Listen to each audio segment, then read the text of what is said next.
Words, the cultivator in the green robe froze on the spot, a deep look of confusion in his eyes.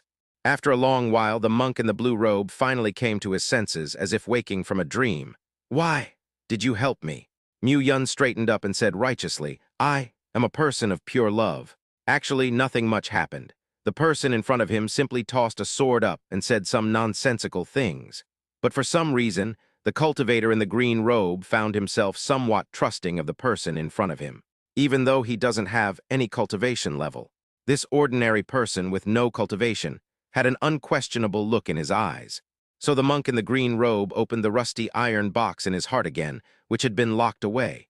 Inside were memories and, of course, a name. A moment later, Mu Yungui also learned that the person in front of him was surnamed Tan, while his girlfriend was surnamed Zai. Just then, the point of light that was rapidly falling from the sky was like a shooting star, hurtling towards the ground at an astonishing speed. In the blink of an eye, it landed steadily on the ground, right next to Mu Yungui. Although Mu Yungui already had some guesses about the identity of the visitor, he still couldn't help but feel a surge of joy when he saw it with his own eyes. Perhaps because this place was so different from when they first met, the old Taoist priest they had encountered at the ferry crossing now seemed to possess an ethereal, otherworldly aura.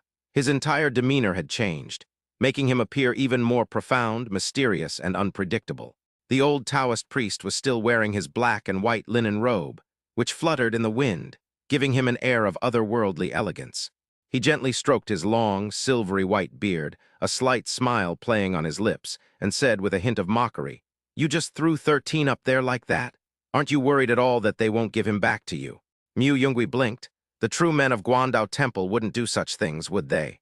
The old Taoist priest squinted and smiled. Maybe, after all, I was so poor that I had to sell talismans to afford the ferry ride back." Then the old Taoist priest changed the subject and sized up Mu Yungui. "Tisk, prematurely aged. I saw you when you were still in the chi refining stage. How come you seem to be regressing as you cultivate? On the contrary, this young lady has already formed her golden core in just 2 years. This is the first time I've seen someone cultivate so quickly and have such high talent. She truly is a person with great fortune, and her future is immeasurable." Jiang Ruochen smiled shyly. "Grandpa, you flatter me. By the way, about that talisman." Before Jiang Ruochen could finish speaking, the old Taoist waved his hand. "Let's go upstairs and talk about it." The boy and girl nodded. After he finished speaking, a magic array spread out from under the old Taoist's feet. After circulating for a moment, the three of them turned into streams of light and disappeared from the spot. Amidst everyone's shock, this white-haired youth with no cultivation level was invited to the Taoist temple. The monk in the blue robe, surnamed Tan, even felt like he was still dreaming. Chapter 112, Knowing. For several years, no cultivators had come to the heavens, but today, long-awaited guests arrived. Moreover, they were personally invited by the abbot. In the flowing light, the old Taoist priest began to speak. "That guy's name is Tan Yuan. We already know what you just said to him down the mountain. Tan Yuan is actually a pitiful person. 20 years ago, he lost his wife Zai Yang in an accident in the Northern Territory. After disappearing for a period of time, he reappeared in the central continent. Zai Yang has indeed been reincarnated, but her reincarnation was merely a mortal in." The old Taoist priest did not immediately give the answer. Instead, he remained silent for a moment before leading the two men to the last step leading to the mountaintop. As the old Taoist priest and the two men steadily stepped onto the last step, a soft sound was heard. Immediately afterwards, the massive array that had been hidden atop the mountain suddenly lit up. Brilliant beams of light intertwined, forming a dazzling net that instantly enveloped the entire mountaintop. Seeing the old Taoist priest standing in the light, he slowly spoke. "Right here in your homeland, the eastern continent in the town of Gusi, located within the territory of the Kao dynasty. As for the specific location, we'll just have to let him find it himself." With that, the old Taoist casually waved his sleeve, a hint of impatience on his face. Mu Yungui looked at the rapidly spinning array beneath his feet and understood what had happened. Just then, the girl tightly grabbed her master and shielded him behind her. Her beautiful face was unusually solemn, and her eyes lit up, revealing the flow of magical energy. The girl gazed intently at the sky, as if she could see the danger hidden within the clouds. With a gentle wave of her slender hand, her obsession rushed forth from an unknown corner. "Don't worry, this great formation is just to block what you're saying. It won't be long before it dissipates on its own," the old Taoist explained. Mu Yungui patted the girl's head and said gently, "But thank you anyway, Ryuachin." After hearing this, the girl put the hairpin she was fixated on back in her hair and sighed at the wonder of this place. Mu Yungui continued, "I thought that only those who reached the top of the mountain would have their secrets revealed to them by the temple." The old Taoist priest continued, "Actually, we've been watching the people down the mountain all along. What they ask for is something they'd be willing to give up their lives for. But we really can't help everyone. Those who climb to the top of the mountain are people with extremely strong beliefs. We give this rare opportunity to these very special people, and in return, we will gain their favor." In fact, about 100 of those cultivators who climbed up from the foot of the mountain over the past 1,000 years eventually became guest elders of the Guandao Temple. There are still more than 20 people alive who, after completing their own tasks, walked down the mountain for us. Mu Yungui nodded and returned the greeting, saying, "Actually, I understand that every secret you reveal is of great significance, even without your explanation, Taoist master. So thank you again this time." Although Tianqiang Mountain looks like a giant pillar supporting the sky when viewed from below, the top of the mountain is actually not very big, and is even somewhat narrow. Although her master had already described it, it was still somewhat beyond the girl's expectations. A look of confusion crossed the girl's exquisitely beautiful face as she asked, "So this is the Taoist temple?" The mountaintop was leveled and enclosed by an ordinary-looking wall, only 2 meters high. The three of them were standing in front of the Taoist temple gate. Seeing that the girl's reaction was much the same as everyone else's after climbing the mountain, the old man joked, "This is Guandao Temple, this is all. Aren't you a little disappointed?" Mu Yungui nodded. "This is one of the so-called top 10 sects, one of the most mysterious sects."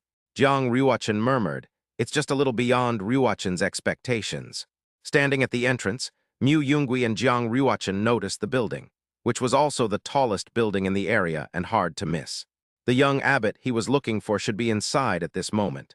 At this moment, Mu Yungui stopped his casual conversation with the old Taoist priest, and as a visitor, called out to the Taoist temple. Sword cultivator Mu Yungui, along with his disciple Jiang Ryuachin, has come to visit Guandao Temple. The old Taoist priest glanced at the two of them. They were actually master and disciple. No sooner had the words left his lips than a clear, ethereal voice echoed from within the temple, its gender unclear. "Welcome, fellow Taoists, please come in tilde." The old Taoist priest then spoke up, "Zyro Zhai, then I'll bring the two of you in." He then bowed to Mu Yungui and the other person before belatedly introducing himself. "My name is Li He, and my Taoist name is Xuanlu." The two then returned the greeting. The three pushed open the door and entered. The girl, holding her master's hand, followed the Taoist priest in front of her and looked around the place. To be honest, it was not as big as the girl's own small courtyard in Chin Valley. The three entered the building, which was rarely visited. The old Taoist priest stood behind a slightly ajar door, then turned to leave. "The abbot is inside, you may enter." Seeing that the two seemed about to ask something, Li He simply waved his hand and said, "What do you want to talk about? Let's finish our business first." The two nodded in unison. Then Mu Yungui pushed open the door and went inside with Jiang Ryuachin. The furnishings inside were unusually simple and plain, almost to the point of being described as shabby. Looking around, there were only a few slightly old tables and chairs, and a few cabinets filled with books. However, in the very center of the room, an antique-style tea table sat quietly, surrounded by 4 soft cushions. At this moment, a long-haired boy dressed in a white robe was sitting upright on one of the prayer cushions. He gently lifted the exquisite teapot in his hand and was pouring 2 cups of tea. The boy was extremely handsome, with a slight upturn to his lips forming a faint smile. Especially his eyes, like deep lakes, were crystal clear, as if they could see through everything in the world. However, unlike Mu Yungui's energetic and sharp temperament, the young man's temperament was extremely reserved. The aura he exuded was peaceful and serene, and at first glance, he seemed like an ordinary mortal. But upon closer observation, one could sense the extraordinary depth hidden beneath his unassuming appearance. When the two mortals met, Mu Yungui led the girl to sit down and drank some tea. It was just ordinary tea. Mu Yungui stared straight at the young man opposite him, while the young abbot remained silent, smiling at Mu Yungui. Jiang Ryuachin, who was standing to the side, picked up her cup of tea and took a sip. She didn't know what the two of them were doing and didn't dare to speak. Master must have his reasons for doing this. Even after they had finished sipping their tea, neither of them made a move. They simply looked at each other. The atmosphere started to feel a little off, and the girl's thoughts began to wander. Could it be that her master liked? The absurd idea didn't continue to spread. Mu Yungui couldn't hold back any longer. "Master, aren't you going to ask me why I'm here?" The young abbot's smile was almost faltering. "I was actually waiting for you to start asking questions. If you don't ask, how can I tell you? If you don't tell me, how am I supposed to ask?" Jiang Ryuachin. Mu Yungui took the teapot and poured 2 more cups of tea for himself and the girl, then cleared his throat. "Doesn't the abbot know everything in the world?" "Yes, but everything comes at a price. I'm not it, and to be honest, I can't see through fellow Taoist Mu. And fellow Taoist, Jiang beside fellow Taoist Mu has an aura that's too overwhelming and troublesome. I've thought about it and decided not to waste my energy." Mu Yungui hummed in agreement and then asked without further ado, "Do you know the holy maiden of the Tai Xuan sword sect in the eastern continent?" The young abbot nodded. "Yes, a golden core cultivator with a divine heart and holy eyes. If nothing unexpected happens, she will be one of the protagonists of the world 100 years from now." Mu Yungui asked curiously, "If there are no unexpected events?" The young abbot did not answer, but instead slightly raised his right hand and extended his index finger. In that instant, everyone's gaze was drawn to those fair, jade-like fingertips. A drop of vivid, crimson blood, like a dazzling ruby, slowly seeped from the fingertip. Surprisingly, however, this drop of blood did not fall directly to the ground. Instead, as if it possessed a life of its own, it hovered quietly in mid-air. Immediately afterwards, the blood droplets began to slowly spread outwards. As it spread, an indescribable yet undeniable peculiar aura gradually permeated the entire room. At this moment, something seemed to appear in the eyes of Mu Yungui and Jiang Ryu that was not there before. Mu Yungui shifted his gaze to the girl, where several lines interwoven with gold and black extended directly from her heart, which shone like a star. These lines stretched forward, eventually extending outwards through the room. Then Mu Yungui looked down at his chest and saw that the threads extending from his heart were messy and tangled. The threads sometimes intertwined and sometimes separated, like a ball of yarn that had gone out of control. However, amidst this chaos, a golden thread stood out remarkably. It stood firmly, unaffected by the surrounding tangled threads, extending tightly from Mu Yungui's heart and connecting seamlessly with Jiang Ryuachin's heart beside him. The young abbot explained, "This is cause and effect, or perhaps the thread of fate. Fellow Taoist Mu and fellow Taoist Jiang are connected by a dark causal thread, linking them to Shen Qinghan. Black represents misfortune.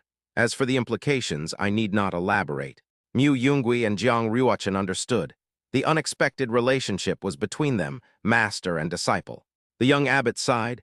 "However, I find it strange that fellow Taoist Jiang has so few threads of cause and effect. This is the first time I've ever seen such a thing.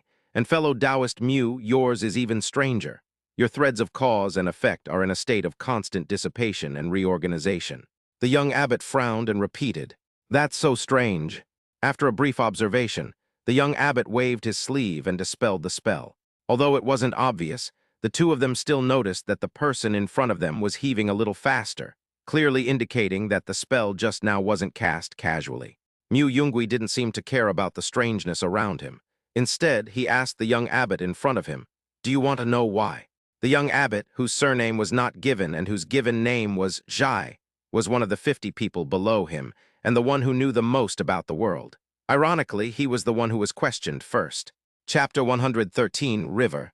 The desire for knowledge is actually hard to generate for those who can explore the secrets of heaven at very low cost.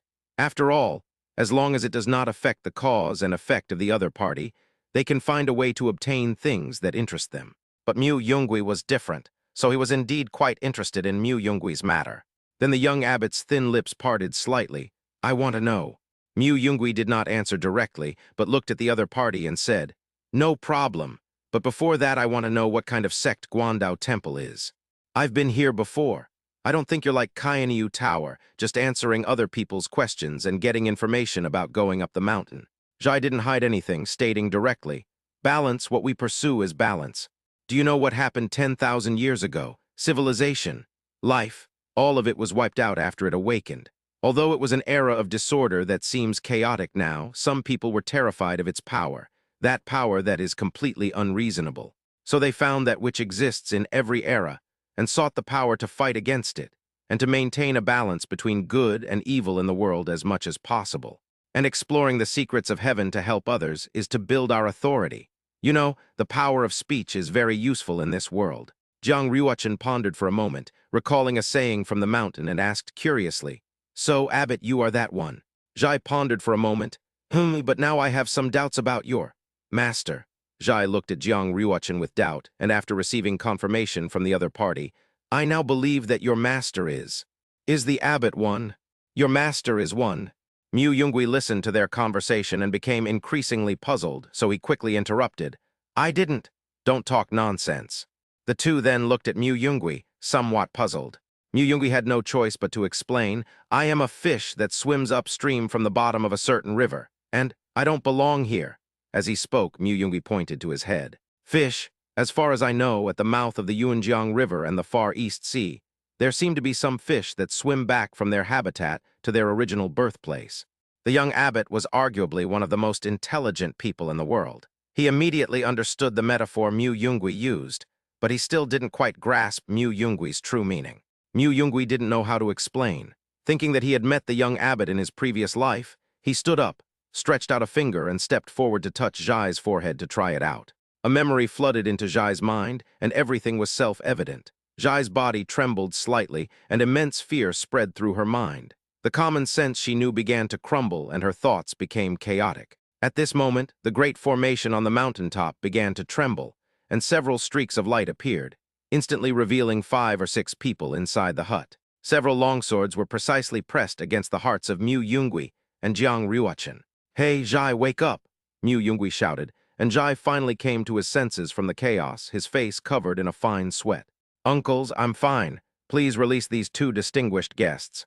The young abbot wiped his sweat, waved his hand, and signaled the others to leave. Just like when they arrived, the people who appeared in the room vanished in an instant. That's a normal person's reaction.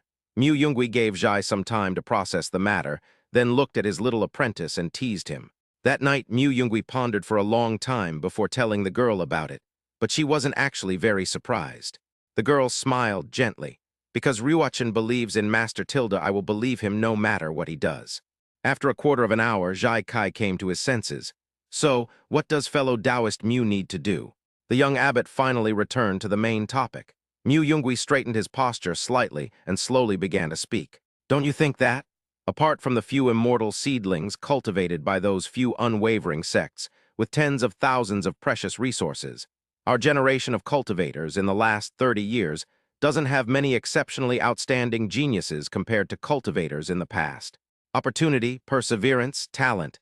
Comparing himself to the previous generation of cultivators, Zhai pondered for a while, and hundreds of names flashed through his mind. Before knowing Mu Yungui and the girl beside him, there was actually one person who could fit his description. Jiwei looked up slightly, as if she had already guessed Mu Yungui's thoughts. "In this era that belongs to us, there should be at least 4 cultivators with extraordinary talents, but someone secretly manipulated our destiny, causing many geniuses to be nipped in the bud before they could rise." As they were talking, the weather outside suddenly changed, and muffled thunder rumbled. Seeing this, Mu Yungui cast a questioning glance at Zhai. Zhai nodded. Then he said again, "So, help me see if there's a way to accurately detect someone's luck, and also seize their talent and bloodline."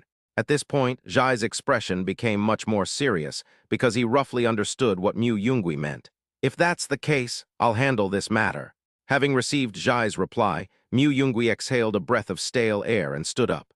"I wonder if the balance you mentioned will be broken this time, and in that river, that saintess almost replaced it." After the matter inside was discussed in detail, the people outside did not peek inside, but the events that had just occurred had already caught their attention. He had never seen the abbot so out of sorts before, so after the 3 of them went out, he came to Zhai's side. The young abbot had a hard time explaining because the things he was supposed to do were too bizarre, so he just brushed it off until he found out what Mu Yungui had said.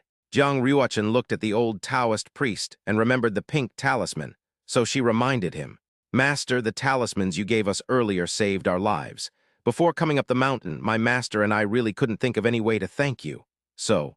Before Jiang Ryuchen could finish speaking, she took out a spatial ring. 200,000 spirit stones. "It's not much, but it's our token of appreciation, so please don't refuse." Mu Yungui had thought about it for a long time. Given the other party's ability to draw talismans that could block attacks from the nascent soul stage, nothing he gave them would pass the other party's eye. However, the only thing he could tell was that the other party was very poor. When Li saw the spatial ring, he knew its value was considerable to the other party. He initially wanted to refuse, but then he glanced at Mu Yungui. The other person was looking down at their nose, seemingly lost in thought. Relationships are for girls to manage the money, so he had no choice but to accept the spatial ring under the girl's persistent gaze. The two did not stay long, and after exchanging pleasantries for a while, they descended the mountain. At the foot of the mountain, a cultivator in a green robe rose from the ground on his sword and headed straight for the east. The girl examined the golden talisman in her hand, still unable to discern its function. The boy gazed at the lingering sword light and murmured, "Another favor." Chapter 114, The Palace of Yama. The plains stretched as far as the eye could see. In this vast green sea, apart from a few lone wolves, there was no sign of human habitation. Some animal carcasses, surrounded by circling vultures, will soon turn into skeletons. They are somewhat conspicuous, but perhaps before long they will be covered by lush, overgrown grass. The two traveled for several hours and actually encountered several cultivators, but they did not exchange any words. Both sides tacitly left the open area. It's too flat compared to the layered mountains around here. Does Ryuachin prefer this boundless grassland or the scenery of Dongju? The girl pondered. Actually, I could accept it anywhere, because what I value most isn't the environment. Before the girl could answer, a striking red dot appeared in the distance, seemingly out of place, like a delicate flower blooming in a green ocean, making it exceptionally unique. A gentle breeze blew by, carrying a scent that didn't belong here, causing the two people's hair to flutter slightly. "It smells like blood," the girl murmured, then removed the hairpin she had been clinging to. Mu Yungui did not take a detour with the girl, but continued to move forward at his own pace. The red color was to the left front of Mu Yungui and his companion, gradually becoming clearer in their field of vision as they approached. It was a young girl who looked to be about the same age as the two of them. She was completely naked and was squatting there by the bright red spot, making rustling noises. Mu Yungui raised an eyebrow and sized up the person opposite him. The girl's appearance and figure could only be described as perfect. There wasn't a single flaw. However, despite her overly perfect figure and face, she was currently eating. The naked girl was eating a person whose stomach had been ripped open by a sharp object. The man's eyes had been gouged out, leaving only bloody eye sockets. His distorted features showed extreme pain. Inside his stomach, the squatting girl had churned his organs into a jumbled mess, making it impossible to distinguish any one part from another. It was just a mass of red and white stuff. The meadow was now covered in flowing blood. And that person was still breathing. Jiang Ryuachin, who was standing next to Mu Yungui, was no longer the little girl she used to be. However, seeing the scene in front of her, she couldn't help but feel a little disgusted, and her face turned slightly pale. Just as Mu Yungui and the person beside him were getting closer, seemingly about to slip away quietly from the right, at that critical moment, the completely naked girl suddenly turned around. The girl's pupils, which were originally as black as ink, now appeared dull and lifeless as she stared straight at the two people in front of her. Her mouth was moving slightly as she chewed something, and with each chewing motion came a chilling, squeezing sound. Upon closer inspection, it turned out that what she was chewing was actually fragments of internal organs, and on the corners of her mouth, there were still a few strands of internal organ fragments that she had not yet swallowed, and the blood on those fragments was slowly flowing down her lips like thin streams of scarlet. Even more bizarrely, the blood stained her snow-white lips, which from a distance resembled an incomparably vibrant rouge, exuding an indescribable allure and terror. Then both sides stopped and remained silent for a moment. The crouching, naked girl then vanished from her spot. Bang! The sound of swords clashing echoed through the air, somewhat jarringly. Jiang Ryuachin, holding the sword Obsession, stood behind Mu Yungui, the blade pressed against the naked girl's piercing fingernails. Mu Yungui quickly turned around, moved away from the battlefield, and took a step back. The naked girl's slender fingernail now stretched out to several tens of centimeters in length. Only then did Jiang Ryuachin realize where the wounds on the dead person came from. After having his fatal blow blocked, Mu Yungui's face was full of panic. He shouted at Jiang Ryuachin, "They're coming for us." Jiang Ryuachin no longer held back. The power of light surged from her palms, and a curse descended from the sky, crashing down heavily. The naked girl was extremely fast and quickly dodged. The opponent did not know any magic, but the sharp blade in his hand and his speed had already reached the level of the golden core stage. A ghost cultivator? Jiang Ryuchen frowned slightly and asked in a sweet voice, "Who are you?" The opponent showed no intention of speaking, but instead attacked with extremely contorted movements. Mu Yungui dashed to the side, shouting, "Ryuchen, it's up to you. Her target should be me, so I just need to open up the battlefield now." Mu Yungui's position gradually moved away from the battlefield. He stood panting in the distance, watching the fight. The naked girl was like a lithe, wild beast, constantly trying to rush towards Mu Yungui, but was interrupted by Jiang Ryuchen. A fierce and incomparably powerful obsession shot out like lightning, carrying unparalleled might, and pounced straight towards the naked girl. In an instant, the girl's arm was severed, but at the very moment the arm was severed, a strange energy surged forth, and in the blink of an eye, it was restored to its original state. Fortunately, Jiang Ryuchen, who possesses divine power, wields a celestial sword and maintains a firm grip on the advantage. Although she cannot kill her opponent at this moment, she absolutely suppresses him. Mu Yungui revealed a smug look and breathed a sigh of relief. "Ryuchen, she shouldn't last long, we'll capture her alive." Wanting to help, Mu Yungui pondered for a moment, then took out a pill to restore spiritual power from his pocket. The spiritual sea, which had already been repaired, was like a water tank, now just waiting for enough spiritual energy to enter the body to restore its realm. Moreover, compared to the barrenness of the eastern continent, the central continent was far more brutal. Mu Yungui stood still, blocking out the sounds of battle from his mind, and began to circulate his inner energy. Just as that powerful spiritual energy surged into Mu Yungui's body like a raging torrent, he unexpectedly took a step back. Almost at the same moment, a tiny, barely perceptible needle suddenly pierced out from the seemingly calm and unremarkable ground covered with lush green grass.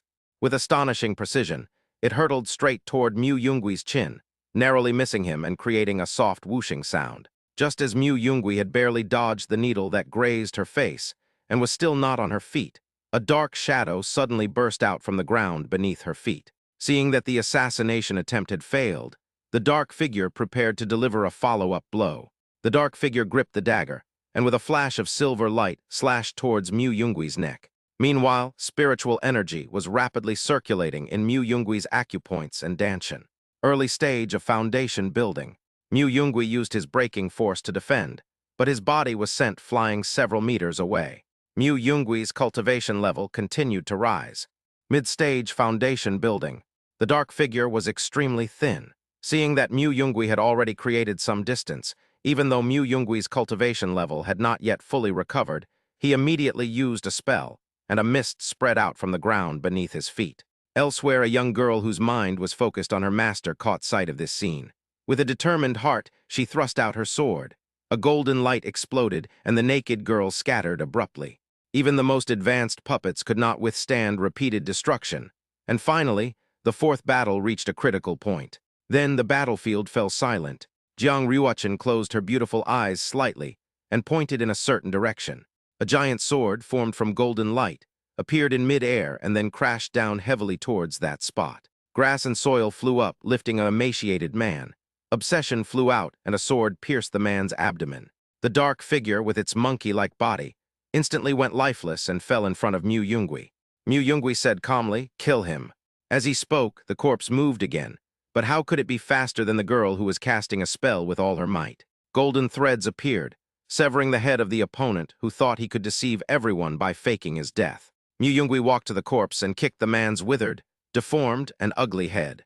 Using puppets to impersonate ghost cultivators, hiding underground, and being 100% cautious before even making a move against mortals. Such methods, this is the work of people from the underworld. Jiang Ryuchen was slightly taken aback upon hearing this. Mu Yungui, who wasn't really a sect, had told her about it, but the girl never expected to meet him here. The Yama Palace is an extremely mysterious sect full of assassins. Even its exact location is unknown. A gentle breeze swept through the area, causing the green grass to ripple like waves, which also carried away some of the stench of blood. Chapter 115, The Immortal Master's Wedding. After the bizarre spirit puppet and the assassin whose body resembled a small monkey were dealt with, the Yama Palace's tracking range for the client narrowed considerably, leaving it only in the central continent. The Yama Palace master, whose true identity had never been known to anyone, actually paid some attention to the price offered by the client this time. It was a full 10 million spirit stones. It wasn't that there were very few cultivators offering such a bounty. On the contrary, there were many. It was just that most of them were extremely difficult to kill or people with extremely strong cultivation. This time, the $1 million sum was different from before, and the person involved was a young man whose cultivation level was only at the golden core stage. The images of the two people's faces had already been memorized in the minds of those who travel the world, and their backgrounds had also been revealed. They both came from a small place called Suzhou, and there was nothing special about them. In fact, they were rather simple. But it is precisely this simplicity that makes them difficult to track down. Neither of them had any leverage to hold over them, and once they entered the world, they disappeared without a trace. The Yama Palace, this eerie organization, has existed in the shadows for hundreds of years, and has long since spread out to an enormous extent. Those bounties will not be put off for 10 or even 100 years. Therefore, the underworld has plenty of time, and there are many more bounties that have been smothered. After killing Binghu, Bingsh was killed a year later, about 800 li east of Xiyu sect. After killing the Bing snake, he killed the Bing tiger a year and a half later in a dense forest west of the eastern Huolintai. A year after Binghu was killed, there was an eyewitness account within the Wanjiang dynasty. After the news was relayed back, the eye died. In a dimly lit, quiet room sat a blurry figure. It was only vaguely visible that the person was sitting in the middle of the room, resting their chin on their hand, listening to the report from the person kneeling at their feet. The person kneeling at his feet did not show his face. He seemed to blend into the darkness, and only a deep male voice could be heard continuously. Then, 2.5 years later, one of the chickens was killed. The kneeling man reported in succession the records of the Yama Palace's pursuit of the two golden core cultivators over the past 5 years. But the more he read, the softer his voice became. He didn't stop until he finished saying that even one of his chickens had fallen at the hands of that golden core cultivator. After he finished speaking, the kneeling man dared not raise his head and could only look at the secret scroll in his hand. The dozen or so reports of failed pursuits were like thorns, pricking the eyes and faces of the kneeling man. The seated man suddenly asked, "What level of cultivation do chickens have these days?" Upon hearing this, the kneeling man hurriedly explained in a low voice, "Just as the sect leader did when he founded it, Yijai is at the early stage of the nascent soul realm." The seated man still rested his chin on his hand, his tone devoid of any emotion. "So, those two are strong enough to kill a nascent soul stage cultivator." The kneeling man dared not answer, but simply lowered his head. The seated man didn't make a fuss about these trivial matters, but instead remarked, unusually, "They were indeed difficult to kill, but worth the spirit stones. Pass it down. Anyone below the rank of a Zhu can take it." After saying that, the blurry figure vanished from the dark room, leaving only the person kneeling.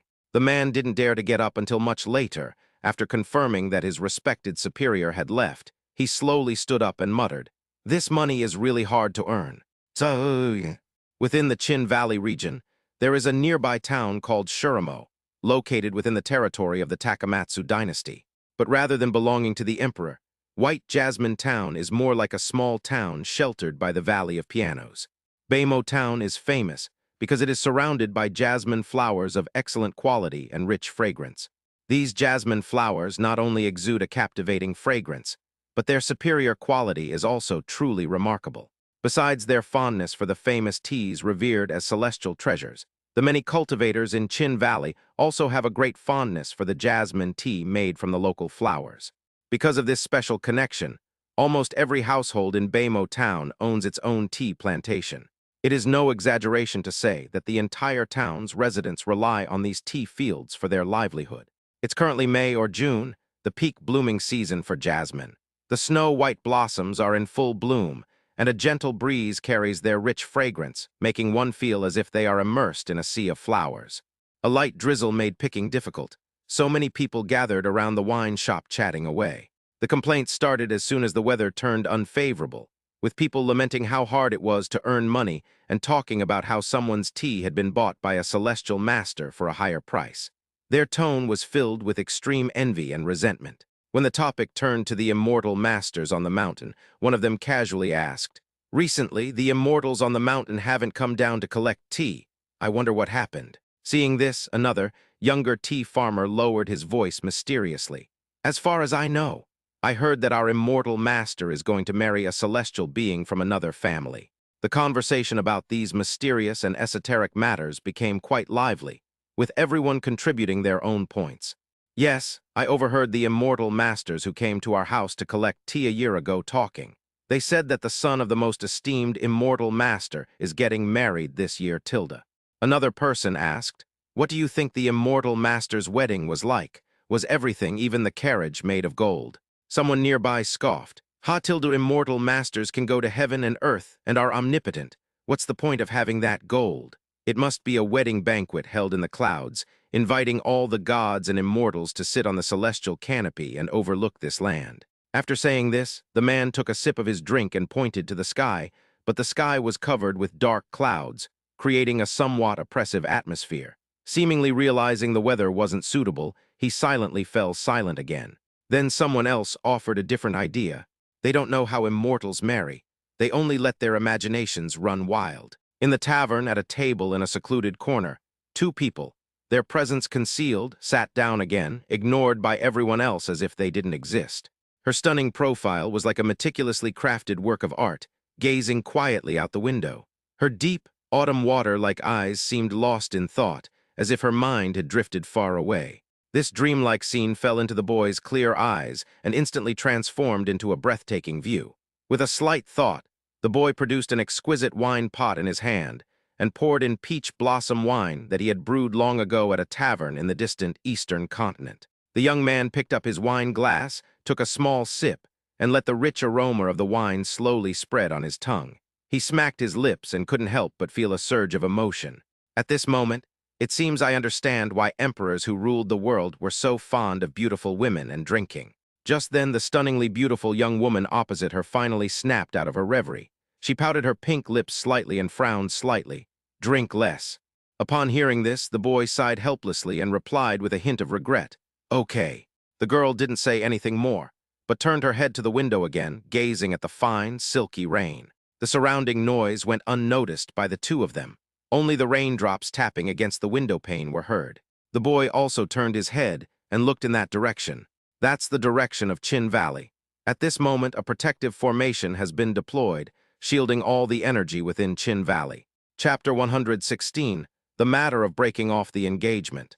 With the engagement approaching, Chin Valley has become quite lively, though perhaps not entirely harmonious. At this moment, the atmosphere in the spacious and solemn council hall was heavy, with 7 people present. The one in the very center, dressed in a blue robe with a neatly rounded collar, was a middle-aged cultivator. His face was flushed red with anger. He was none other than Ning Hai, the Valley Master of Chin Valley. 2 people stood on either side of Ning Hai. The man on the left is the Deputy Valley Master who has been handling all matters, big and small, within the valley recently. The woman on the right appeared to be in her early 30s. She was voluptuous and graceful, with a captivatingly full figure.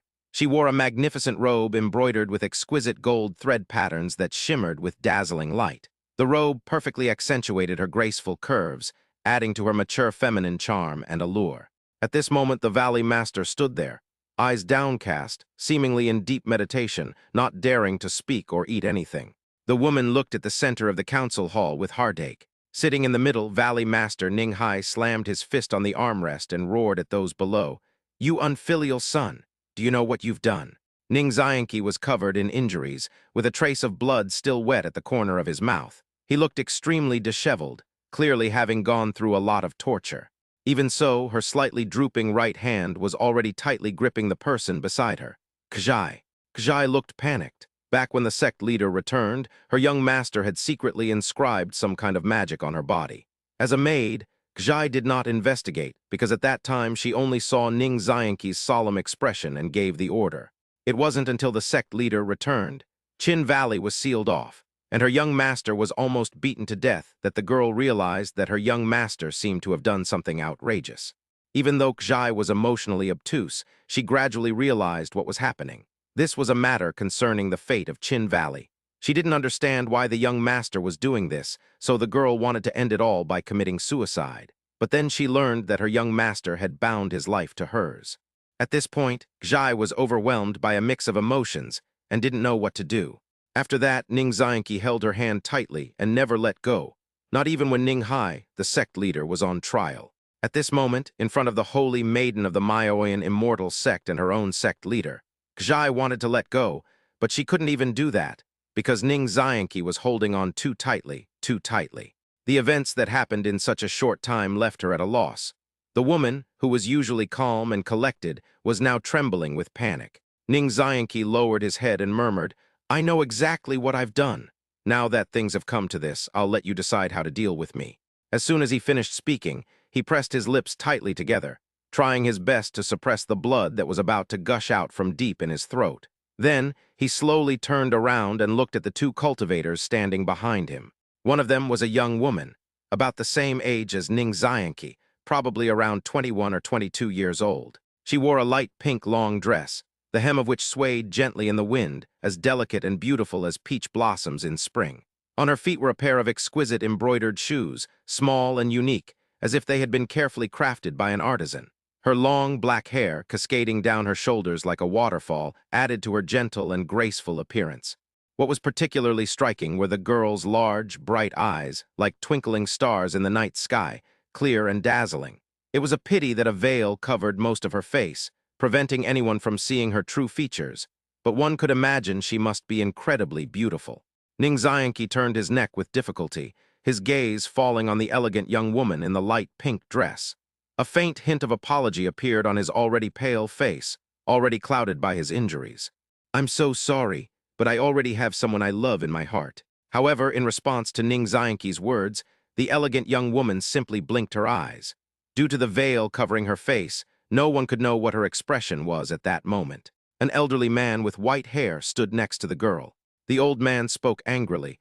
"The young master of Qin Valley's actions are an insult to our Maoyan immortal valley and my young lady." Ning Xian said apologetically, "What's done is done." "Shut up," Ning Hai, who was sitting in the middle, roared.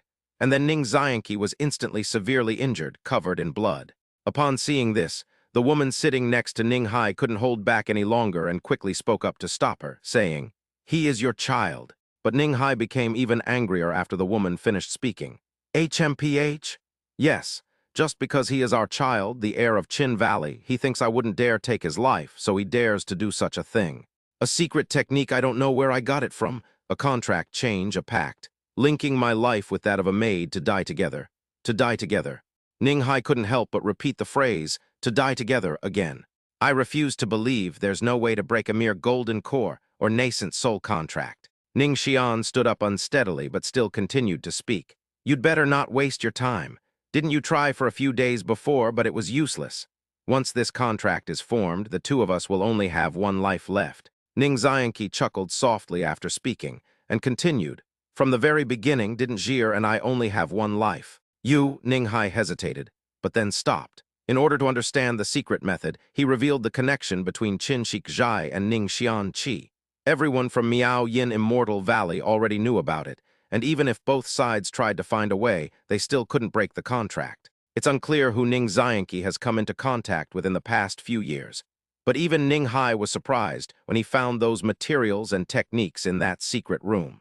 The zither attendant's chest is now worth at least tens of millions of spirit stones. Ning Hai thought to himself that if he found the person who gave Ning Xian this idea, he would definitely treat them well. At this tense moment, the elegant young woman who had remained silent spoke softly.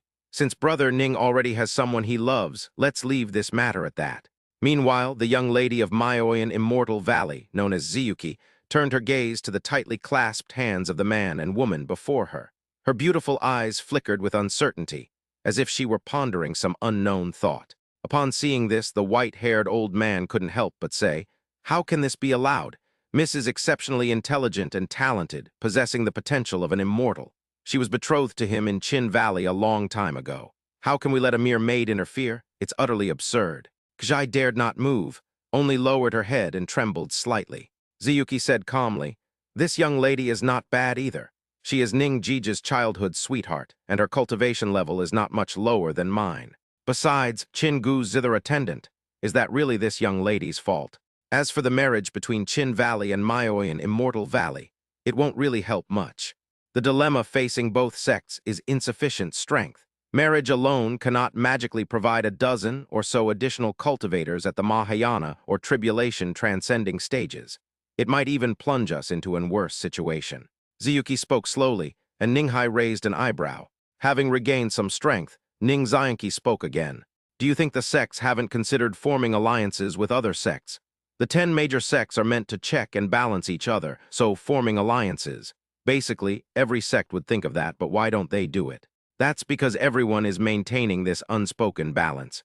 If the alliance between the two sects threatens the status of other sects, those top-ranked sects will also join forces. Then what's the point of us doing this?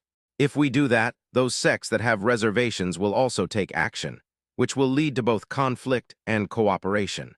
In the end, it would be better to maintain this situation, with only the 10 of us holding the reins of power. Marriages and such are not an option. Who asked you? With that, Ninghai waved his sleeve again, knocking down Ning Zionki, who was panting heavily. Ziyuki looked at the remarkably resilient Ning Zionki and sighed softly. Please, Uncle Ning, show mercy. After all, Brother Ning is right. Ninghai glanced at Ning Xian, who was still breathing, and snorted coldly. Then his expression softened as he looked at Ziyu Qi with helplessness. Wouldn't your uncle's actions betray your father's promise? It's a shame that Ziyuki has had to suffer. Ziyuki shook her head, devoid of any emotion. That was just a promise between my uncle and my father, wasn't it? Ninghai looked embarrassed. Ziyuki added, what uncle is thinking is just what uncle thinks, right? Those aren't my feelings, so I'm not wronged. Ziyuki, who had come to Chin Valley to discuss the engagement when it was almost finalized, never expected that such a shocking thing would happen. The girl then looked at her fiancé, who was struggling to get up. Although the two were engaged, they had only met a few times since childhood and were not very familiar with each other. She came here hoping to get to know her future husband, only to find that she had already become a loser. Ning Zionki was exceptionally talented and handsome, and Ziyuki didn't dislike him. On the contrary, she found him quite interesting. But the other person already has someone they love, and yet she did this for them. In that case, there's no need to keep arguing. Taking this opportunity, Ziyuki said to Ninghai, actually, Ziyuki doesn't really like having her fate predetermined by others. I prefer to take control of my own destiny. I'll explain everything to my father when I get back this time. As for the outside world, let's just say that the young master of Chin Valley and the holy maiden of Maoyan Immortal Valley don't get along. Having said that, she seemed amused by her own words, and a soft laugh came from under the veil, as gentle as a spring breeze. The girl named Ziyuki didn't really care about the broken engagement. Chapter 117, Find Your Mother. Beimo Town. In stark contrast to the bustling and noisy wine shop we had just visited, there was another wine shop with an elegant and tranquil atmosphere. The wine shop was deserted, almost deserted, a stark contrast to the bustling scene across the street. It's not because the drinks here taste bad. In fact, in the eyes of the town's residents, the two wine shops' wines are equally delicious and comparable. It's just a matter of price. Each jar of wine sold here costs the equivalent of 6 or 7 jars of wine combined in the shop next door. Such a high price, even if it's not some rare and precious Tianqiang water, is enough to deter most people. After all, for ordinary people, cost-effectiveness is the primary factor they consider when making a purchase. As a result, the wine shop naturally became deserted. People passing by would occasionally cast curious or disdainful glances, and then hurry away after saying something like, "This shopkeeper probably doesn't want to do business." If this continues, this wine shop, which originally had a unique style and high-quality wines, will only be able to hold on to the loneliness brought by its high prices in a desolate state. It was shrouded in mist and rain, and the place was deserted until 2 people wearing loose-fitting hooded robes walked in. The face was obscured by the large hood, but the boy's voice rang out, "Shopkeeper, bring me wine." Beside me, another girl's gentle voice rang out, "More than half a cup, not a full cup." This is the code of Kainyu Tower. As one of the 10 major sects along with Chin Valley, Kainyu Tower also has a branch here. A divine sense probed out, attempting to ascertain the identities of the 2 people, but it vanished as if it had disappeared into the ocean. Only a few spirit stones flew away with the probe. Seeing the other party's attitude, the shopkeeper did not expand his business. A jar of wine flew out from behind the curtain of the back room, with a newspaper roll tucked inside. Several months have passed since the closure of Chin Valley was lifted, but Mu Yungui dares not go up the mountain again, knowing that the reason for the closure of Chin Valley has something to do with him. I came to Kaianyu Tower on my way to another place, just to see what was happening. Mu Yungui and Jiang Ryuachin sat down, and then spread out the official gazette. The contents were not much different from what he had expected. Mu Yungui's sword aura circled around the two of them before he spoke. Since he's determined to do this, I can't control the consequences. The young girl frowned slightly and murmured, I wonder what will happen to Sister Xai. This contract is unsolvable. The two of them are on the same fate. Valley Master Ninghai should not harm his only son. However, punishment is likely unavoidable. I still hope Brother Ning can pull through. At least their lives should be safe. Mu Yungui put down the official report filled with recent events on the mountain in the tavern and took a sip of wine. It tastes pretty good. The official gazette came from Kaianulu, and the tavern was also run by Kaianulu, so the drinks were also from Kaianulu. The girl across the table was resting her chin on her hand, with strands of hair hanging down, some of which were draped over the table. After hearing her master's caring and comforting words, the girl's tense heartstrings finally relaxed a little, and she gently exhaled a breath of stale air. She slowly came to her senses, her gaze falling on her master's exceptionally handsome face, and she frowned slightly as she said, Master, why are you drinking again?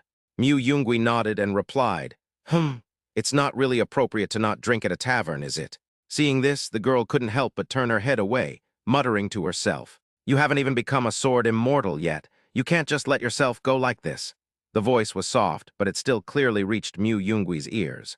Upon hearing this, Mu Yungui couldn't help but cough twice, then feigned composure and retorted, Cough, cough, cough, your master, that was once a sword immortal, you know.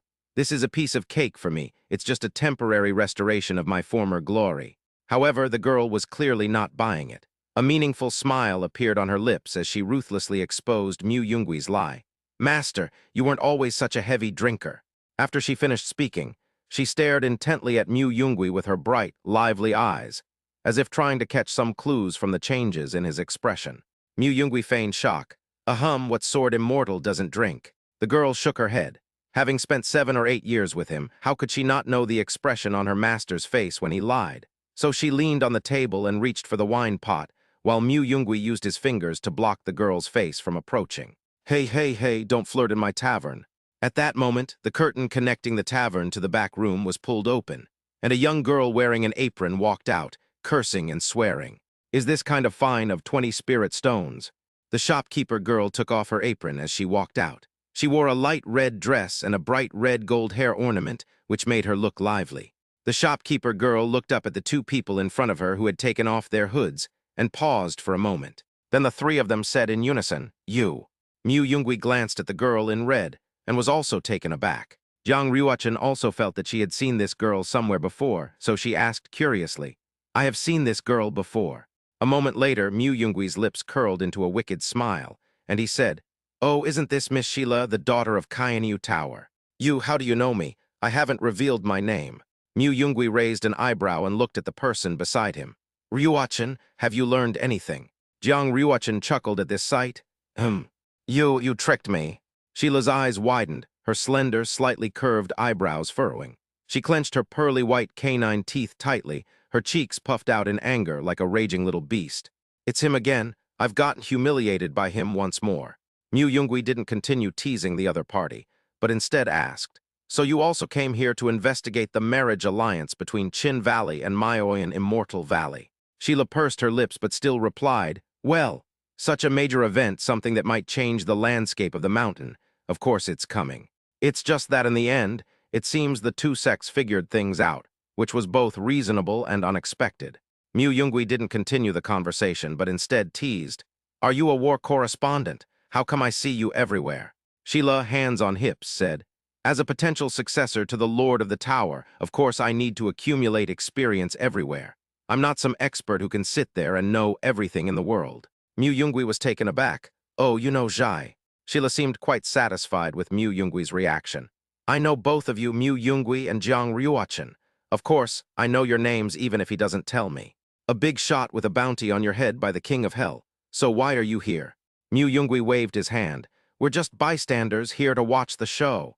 Now that this matter is settled, we should leave. Sheila gave the two of them a meaningful look, not quite believing it. Mu Yungui didn't explain but looked at Sheila and said softly, "Let's go find your mother." You. Sheila initially thought Mu Yungui was cursing, but after a moment she realized he wasn't talking to her, so she looked to the side. Wherever their eyes fell, a young girl sat quietly. Her beauty was exquisite, in no way inferior to Jiang Ruochen's. She sat there serenely, like a solitary orchid blooming in a secluded valley, exuding a tranquil and mysterious aura. The girl never revealed even the slightest fluctuation in her cultivation level. However, Sheila would never believe that she was truly a person without any cultivation. After all, how could someone who could appear here be an ordinary person? The only reasonable explanation is that this girl's ability to conceal her aura has reached an unparalleled level, to the point that others cannot detect her true strength at all. The other party is an assassin. After this thought popped into Sheila's head, she felt a strange sense of dread. However, seeing that the other person had stood up after hearing Mu Yungui's words, it was clear that they had come together and did not intend to kill her. However, after searching through all the information he had about Mu Yungui and Jiang Ruochen, he found no information about this person. Chapter 118, Giant San. Jiyu, what are your thoughts at this moment? I have no idea. The three of them rode their swords from Qin Valley, and after several dozen days, they were already not far from Wanli Sword Pavilion. At this time, 6 or 7 years had passed since Ning Xianqi brought the three of them to Zhangzhou, from Mu Yungui's coma to his awakening.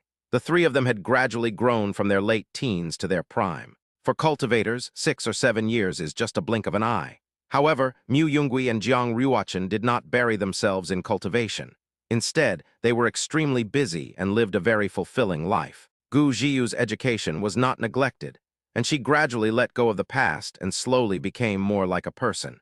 To paraphrase Mu Yungui, as long as you're willing to invest your feelings, you can tame even a puppy, right? As time goes by, she'll eventually feel your affection. Jiang Ruochen regarded this saying as gospel, but it seemed that someone was always oblivious to his feelings, which sometimes troubled the young woman. The delicate relationship, though seemingly fragile, has never been broken. After flying on their swords for several hours, the three of them landed and rested for a while. Mu Yungui turned his head slightly, his gaze falling on Gu Zhiyu, who was warily observing their surroundings. His voice was soft yet tinged with seriousness as he spoke. Zhiyu, actually, I've wanted to send you back to Wanli Sword Pavilion safely for a long time. But that old Deng definitely knows your background and will not let us go easily. I'm sure the journey back will be full of traps and ambushes. At this point, Mu Yungui paused slightly before continuing. Before, my cultivation level was not high enough, so I did not come rashly. Now that I have reached the nascent soul stage, I have more confidence and can at least guarantee that my life is safe. After saying this, Mu Yungui closed his eyes and silently felt the sleeping infant within his body, formed from pure matter and identical in appearance to himself. The infant lay curled up quietly deep within his danchan, like a gem radiating a mysterious light, giving off an aura of boundless power. Mu Yungui's lips curled into a slight smile, revealing a hint of satisfaction. After all, he was a reincarnation of a tribulation transcending stage expert. Although he chose to take a different path and embark on this unique sword path, he did not encounter too many insurmountable obstacles in the process of cultivation, except for some challenges brought about by the change in the sword path. Because of this, his cultivation level did not slow down. With the resources of those hundreds of thousands of spirit stones, he quickly broke through to the nascent soul realm. However, the speed of a 23-year-old in the mid-stage of the nascent soul realm is. Mu Yungui glanced at his disciple, holding his hand beside him. Late nascent soul stage, about to enter the deity transformation stage. This speed made Mu Yungui sigh that even though they were all extraordinary people, there were still differences. Indeed, those with great fortune are always the most eye-catching, regardless of whether they are on the righteous or evil path. Even Gu Zhiyu, who has heterochromia, has cultivated to the nascent soul stage thanks to his holy eye. That's how Mu Yungui felt more confident to go to Wanli Sword Pavilion. Located on the central continent, Wanli Sword Pavilion is relatively low-key compared to the renowned Qin Valley, but its strength is not to be underestimated. It holds a place among the many sects and can be considered one of the best among the second-rate sects in the central continent. Wanli Sword Pavilion is renowned for its sword-wielding techniques. Its disciples are all masters of the sword, each carrying a specially crafted black and red flying sword on their back. These swords are not only uniquely designed, but also possess immense power. When the disciples of the Wanli sword sect used their sword control techniques, the sword light flashed and the sword shadows overlapped, dazzling and breathtaking. This is why anyone who has witnessed the prowess of the Wanli sword pavilion disciples often leaves a deep impression on them and finds it hard to forget them. Gu Jiu took a pill to replenish her spiritual energy, and seemingly sensing something, she said softly, "There are 6 people following behind. Their cultivation levels must be quite high." As someone who came from the Dark Sword faction, Gu Jiu has not lost her reconnaissance skills even after so much time has passed. Mu Yungui and Jiang Ruochen had already noticed this, and nodded at this moment. Mu Yungui sneered. "That guy Shen Lingxiao is really willing to go all out, using such a large force to surround and kill us. Who knows, he might have been lying in ambush here 6 years ago." Whether it's assassins hired with spirit stones or people from the sword sect, it can be said that he has gone all out. Jiang Ruochen glanced at Mu Yungui and said firmly, "It's a pity we are no longer as weak as we used to be." Mu Yungui smiled faintly. Then he looked at Gu Jiu beside him. "Jiu, those were sent by the sword sect to hunt us down, so what are your thoughts?" Upon hearing sword sect, the girl paused, then lowered her head again. Right now I just want to see the person called Mother, and if there's still a chance, I'd like to see Saint Shen Qinghan. This is what I think." After confirming Gu Jiu's stance, Mu Yungui felt somewhat relieved, but he did not intend to rely on her. In his plan, only he and Ruochen would take action. In the distance, a middle-aged cultivator dressed in black concealed his aura, and the 3 people in the distance were almost within the limit of his vision. Looking at the 3 figures in the distance, Jian San felt an urge to cheer. 6 years, a full 6 years. Upon seeing Mu Yungui and the others, he finally breathed a sigh of relief and felt a touch of emotion. After waiting here for 6 years, the result has finally come. Jian San was somewhat pleased and instructed the 2 nascent soul cultivators beside him. "Prepare for the hunt. Capture the woman alive and leave the boy to me. I need to torture him properly to vent my anger." The 2 nascent soul cultivators beside him looked at the group of people in the distance like lambs to the slaughter. Jian San's smile was twisted, his face full of pleasure. Chapter 119, Delivering an Extra Sword. As one of the sect leader's hidden swords, a master in the nascent soul stage, he actually guarded this place alone for 6 years for a vague and elusive mission. He had learned about what happened in the immortal Ascension realm. The 2 people to be killed this time were indeed extraordinary. In order to ensure that the operation would not go wrong, it was reasonable to send him to carry out the mission. The only minor flaw is that we have no idea when the other party will arrive. Or perhaps the other side also knows that this place will be fortified. So whether they will come or not, and whether they will bring other guards, is another matter entirely. However, Jian Wang III waited there for 6 years, constantly monitoring the movements around Wanli Sword Pavilion, and even his cultivation was not peaceful.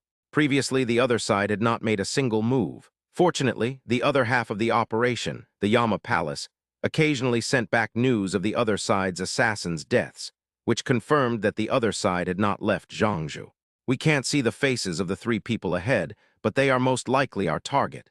Stay alert and immediately order the cultivators in the other directions not to let them pass." Upon hearing this, a nascent soul cultivator nodded, and a small flying sword flew out to summon the others. After resting, the 3 of them leisurely rode away on their swords, so they didn't move very fast and didn't notice them. This put my mind at ease. As dusk fell, the remaining cultivators who had been surrounding and attacking him gradually gathered from all directions. At this point, Jian San had already sentenced the 3 people in the distance to death in his heart. As the distance between them continued to shrink, no matter how careful they were, they ultimately could not escape the other's keen perception. Just then, the silver-white longsword that Jian San was carrying on his back suddenly let out a clear whoosh and was drawn out of its sheath in an instant, just like a bolt of lightning. The sharp sword energy made no attempt to conceal its intense killing intent.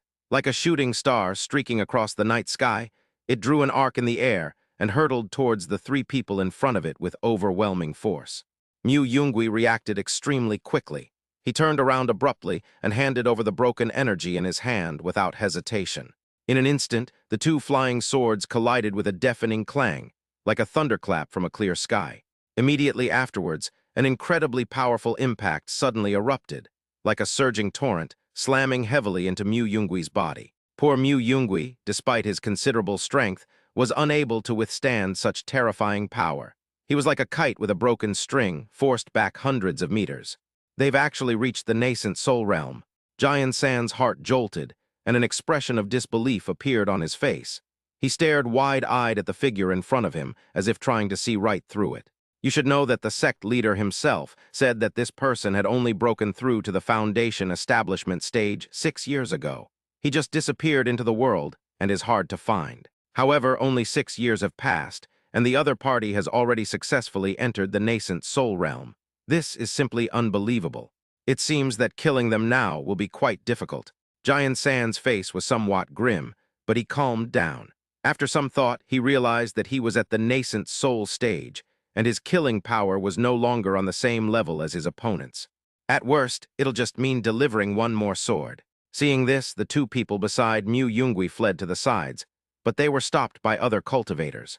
The battlefield was divided, and both sides felt it was advantageous to them. May I ask which sword grade you hold, 1 or 2? After deflecting the immense force of the opponent's sword energy, Mu Yungui spun around, lightly touched the ground with his toes, and landed on a tender leaf atop a tree. I've fattened up your 12 up nicely, so don't worry about her. The other party scoffed. Sword 1, sword 2. You think you can get them to take action, you attention-seeking juniors. So that's JX3. Jian San sneered, how dare you? I hope you'll be just as calm when you die.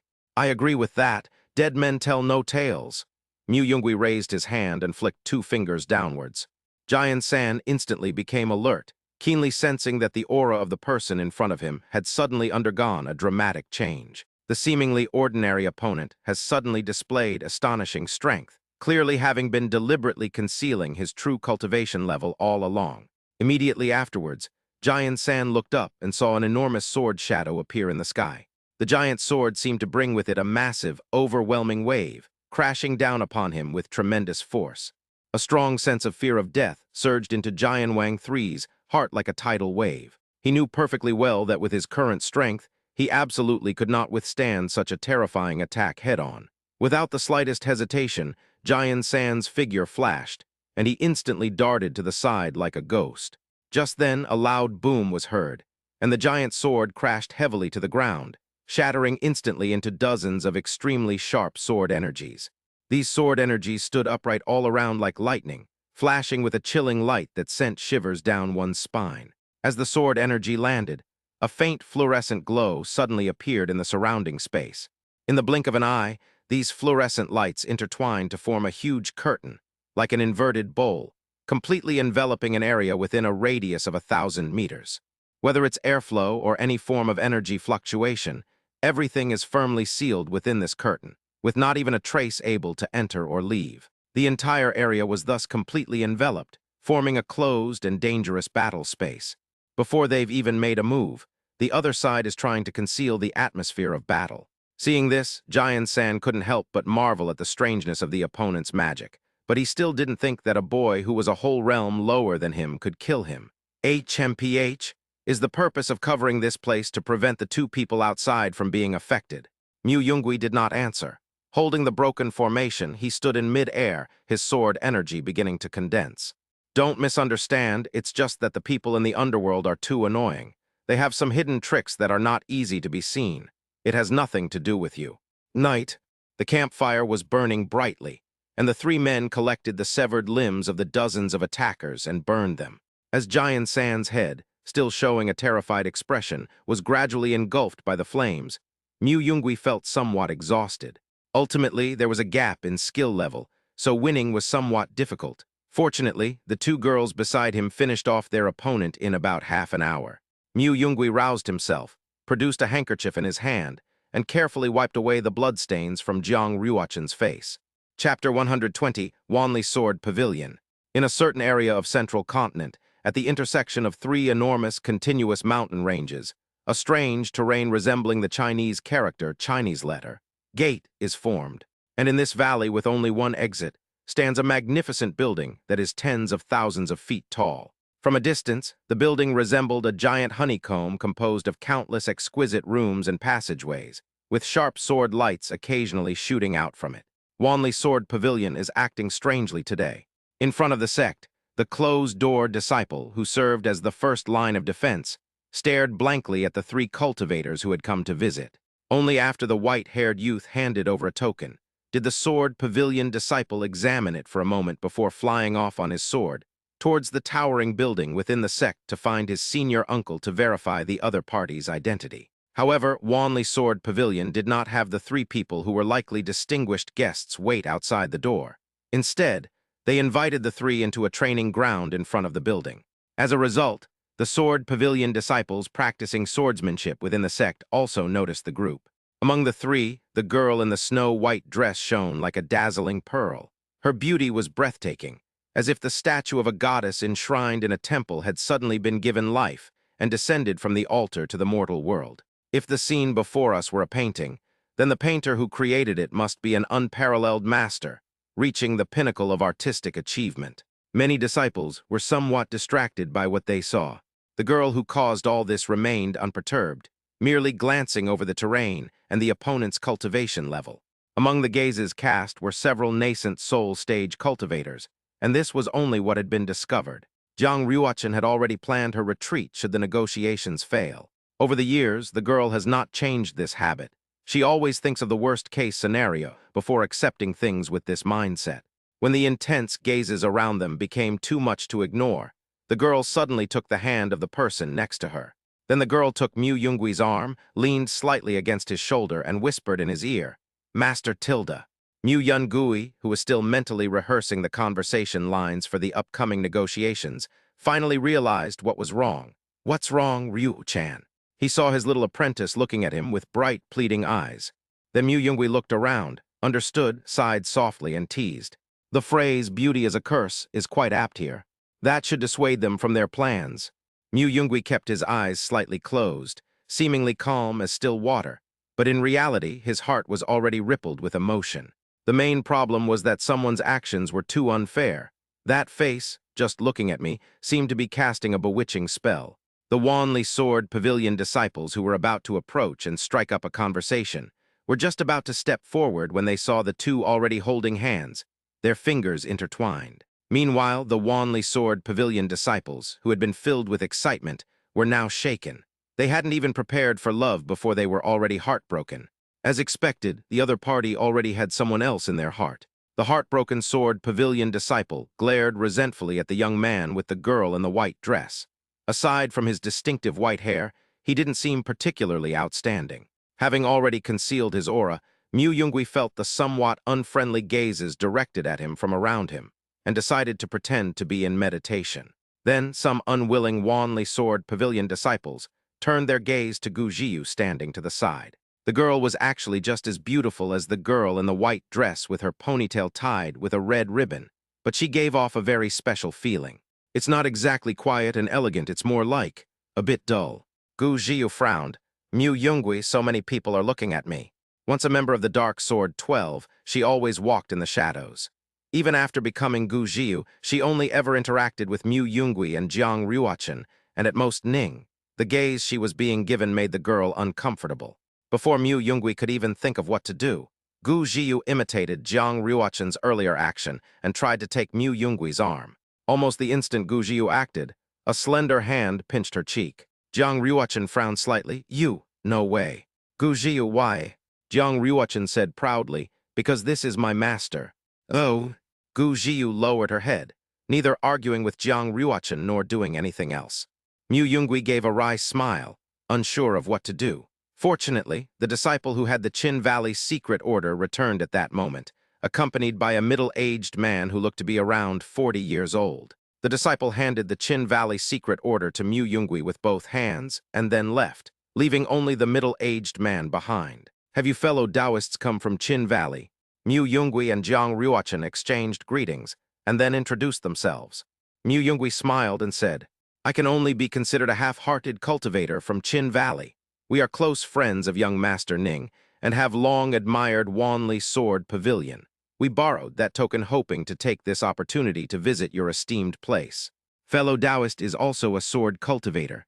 Mu Yungui nodded slightly, then slowly released a portion of the sword energy that had been contained within his body for a long time. In an instant, a sword intent arose in the space, carrying unparalleled spirit and sharpness, and spread outwards at an astonishing speed. Wherever the sword intent passed, the disciples who were practicing swords nearby suddenly felt a force enveloping them, and the longswords they were holding tightly began to tremble uncontrollably. The flying sword seemed to possess its own will, struggling desperately to break free from its restraints and submit to this sword intent. At this moment, everyone watching was stunned. They opened their mouths wide, stared with wide eyes, and had expressions of disbelief on their faces. What a magnificent sight! Zhou Feng couldn't help but exclaim. As he spoke, he stretched out his right hand and placed it on his sword sheath. Such sword energy! Fellow Taoist Mu, are you from the north? At this moment, Zhou Feng's address to Mu Yungui had changed from fellow Taoist to fellow Taoist Mu. Although it may not seem like a difference, a significant change had occurred. Mu Yungui naturally noticed the change in the other party's attitude. I am not a sword cultivator from the Northern Territory.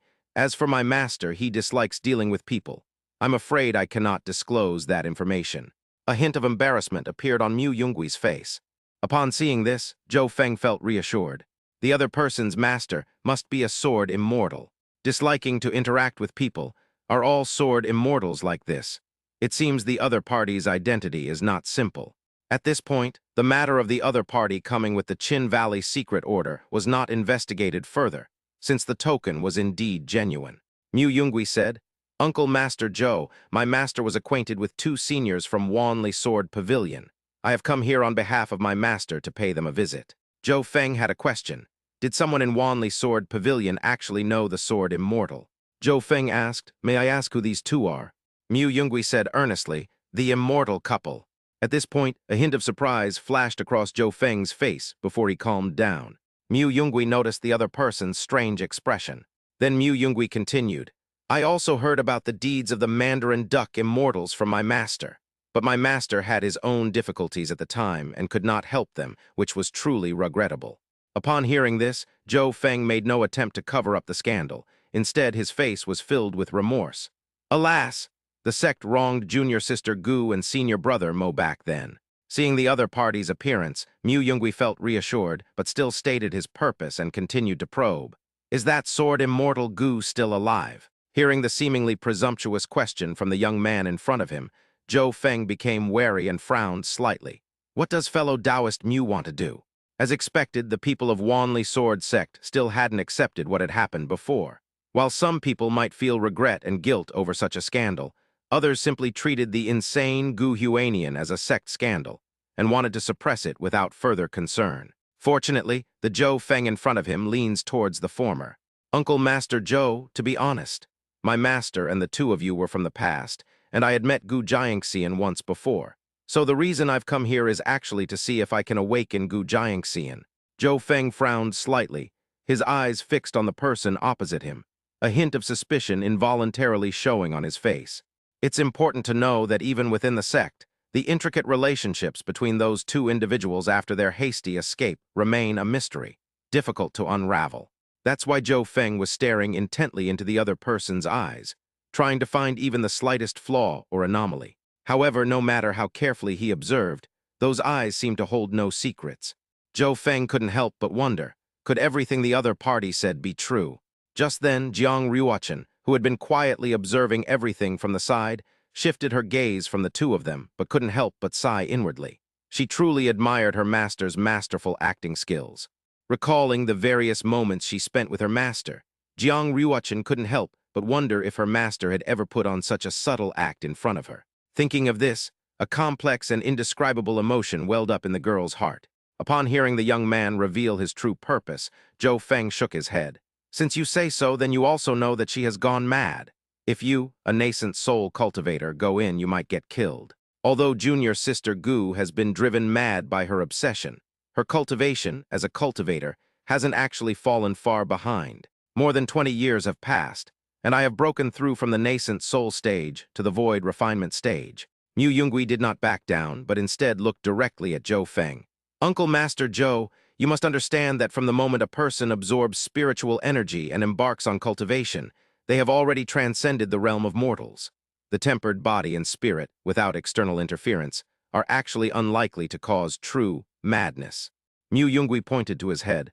A nascent soul stage sword cultivator after experiencing all that. In the end, He couldn't get past this place and let chaos control his body. From the moment the conversation began, Zhou Feng had already lowered a sword formation to isolate sound, so the Wanli Sword Pavilion disciples practicing their swords were unaware of what the group was talking about. He could only watch as his martial uncle's expression kept changing. And now it looks even uglier. Zhou Feng looked at the determined young man in front of him. Mu Yungui's words weren't just directed at Gu Huanian. They also referred to himself. Chapter 121, The Madman. Beyond the green hills, there are still green hills. Where the mountains intersect, layer upon layer of peaks rise, and countless green pines adorn the mountainsides, creating a deep green expanse. 4 streaks drifted in. After being persuaded by Mu Yungui, Zhou Feng, whose doubts had been largely dispelled, led the two into the territory of Wanli Sword Pavilion. The main reason stemmed from his self-confidence, coupled with his disbelief that 3 young cultivators with such talent would come here alone to commit illicit acts. On the contrary, he was very concerned about Mu Yungui's sect, the unknown sword immortal, and these 3 individuals who would be considered holy sons and daughters in any sect. However, the 4 of them did not go into the pavilion of Wanli Sword Pavilion. Although to outsiders the so-called Wanli Sword Pavilion is actually just a huge building, in reality, the people of Wanli Sword Pavilion exist for hundreds of miles extending out from the 3 mountains. In a sense, the true strength of the Wanli Sword sect lies not in the cultivators within the pavilion who handle the sect's trivial matters, but in the small cave dwellings carved out in these mountains, where countless grandmasters are in seclusion, a fact that even the sect's elders may not fully understand. After the 4 of them passed over the giant house, they flew towards the back of the mountain. After a few minutes, they finally stopped in front of a mountain. Looking up halfway up the green mountain, a waterfall cascades down like a silver ribbon, its momentum magnificent, as if the waters of the Milky Way were rushing down from beyond the heavens. The water rushes against the hard rocks below, producing a deafening roar, and the water splashes out like countless pure white flowers blooming in the air, a breathtaking sight. Zhou Feng and the 3 others stopped in front of a cliff. He looked at the waterfall with a complicated expression and said, "It's right here." Mu Yungui recalled a mythical hero he knew. Just as he was about to tease Jiang Ruochen, Gu Zhiyu's eyes unconsciously lit up, shimmering with a crimson gold light, and she revealed the answer. "There's a formation inside the waterfall," the girl's emotionless voice rang out. Zhou Feng, standing to the side, raised an eyebrow, somewhat surprised. The waterfall here was quite powerful, and with the spray obscuring the view, it was difficult for ordinary people to detect the formation within. It seems that even the one with the lowest cultivation level among the 3 possesses some kind of talent. Afterwards, Mu Yungui, Jiang Ruochen, and Gu Zhiyu discussed for a moment, and then asked Zhou Feng and Gu Zhiyu to wait while the 2 of them flew into the room. After the 2 passed through the waterfall, the sound of the waterfall disappeared instantly. They walked along the stone cave inside, and then a different scene appeared. Surrounded by mountains on all sides, with only a few rays of sunlight shining down from above, a small wooden cabin in the middle appears lonely and desolate. "I originally thought this place would be like a prison," Mu Yungui silently complained. Jiang Ruochen, standing beside her, said, "But isn't it also a prison?" Mu Yungui casually replied, "It can only be said that people have different definitions of a cage. No matter how vast the world is, I still feel it is a cage." At this moment, seeing the ambiguous emotion flash in her master's eyes, the girl took her master's hand. If one day the world is shattered and master wants to leave, will he take Ruochen with him? The girl's eyes, as bright as jewels, held a hint of tenderness. Mu Yungui hadn't actually delved into these details, since he hadn't found the path to ascension even during his previous life's tribulation-transcending stage. However, he still answered his disciple's question at this moment. Feeling the soft and warm touch in his hand, Mu Yungui smiled slightly. "If that day really comes, I won't let go." The 2 exchanged a glance, and after receiving mutual affirmation, the atmosphere became somewhat awkward. Mu Yungui turned his head away. Let's get back to the main topic. The environment here is quite nice, and some people in the Wanli Sword Pavilion feel guilty about what happened back then." After exiting the stone cave, Jiang Ruochen gently touched the stone wall beside her, and a misty, water-like spiritual energy rippled outwards. "It seems this place is all array formations." In stark contrast to the tranquil atmosphere, the steep rock walls surrounding the sinkhole are covered with countless sword marks, some of which are hundreds of meters long and deeply etched into the rock face. "It's definitely not safe here," As Mu Yungui walked towards the small wooden house, he suddenly stopped, his gaze fixed on a thin, spider web-like object not far in front of him. The spider web hung silently in the air, seemingly fragile, yet it exuded a mysterious and dangerous aura. With a light tap of his fingertip, Mu Yungui unleashed a sharp sword aura that slashed directly at the spider's silk. The instant the sword aura touched the silk, a deafening bang resounded, and both shattered simultaneously. The sword aura disintegrated into countless fragments, scattering in all directions like dazzling fireworks. The spider silk itself snapped into several pieces in an instant, fluttering down in a flurry. That spiderweb-like thing is actually sword energy. If I hadn't noticed it, I might have been at a disadvantage. Although Zhou Feng said that there was an array suppressing the irrational Gu Nianhua, Mu Yungui was still unsure, so he simply stopped there. May I ask if Senior Gu resides here? My name is Mu Yungui. I was once on good terms with you two in the sect. Now that I have made some progress in my cultivation, I have come to pay my respects to you. Mu Yungui said some useless nonsense towards the small wooden house not far away, just to lure the other party out. Footsteps seemed to echo from inside the small house, and then the wooden door slowly opened. Then the two watched as a middle-aged woman came out. The middle-aged woman had a beautiful face and wore a plain white linen dress. Her face was pale and she looked somewhat weak. This was different from what the two had expected. Rather than a mad cultivator, he was more like a pitiful imprisoned person. The other person spoke weakly. I am Gu Nianhua. What is the name of that old friend? Shenling Xiao, do you know him, senior? Mu Yungui narrowed his eyes and spoke, though he really didn't want to say the name, but he still lied to test whether the other party knew it. Gu Nianhua pondered for a moment, then shook her head. Never heard of it. Gu Nianhua looked at the two people's tightly clasped hands, but instead of chasing them away, she gave a forced smile and said, the two juniors seem to be very affectionate, just like Zai-jun and me. The other person slowly lowered their head and sighed, while Mu Yungui frowned, somewhat puzzled by the strange talk. Before they could react, the girl beside them had already taken a step forward, her hands flowing with magic, and a celestial sword instantly blocked their path. Suddenly, Gu Nianhua's lips parted into a bizarre and manic smile, and her eyes began to glaze over with madness, as if she had lost her mind. Ghost cultivators, you're all ghost cultivators, aren't you? I'm going to kill you all. The woman, who was originally somewhat sickly and frail, suddenly seemed to have become a completely different person, falling into a state of utter madness. Chapter 122, Grievance.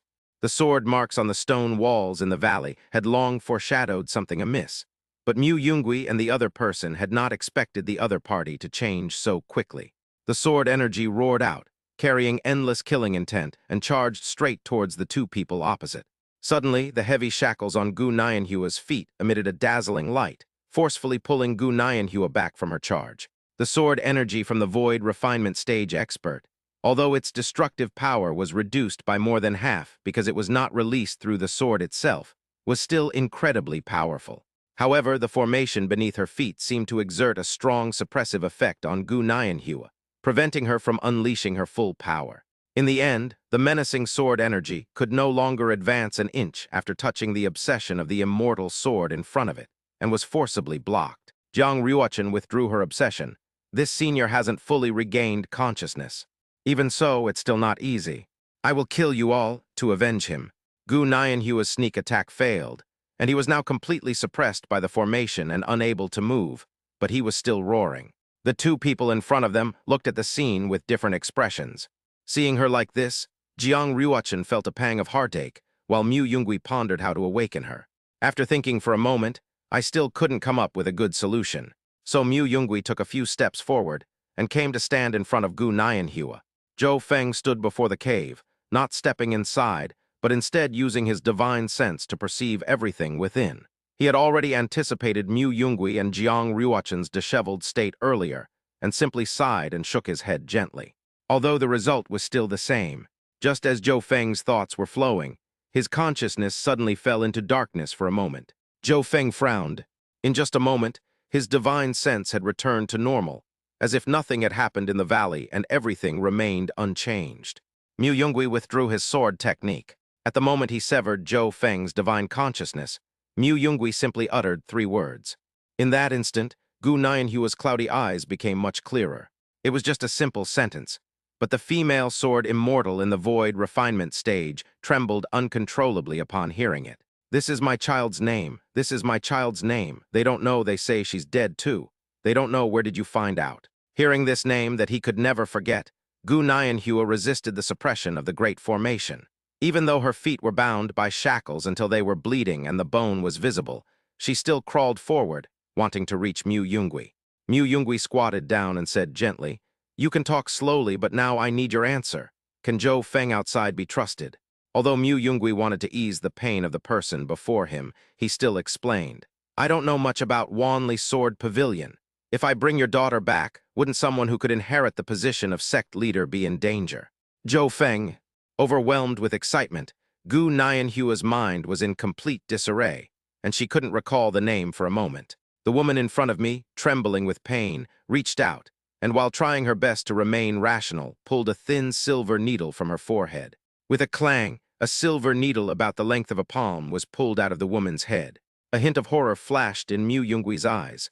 Are the people in front of me crazy? No, quite the opposite. Everyone in front of me is absolutely the most rational of them all. Only someone with sufficient rationality would need to act in such a way that drives them mad and stops them from thinking. Mu Yungui couldn't fathom how desperate a person must be to resort to such a means of escaping reality, besides death. It wasn't until a while later that Gu Nianhua managed to piece together some past events from her chaotic memories. Zhou Feng is my senior brother, and we used to be very close, but I don't know what he thinks now. But if my child is still alive, I will definitely protect her. Jiang Ruochen looked at Gu Nianhua before her and explained with a heavy heart, "Jiyu is just outside the cave. Senior can rest assured." Before that, Mu Yungui interrupted the girl's conversation and helped her say what was next. "However, if you want to see Gu Jiyu, you must promise me one thing. This matter may cost you your life, but if you agree, I will let you meet Gu Jiyu. As for your daughter, a lot has happened to her too. We'll talk about her later. In short, all of this is contingent on you agreeing to my request." "Good." Outside the cave, both Zhou Feng and the girl with her face half covered were somewhat uneasy. One stemmed from a deep-seated guilt, while the other seemed to arise from an inexplicable unease. The strange atmosphere was broken when a weak female voice came from inside the cave. "Senior brother Zhou, may you bring the girl next to you in." Zhou Feng paused for a moment upon hearing the voice inside. His junior sister had long since gone mad and hadn't called him once in decades, yet now she was speaking.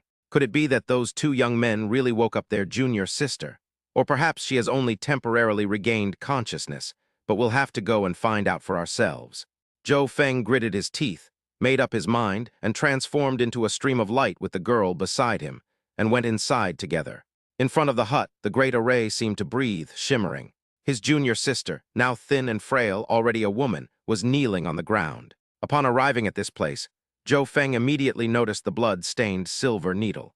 "This is the severing of all thoughts. Could it be that you, junior sister, are?" Zhou Feng recognized this item. It was something his junior sister had obtained after slaying a ghost cultivator. He remembered how his junior sister had proudly shown off her spoils of war to him. Now even she, who hates ghost cultivators the most, has no choice but to use this evil artifact that disrupts consciousness. Gu Nianhua's head was drooping, her face obscured. "Senior brother Zhou, no one can truly go mad. I'm in so much pain, only in this way can I find some relief." Zhou Feng stepped forward, bent down, and transferred a wisp of spiritual energy to her, asking softly, "Junior sister, are you feeling better now?" Gu Nianhua shook her head, not answering but instead asking, "Senior brother, what would happen to the sect if Jiyu were still alive?" The expectation in Zhou Feng's eyes had faded considerably. His junior sister was still not fully awake. How could the child who was not found back then still be alive? However, Zhou Feng had not completely exposed the truth over the decades, fearing that Gu Nianhua would not even have a sliver of hope left. At this moment, Zhou Feng had no choice but to agree. "Your child! If Jiyu is still alive, no matter what decision the sect makes, I will stand by your side this time. You swear an oath by the laws of heaven." Looking at that pale face, Zhou Feng couldn't bear it and had no choice but to agree. Seeing this, Mu Yungui breathed a sigh of relief and then said, "Senior Gu, raise your head."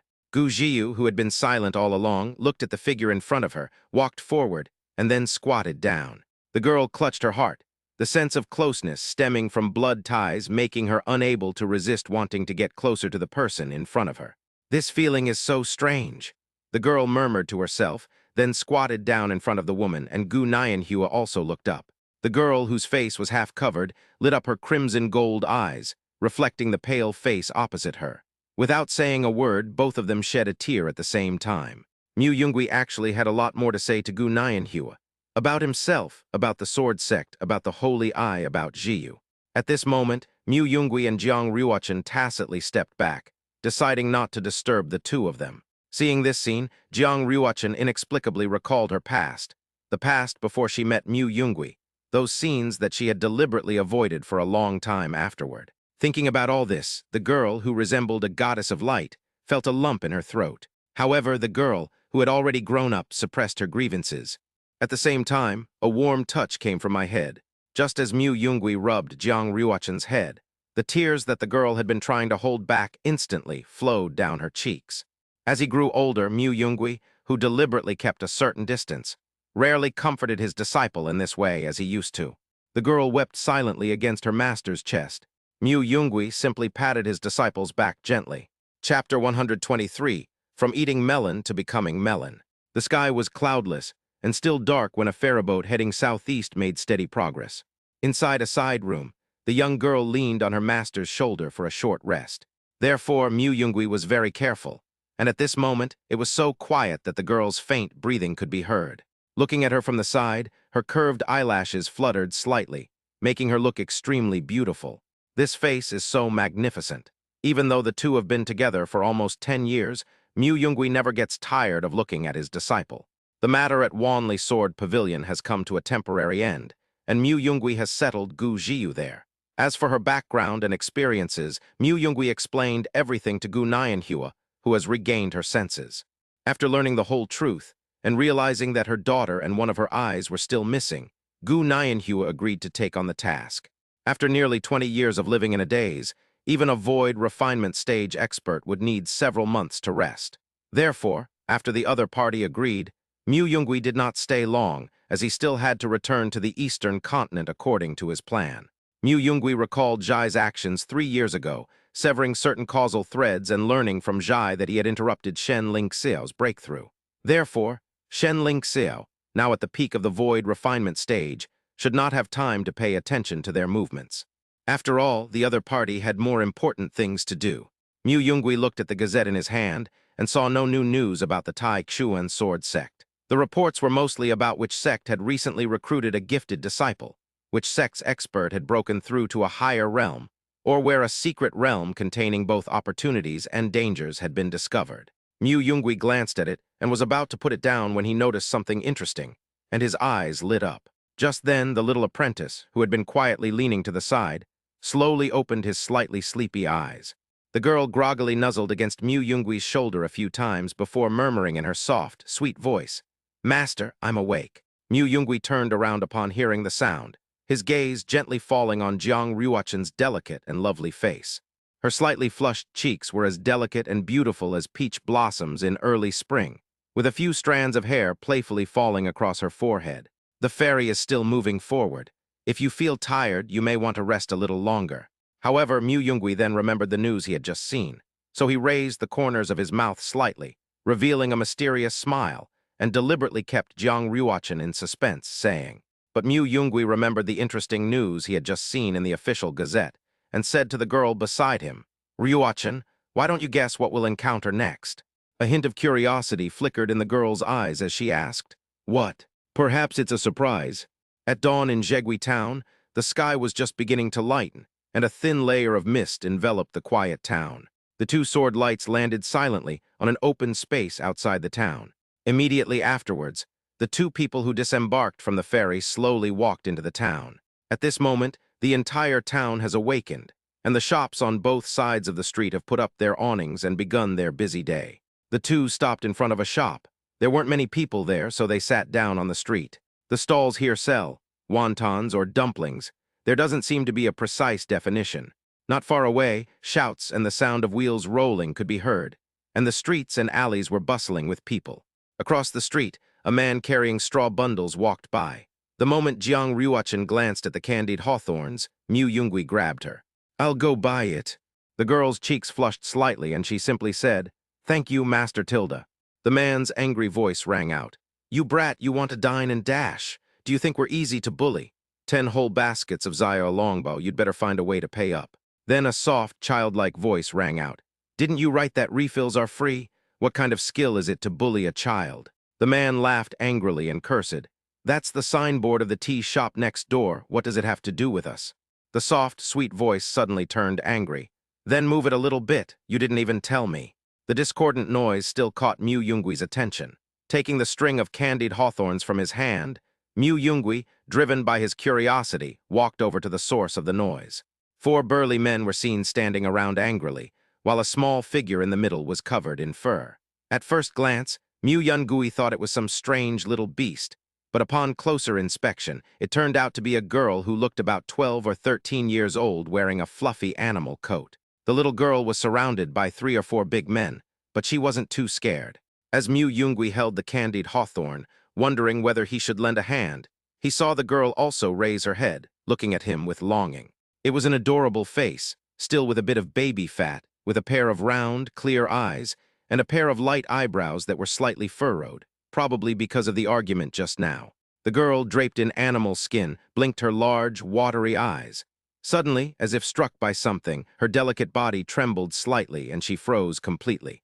Immediately afterward, the girl's once clear and bright eyes quickly became misty, as if covered by a thin layer of water. She bit her lip tightly, trying hard not to let the tears fall, but the tears in her eyes were like a flood that had burst its banks, and she couldn't stop them. It looked like they were about to burst out of her eyes, and she was crying her eyes out. Just then, taking advantage of the moment when the burly men surrounding her were slightly distracted, the girl suddenly pushed hard against an empty space beside her. The petite figure darted out like lightning. In the blink of an eye, the girl had already reached Mu Yungwee and, without hesitation, opened her arms and, like a wounded bird finding a warm harbor, threw herself into Mu Yungwee's broad and firm embrace. "Father!" The girl's childish voice rang out, filled with grievance. Mu Yungwee was stunned. The burly onlookers were momentarily stunned, simply staring at the two of them. "No, buddy. I just came over to watch the drama unfold. How did I suddenly become a father?" Before Mu Yungwee could even ponder for a moment, he realized something was amiss. "Buhu!" Mu Yungwee suddenly turned his head and looked across the street. "Puff!" In front of that wonton shop, the girl's hand holding the spoon trembled slightly, and the dough in the spoon slipped into the bowl. The girl's beautiful face was expressionless. Upon closer inspection, one could vaguely see the steam that emanates from early ripened food on her head. Mu Yungwee wanted to explain, but the girl in his arms refused to let go, muttering many aggrieved words. For example, saying things like, "Father, I've finally found you." The tone was also quite aggrieved. The burly men in front of him were already in the right, and now that there was an adult in front of the other party, they turned their attention to collecting money from Mu Yungwee. Chapter 124, the girl's face was full of composure. Mu Yungwee's expression was rather unpleasant at this moment, and there were whispers around him, but he temporarily sealed off his divine sense. Without a doubt, the general public has completely misunderstood the matter. Who knows, he's probably wondering which wealthy family's young master this is. He spends his days flirting and having a good time, and after having physical relations with those women whose relationships are as fleeting as dew, he just leaves without taking any responsibility. Who could have predicted that, with the passage of time, this heartless man would reappear here with a pampered young lady he had lured from who knows where, and by sheer coincidence, they were caught red-handed. Judging from the young lady's bewildered expression, she must have been deceived by the scumbag's sweet words, and was completely unaware that she had fallen into a carefully woven love trap. This former playboy, facing the accusing gazes of the crowd, remained unfazed, seemingly accustomed to such scenes. It's just a pity for that innocent young lady. She's likely heartbroken. No, the more I think about it, the more outrageous it seems. Mu Yungwee patted his face and shook his head. Luckily, the two of them had used disguise techniques, otherwise their reputations would have been ruined. The most urgent task is... Ryuachin, let me explain. After Mu Yungwee finished resolving the argument with the girl while pinching his nose, he returned to the snack stall, but this time he had an extra pendant on his leg. "I've been with Ryuachin the whole time. How could there be a child?" Mu Yungwee placed his hand on the face of his foolish disciple, who was gradually becoming overloaded and seemed about to shut down, and explained. "This guy, take a closer look." Mu Yungwee was quite blunt, but after realizing the girl's identity, he became embarrassed. He grabbed the girl by the back of the neck and lifted her up. After being picked up, the little white beast became much more docile, though its eyes still held tears. After glancing at Jiang Ryuachin, it spoke again. Jiang Ryuachin was stunned, still not quite understanding, but she felt much better. Jiang Ryuachin seemed to accept all of this, murmuring, "She is so beautiful. No wonder she's master's child." Mu Yungui gave the girl a light tap on the head, annoyed. "Don't say such strange things." The girl covered her head, utterly aggrieved. "But isn't there a saying? To receive a favor from someone is like being given a second parent." Mu Yungui conjured a wisp of sword energy between his fingertips, carrying a hint of threat. "Explain this properly to your master." Then his expression instantly changed, and he looked at his young apprentice with a smile. "This guy. I wonder if he really has some talent. He almost fooled me." Upon seeing the familiar sword energy, the girl immediately became obedient, her childlike face instantly turning serious. "Master Benefactor, hello. I am Bai Nyan, a big white worm." Jiang Ryuachin blinked her beautiful eyes, looking at the adorable little girl in front of her. "White worm? Is she referring to that animal costume?"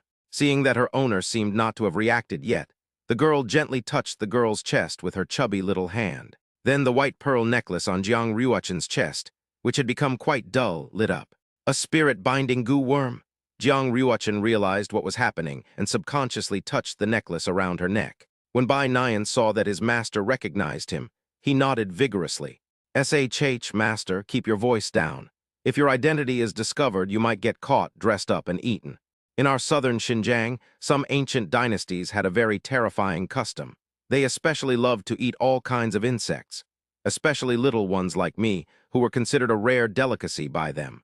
I was strung up on thin, long bamboo skewers, just like on a candied hawthorn skewer. Then, boiling hot oil was poured over it with a sizzle, and the aroma instantly filled the air. After the oil has seeped into our bodies, they will put us on the fire to roast slowly. As the fire gets hotter, our bodies will start to turn golden and crispy. Finally, when it's almost done, they will sprinkle a big handful of red chili powder on top to make the flavor even more intense and stimulating. Tusk, tusk, tusk. Looking at this goo worm that could describe itself as so delicious, Mu Yungui didn't know how to evaluate it. Even just this part, he couldn't help but admire the other party's eloquence. "I never realized you had this kind of personality before you took human form." After listening to Bai Nyan's story, Mu Yungui, for no apparent reason, teased her, so they pretended to think about it. "Is that so? Then I'm quite interested." Then he looked at Bai Nyan with a hint of amusement. Startled, Bai Nyan hurriedly hid in Jiang Ryuachin's arms. "Master, our benefactor is plotting to kill us." After the playful fight ended, Mu Yungui was about to ask why Bai Nyan was there when a gentle female voice rang out from the side. "Fellow Taoist Mu Tilda," a clear and melodious voice called out. Mu Yungui turned his head at the sound and saw a girl in a purple dress walking slowly towards him from a distance. Her steps were light and elegant. She had a classic oval face, and her fair skin was as smooth and delicate as mutton-fat jade. Even without any makeup, she looked exceptionally beautiful and charming. Her eyes, as delicate and beautiful as peach and apricot blossoms, had slightly upturned corners that carried a hint of alluring charm. The small beauty mark at the corner of her eye was the finishing touch, adding a unique charm and a mysterious aura to her. Mu Yungui stared at the unfamiliar girl in front of him, quickly searching his memory for her, but he could not find any record of her. Mu Yungui was curious about the other person's identity. He turned around, wanting to ask if she was an old friend of Jiang Ryuachin, but he saw that the girl's eyes were solemn, as if she had encountered a powerful enemy. "So, this is what Master's Taoist partner is like." Mu Yungui blinked, sensing something was wrong. Was it going to happen again? "Purple has a lot of charm, but I really don't know the other person." After Mu Yungui had already thought of what to say, he saw the girl in the purple dress walk up to Jiang Ryuachin and take a closer look. What a magnificent face. The girl in the purple dress found the two men's wary expressions amusing and secretly began to laugh. Then the girl in the purple dress, who had a mischievous idea in mind, winked at Mu Yungui. Those peach apricot-colored purple eyes changed in an instant, becoming extremely dangerous vertical pupils. The girl in the purple dress walked past Mu Yungui without stopping in front of him, but instead walked up to Jiang Ryuachin. A strange fragrance wafted up as the girl in the purple dress walked by, reaching Mu Yungui's nose, and it also carried a hint of demonic energy. Mu Yungui immediately understood, his face filled with shock. Just as he was about to ask a question, the transformed demon turned around and winked playfully. Jiang Ryuchen felt a pang of anxiety as she watched the two people acting so intimately. But the girl thought about it and realized that her master wasn't that kind of person. You spoke with a hint of amusement. It's been years since we last met. That little skinny girl has grown into a stunning beauty. Speaking of which, in a way, your hairpin was once mine too, Tilda. Jiang Ryuchen looked at the other person, confidently touched the hairpin in her hair and showed no expression on her face. Is that so? But it's mine now. There was a hint of hostility in his words. The girl's face was full of composure. He looked at Jiang Ryuchen's appearance and laughed with a silvery voice. Jiang Ryuchen was baffled. Seeing the odd reaction, Mu Yungui didn't stop teasing but sighed. She's talking about an obsession. After all, it really has been stuck in someone's heart for tens of thousands of years. Seeing that Mu Yungui had seen through his act, you stopped teasing him and gave a slightly apologetic smile.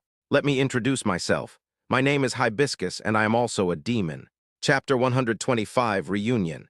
A place that doesn't really qualify as a sect. After leaving the town, Mu Jin and the others did not go too far before arriving at this valley. It's not very big, about the size of a city gate plaque, with the sect's name written on it, Magu. Ye, who was using the alias Mu Jin, was leading Mu Yungui and Jiang Ryuchen through the gates of Magu Valley and walking inside. Unheard of, unheard of. Mu Yungui's eyes were filled with astonishment. The serpent, which should have died 10,000 years ago, had its last drop of primordial blood merge into an unhatched serpent embryo 10,000 years later.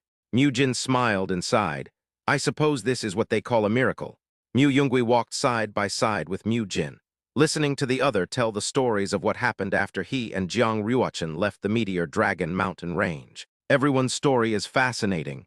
Behind him, Bai Nian was short, so he could only follow with his short legs. The girl's exercise level was much higher than usual. Normally, after eating breakfast, she would be sleepy at this time and take a nap. The girl, however, was radiant with joy. Jiang Ryuchen glanced at the backs of the two people who were engrossed in their conversation, and secretly pursed her lips behind their backs where no one could see. Little bug, what kind of person is that Hibiscus? The girl felt a little troubled when she thought of Mu Jin's face and figure, and how well she could talk to her master. Although I have a good figure, I still haven't taken that step. Feeling the faint gaze from behind, Mu Jin thought for a moment and decided it was best not to go too far. As a powerful demon in the tribulation transcending stage, Mu Jin had long lost interest in matters of love and romance due to her experiences over the years. However, in this era, humans have gained many things compared to the past, which has made Mu Jin more interested in observing the emotions and behaviors between humans. Mu Jin could see the awkwardness between Mu Yungui and Jiang Ryuchen. She originally wanted to see some interesting scenes, but unfortunately, things couldn't be rushed. Bai Nian knew Mu Jin's personality and explained, Big Sister is someone who is interested in everything. Oh no, I mean a demon.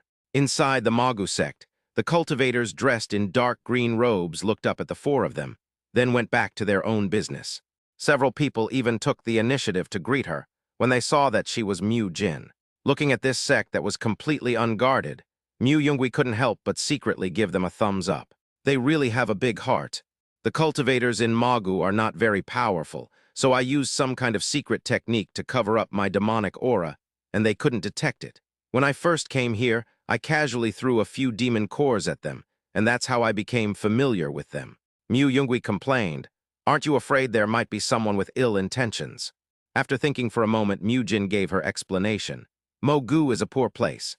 Apart from some materials for inscribing formations, there are only hard iron tools left here, so no one comes here, right? In short, it's very safe. At this moment, Jiang Ryuchen, standing behind the two, revealed the answer. The most crucial thing is that the weapons produced here are actually being transported to the northern border. With the cooperation of the sword sect in the north, which has no prefix whatsoever, and the academy acting as a bridge between them. With this relationship, who could possibly touch Magu? The group followed Ye's footsteps and stopped in front of a detached building. Chenmo, look who I brought you. Mu Jin kicked the door open and raised an eyebrow at the person inside. Master Mu Jin, if possible, it would be better to knock normally, Chenmo said helplessly as he walked out of the house. Chenmo looked at the woman in the purple dress, who had been helping him and his daughter all along. I still can't quite adapt to the somewhat unconventional Hibiscus. At this moment, Mogu was very calm, and no one knew what the other party had brought back. After spending several years together, Chenmo came to a conclusion about Mu Jin. The hibiscus is the safest and most reliable thing in times of danger. But once things are peaceful, it becomes that danger. Uncle Chen Tilda, Bai Nian hopped on her short legs and jumped into Chen Mo's arms. Uncle Chen, I found my benefactor. Praise me, by the way. I did a great service. Can I have an extra meal for dinner? Chen Mo rubbed Bai Nian's head, treating this little guy the same way he treated Chen Kinger. Chen Mo looked up, his previously doting expression suddenly widening in surprise, then his eyes stared wide open. Young brother Mu. Uncle Chen, long time no see. Mu Yungui laughed and greeted him. The middle-aged man in front of her looked more weathered than before. Almost 10 years had passed, but his wheat-colored skin, which had left a strong impression on Mu Yungui, had also turned white. Now dressed in a dark green, wide-sleeved robe, Chen Mo looks more like an elderly scholar. Having been in Magu for so many years, I've always hoped to see Brother Mu and Miss Jiang again, but I've searched through all the local gazetteers and still haven't heard of you. But how could the two of you be ordinary immortal masters? After arriving in Ink Valley, we are even more convinced that one day we will meet you again. Goodbye, goodbye. They've both grown up. One is as beautiful as a flower, and the other is as dashing as a man. They're truly a perfect match. Chen Mo looked at the two people in front of him with some excitement, full of praise. Thank you for the compliment, Uncle Chen. Jiang Ruochen smiled radiantly. Where is my sister Kinger? Mu Yungui asked after exchanging a few pleasantries. Kinger is studying formations in her studio. Let Bai Nian take you there. I'll prepare lunch right away to welcome you back. Inside a huge, somewhat gloomy and cold warehouse, the light was dim and hazy. The interior was spacious, but a faint, worn-out atmosphere permeated the air. In this somewhat chilly environment, a workbench stands out abruptly. It is piled high with various notes, drawings, and tools and materials scattered haphazardly. At the workbench stood a young woman with long, flowing hair. Her figure was slender and graceful, as light as a willow branch swaying in the wind. Compared to a few years ago, the young woman had undergone a dramatic transformation. A single spectacle rested on her delicate nose, the lens shimmering with an unusual light and occasionally emitting bursts of shimmering brilliance. Chen Kinger slid the magical artifact in her hand, engraving intricate runes. Bai Nian's urgent and excited shouts came from outside the door. Sister Kinger, open the door quickly. Look who Zaya O Nian brought back for you. Upon hearing Bai Nian's voice, the girl paused slightly, then a gentle smile appeared on her lips. Her slender hands, which had been focused on the spell in their hands, turned slightly, and the power of the spell instantly began to flow. She extended her index finger and gently touched several key nodes of the formation. In an instant, a bright line lit up on the previously dark ground. The line snaked and stretched swiftly, then precisely touched several other specific locations inside the room. As these parts were activated in turn, a low rumble was heard, and the tightly closed door began to open slowly and automatically. Chen Kinger turned around and saw 4 people standing outside the warehouse. The sunlight outside did not shine in, and the girl, who was used to the dim light inside the warehouse, found it a bit dazzling. Squinting, I saw Mu-Jin and 2 other people with extraordinary bearing. Sister Mu-Jin Tilda, it's just fantasy again, right? You've fooled me with this trick so many times. But this time it's quite detailed. You even imagined what Brother Yungui and the others would look like when they grew up. Chen Kinger pouted and rolled her eyes at Mu-Jin. Mu-Jin looked at Chen Kinger with a half-smile. Kinger, I'm a little sad that you think of me like this. As for whether it's an illusion or not, you can see for yourself. Hearing that innocent tone, Chen Kinger hesitated for a moment. No way. Then a stream of light appeared in his hand, and he gently pushed up the glasses engraved with the array, and a divine sense spread out like waves.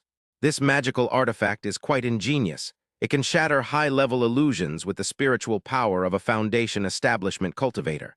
Outside the door, Mu Yungui was also surprised as he sensed Chen Kinger's abilities, who had now become a cultivator. Is this really true? Chen Kinger rubbed her dry eyes and asked doubtfully. At this moment, Jiang Ruochen smiled, raised her hand slightly, and waved it at Chen Kinger. Then Chen Kinger disregarded her unfinished work, casually took off her glasses and tossed them aside, and ran towards the crowd. Is it just about building a protective formation for the sect? How can that compare to Sister Ruochen? The girl rushed out and ran to Jiang Ruochen. Without hesitation, she opened her arms and threw herself into Jiang Ruochen's warm embrace. In that instant, their bodies embraced tightly, their skin touching, and the real, tangible sensation spread throughout their bodies. As the girl felt the warmth, and scent emanating from the person embracing her. Any doubts she had vanished completely. Long time no see, Sister Kinger Tilda. Jiang Ryuachin gently stroked Chen Kinger's smooth hair, a gentle smile appearing on her lips, and said softly. Her voice was like a gentle spring breeze, warming the heart of anyone who heard it. However, Chen Kinger seemed to have discovered a new continent. She playfully twisted her body in Jiang Ryuachin's arms and rubbed her little head against her from time to time. Chen Kinger raised her head, but it seemed she bumped into something soft, so the girl immediately stepped back and said teasingly, "Oh no, Ryuachin has become an older sister." Chapter 126 is still the same as before. Jiang Ryuachin listened quietly to what Chen Kinger in her arms was saying. At first, she didn't react, but after only a moment, she understood what the other person was saying. In an instant, a shy blush, like the sunset, crept onto her fair cheeks. "Sister Kinger, you're already acting like a hooligan the moment we meet." Jiang Ryuachin pretended to be angry, gently raised her hand, and lightly tapped Chen Kinger's head. Seeing this, Bai Nian, who usually sided with Chen Kinger, also chimed in. "Sister Kinger is bad." At this moment, Chen Kinger paid no attention to their accusations. She pouted her pink lips and complained with a wronged expression. "Why, if it were the old Ryuachin, she wouldn't have rebelled against me like this Tilda." Upon hearing this, Jiang Ryuachin straightened up and replied confidently, "Of course, after all, I'm all grown up now." Chen Kinger's face, which always gave the impression of being quiet and virtuous, now had her beautiful eyes slightly narrowed, like crescent moons, and a faint smile appeared on her lips. "Yes, you've grown up, Tilda."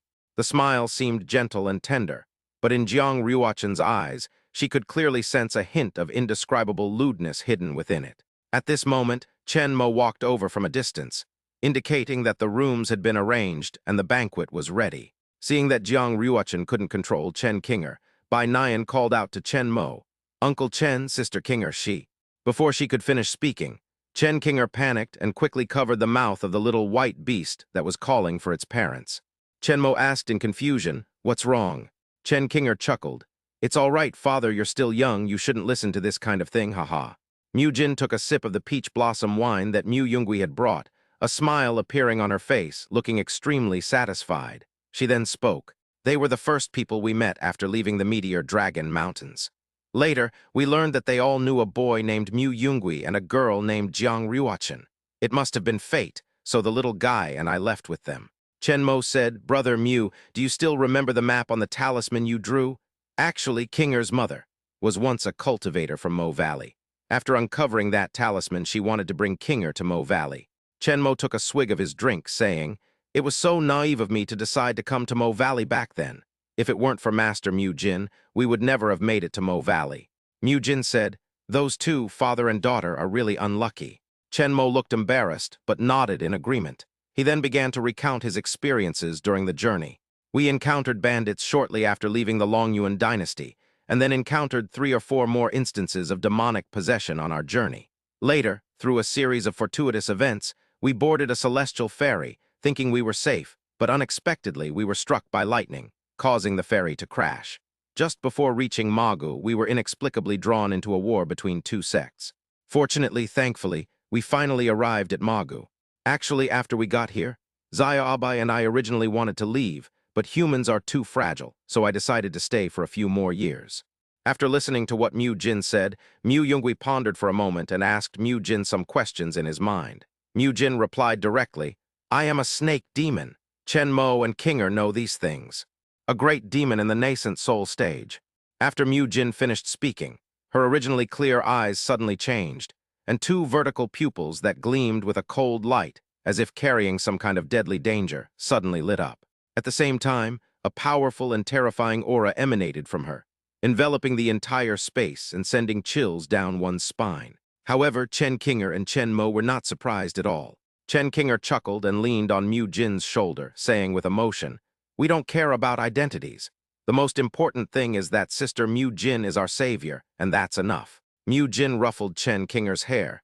"If I'm in a bad mood, I'll eat you up." Chen Kinger disagreed.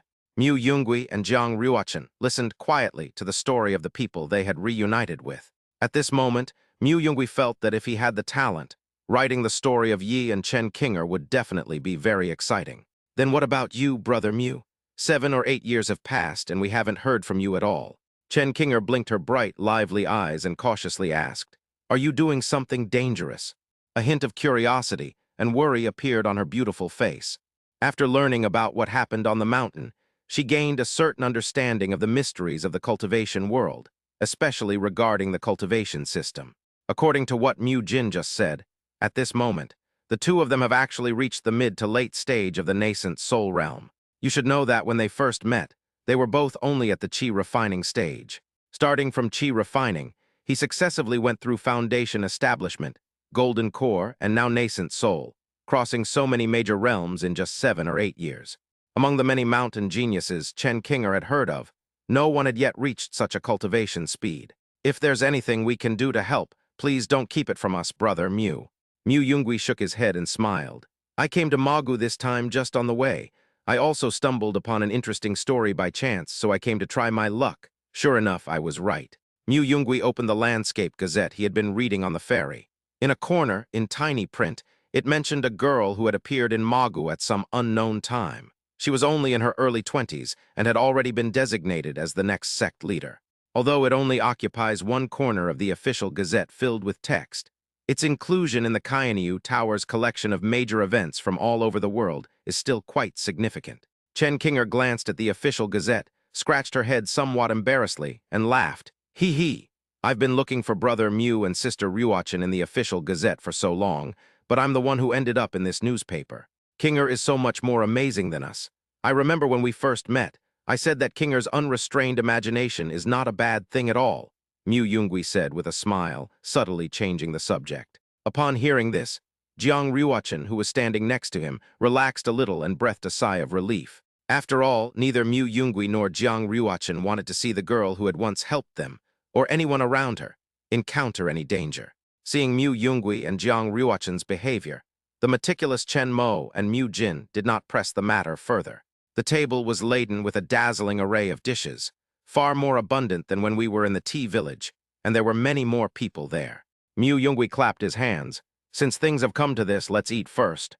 At the entrance of Magu, after a meal and some pleasantries with the others, Mu Yungui didn't plan to stay long. While Magu wasn't actually too far from Dongzhou, it was still within the sphere of influence of many dangerous forces. He prepared to leave after the meal. Even though they knew the two wouldn't stay long, the group still felt the reunion was too short. Fortunately, Mu Yungui confidently stated that he would come again in a while. Then he whispered something to the Chen father and daughter and Mu Jin. Beside her, Jiang Ryuachin stretched out her slender, jade-like hands and gently pinched Bai Nian's delicate, flawless face. At this moment, Jiang Ryuachin seemed to suddenly understand why her master would pinch her cheek from time to time. "The child is adorable." Bai Nian, whose cheek was being pinched by Jiang Ryuachin, looked somewhat dazed and helpless. Her small mouth opened slightly, and she mumbled, "Master, silver tilde tilde."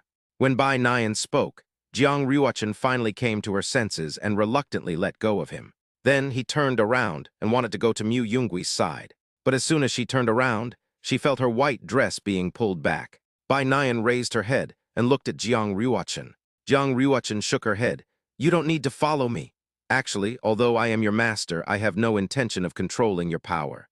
Then Jiang Ryuachin gracefully squatted down and slowly moved in front of Bai Nian. In this way, the distance between Jiang Ryuachin and Bai Nian instantly shortened a lot, so close that Bai Nian could even clearly smell the faint fragrance emanating from Jiang Ryuachin. At this moment, Bai Nian no longer needed to strain her head to look up at Jiang Ryuachin. She could now carefully observe the stunningly beautiful face that was gradually approaching. "You should stay in Ink Valley. Ink Valley cultivators aren't good at fighting, so Qinger will be much safer with you here." Realizing that Jiang Ryuachin didn't intend to take her along, Bai Nian panicked. But I'm not good at fighting." Mu Yungui's voice echoed in their minds again. "But little white insect, you are very clever. As a demon, you are more human than humans. Qinger is buried in studying formations, and there are definitely many things she doesn't understand about the mountain. With you, that's enough." "But my benefactor..." Mu Yungui gently stroked Bai Nian's hair and said tenderly, "Thank you for searching for us for so long." Zhang Mo initially wanted to persuade them to stay, but seeing their expressions, he knew which matter was more important, so he decided to speak as he had done before. "Zyro Mu, we've left the chopsticks. You can come again when you have time." Hibiscus remained silent, seemingly lost in thought. "Goodbye, everyone." Jiang Ruochen waved goodbye to Chen Mo and the others. Chen Qinger chuckled and said, "Brother Yun Gui, this time, you really have to take good care of Sister Ryu Chan." Mu Yungui didn't turn around either, but raised his hand and waved. Chapter 127, Severing the Hand That Wields the Sword. Inside a not-so-luxurious tavern, flushed men drank cheap liquor and chatted, just like in countless other taverns. It seemed like this was the scene everywhere. It's just a corner, but it's different. The woman reeked of alcohol, her face slightly turned to the side as she leaned on the table. She had a delicate and beautiful face, but now she was drunk, and her long black hair was casually scattered on the table. The surrounding noise was deafening. The drunkards, after getting drunk, boldly spouted some crude jokes. Even though they were vulgar and obscene, they never went to the corner where the woman had fallen asleep to do anything. Everyone who comes here to drink knows about this person. This woman, who had been occasionally appearing here for 20 years, still looks the same today. And the flying sword that the shopkeeper acknowledged would appear if you got close to her. It would float in the air and cause unbearable pain to your eyes just by looking at it. That was the work of an immortal. That was an immortal. 20 years ago, for a period of time after the woman appeared, no one dared to patronize this liquor store, and the owner dared not close it. Later, these drunken men discovered that this immortal only bought and drank liquor and did nothing else. So the first brave man stepped inside, followed by the second, the third. The wine shop gradually reopened, but now there was an unapproachable spot, a forbidden area. The door of the wine shop was pushed open, and the entry of the young man in black did not attract much attention. The young man did not buy any wine, but simply sat down next to the woman, his movements extremely natural, as if he had been there before. The shopkeeper was startled to see a stranger, and tried to pull the boy who had sat down next to the woman away. A flash of light appeared between the boy's fingers, and a wine jar suddenly appeared in his hand. Instantly, the drunken men in the tavern sobered up considerably, and then quieted down. Another immortal. The men behind them, having many more reasons, found excuses and got up to leave. "Oh dear, I'm reminded that I have a 3-year-old and a 70-year-old child at home that I need to take care of, so I have to hurry back," and so on. Before long, only 3 people remained in the entire wine shop. The boy looked at the familiar yet unfamiliar face beside him, turned and smiled as he tossed a piece of silver to the shopkeeper. "I don't have much money. I won't buy any wine, just a seat." The shopkeeper said in a flustered manner, "Please make yourself at home, immortal master." After saying that, the shopkeeper also assessed the situation and silently left the wine shop. The noisy liquor store, which had been bustling just 5 minutes before, fell silent. Mu Yungui nodded, took out 2 cups, poured the peach blossom wine into them, took a sip, smacked his lips, and muttered to himself. At this moment, Mu Yungui carefully extended his right palm and gently placed it on the back of the woman in front of him. Immediately afterwards, he began to slowly circulate the spiritual energy within his body, controlling an extremely minute wisp of it to flow into the woman's body. This wisp of spiritual energy seemed to contain a faint coolness, as if it could instantly clear one's mind. "Uncle Master," Mu Yungui murmured softly as he continued to channel his spiritual energy. "It's far too dangerous for a woman of such stunning beauty to be so drunk and unconscious in this tavern all by herself, even if that sword would protect its master." As Mu Yungui channeled his spiritual energy into her, the woman's limp body stirred slightly. She then gently lifted her chin and tried to open her eyes to look at him. The boy looked over and saw a hint of clarity in the other person's cloudy eyes. "The Tai Chuan heart-stabilizing technique." Bai Qian propped herself up and saw the peach blossom wine on the table. Not caring that she had just sobered up, she poured herself another cup. Mu Yungui nodded. "What's the point of learning this most useless inner sect cultivation method?" Bai Qian asked, looking at the unfamiliar young man. Mu Yungui looked at his wine glass and said, "My martial uncle loves to drink, and this method can quickly sober me up, so I learned it." "So your senior uncle is really awful, Tilda. He's clearly an elder, yet he acts so recklessly. By the way, what's your senior uncle's name?" "Bai Qian, the 3rd elder of the enforcement hall, is drinking with me." Bai Qian paused for a moment, then asked, "Your name?" Mu Yungui said, "Mu Yungui is a disciple of the enforcement hall of the Tai Chuan sword sect, in his 20s, and a sword cultivator at the nascent soul stage." A nascent soul stage at the age of 20. Where did this prodigy come from? With the sword spirit saint body, sword practice and cultivation are both very fast. Bai Qian raised an eyebrow and said, "This guy is not much worse than Shen Qinghan. He could be the holy son of our sword sect." Bai Qian then recalled the saintess who didn't practice swordsmanship. Years ago, she was severely injured, which significantly hampered her original talent. The young man before her was not only no match for him, but far surpassed Shen Qinghan in strength. Upon hearing the name of the Holy Sun, Mu Yungui smiled gently. I have always been the Holy Sun. Bai Qian looked at this non-existent sword sect member and exclaimed in admiration. Interesting, you, Holy Sun, whom I've never met before. Mu Yungui did not explain, but asked, how was junior brother Mo after breaking through? Did he awaken any supernatural abilities or activate any ancient bloodlines? When Mu Yungui mentioned his little disciple, Bai Qian frowned for no apparent reason. You're the one who had Yar tell me to protect Liu Exing when he breaks through his cultivation realm. And how do you know about Liu Exing's physique? From the very beginning, you have been very familiar with us and with the sword sect. Mu Yungui put down his cup and opened his hand towards Bai Qian. If Shishu wants to know, just hold my hand. Bai Qian's expression was strange. It seemed that the other party was about to reveal his true intentions. Could it be that he was after her beauty? Even though she's already in her 50s, and while she's undeniably stunningly beautiful, well, a young man is handsome enough, so it's not a bad idea. Looking at Bai Qian's expression, Mu Yungui sighed helplessly. Uncle Master, I can tell from your eyes that you've misunderstood. Don't worry, it's definitely not what you think, and I absolutely have no ill intentions. Bai Qian said nonchalantly, you were all concerned about my well-being at first, and after a few words you wanted to touch my hand. Who knows who you are or what you want? But considering the wine we had, I might as well grant your request. Bai Qian reached out and placed her hand on Mu Yungui's hand without hesitation. Bai Qian had always been wary of her opponent, but she was confident that if anything seemed amiss upon contact, she could kill the nascent soul cultivator with a single sword strike. Even though the opponent's killing power has increased to the nascent soul stage, she still has confidence because of her own cultivation level and some unrevealed trump cards, so Bai Qian is not timid or hesitant. The moment Bai Qian touched Mu Yungui, she froze, and large beads of sweat appeared on her fair forehead. Liu Exing, a Yao! The opponent didn't have any so-called killing move, but at this moment Bai Qian was covering her head, her whole body was weak, and she had lost her composure. What is this? These are memories that only exist because of me. Mu Yungui shook his head. The important thing is that I want to discuss something with my martial uncle. Bai Qian stared intently into Mu Yungui's eyes.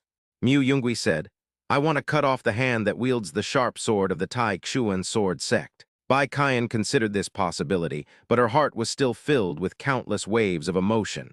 After calming herself down, she frowned and asked, Shen Ling Xiao, our sect leader who is at the peak of the void refinement stage. Mu Yungui, yes.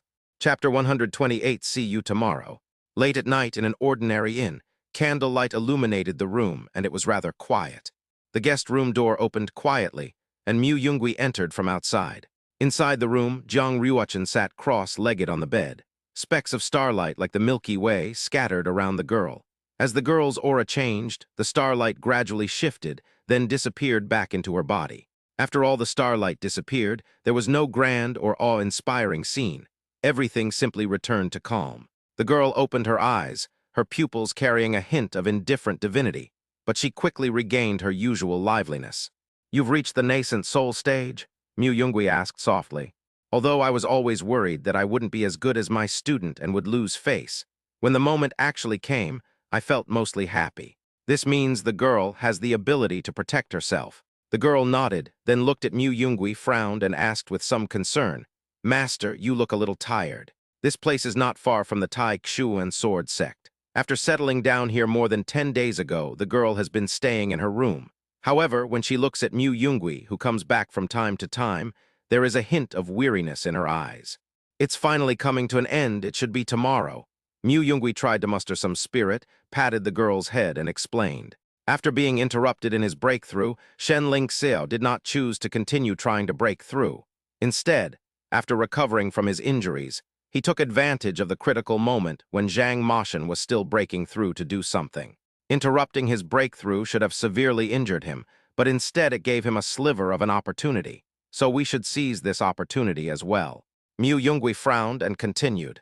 Zhang Moshan never expected Shen Ling Xiao to do this, and Shen Ling Xiao never expected us to do this either. Yesterday, Shen Ling Xiao led the 4 peak elders of the Tai Xuan sword sect, along with all the high-ranking cultivators except those from the enforcement hall, away from the Tai Xuan sword sect. This is our best chance. After recounting the events of the past few days, Mu Yongui looked at the young girl and said gently, "Now that Ryuachin has broken through to the nascent soul stage, the strength of your physical body and divine sense is sufficient to perform the soul-body separation and union technique. You can kill Shen Qinghen. As long as you want to leave, no one can catch you and—" Before he could finish speaking, the girl abruptly interrupted. "Master, what about you?" Mu Yongui, who had already prepared his answer, did not expect the girl to ask such a question. The boy's mind flashed back to the despairing scenes of his past life. The sword cultivators of the enforcement hall standing behind him, Elder Bai Kaiyan being executed, and his fellow disciples all killed. The various things the Shen family father and daughter had done before their 5 senses were taken away. Master has his own way. The girl shook her head. "Master, you haven't told me what you'll do at that time." Mu Yongui continued.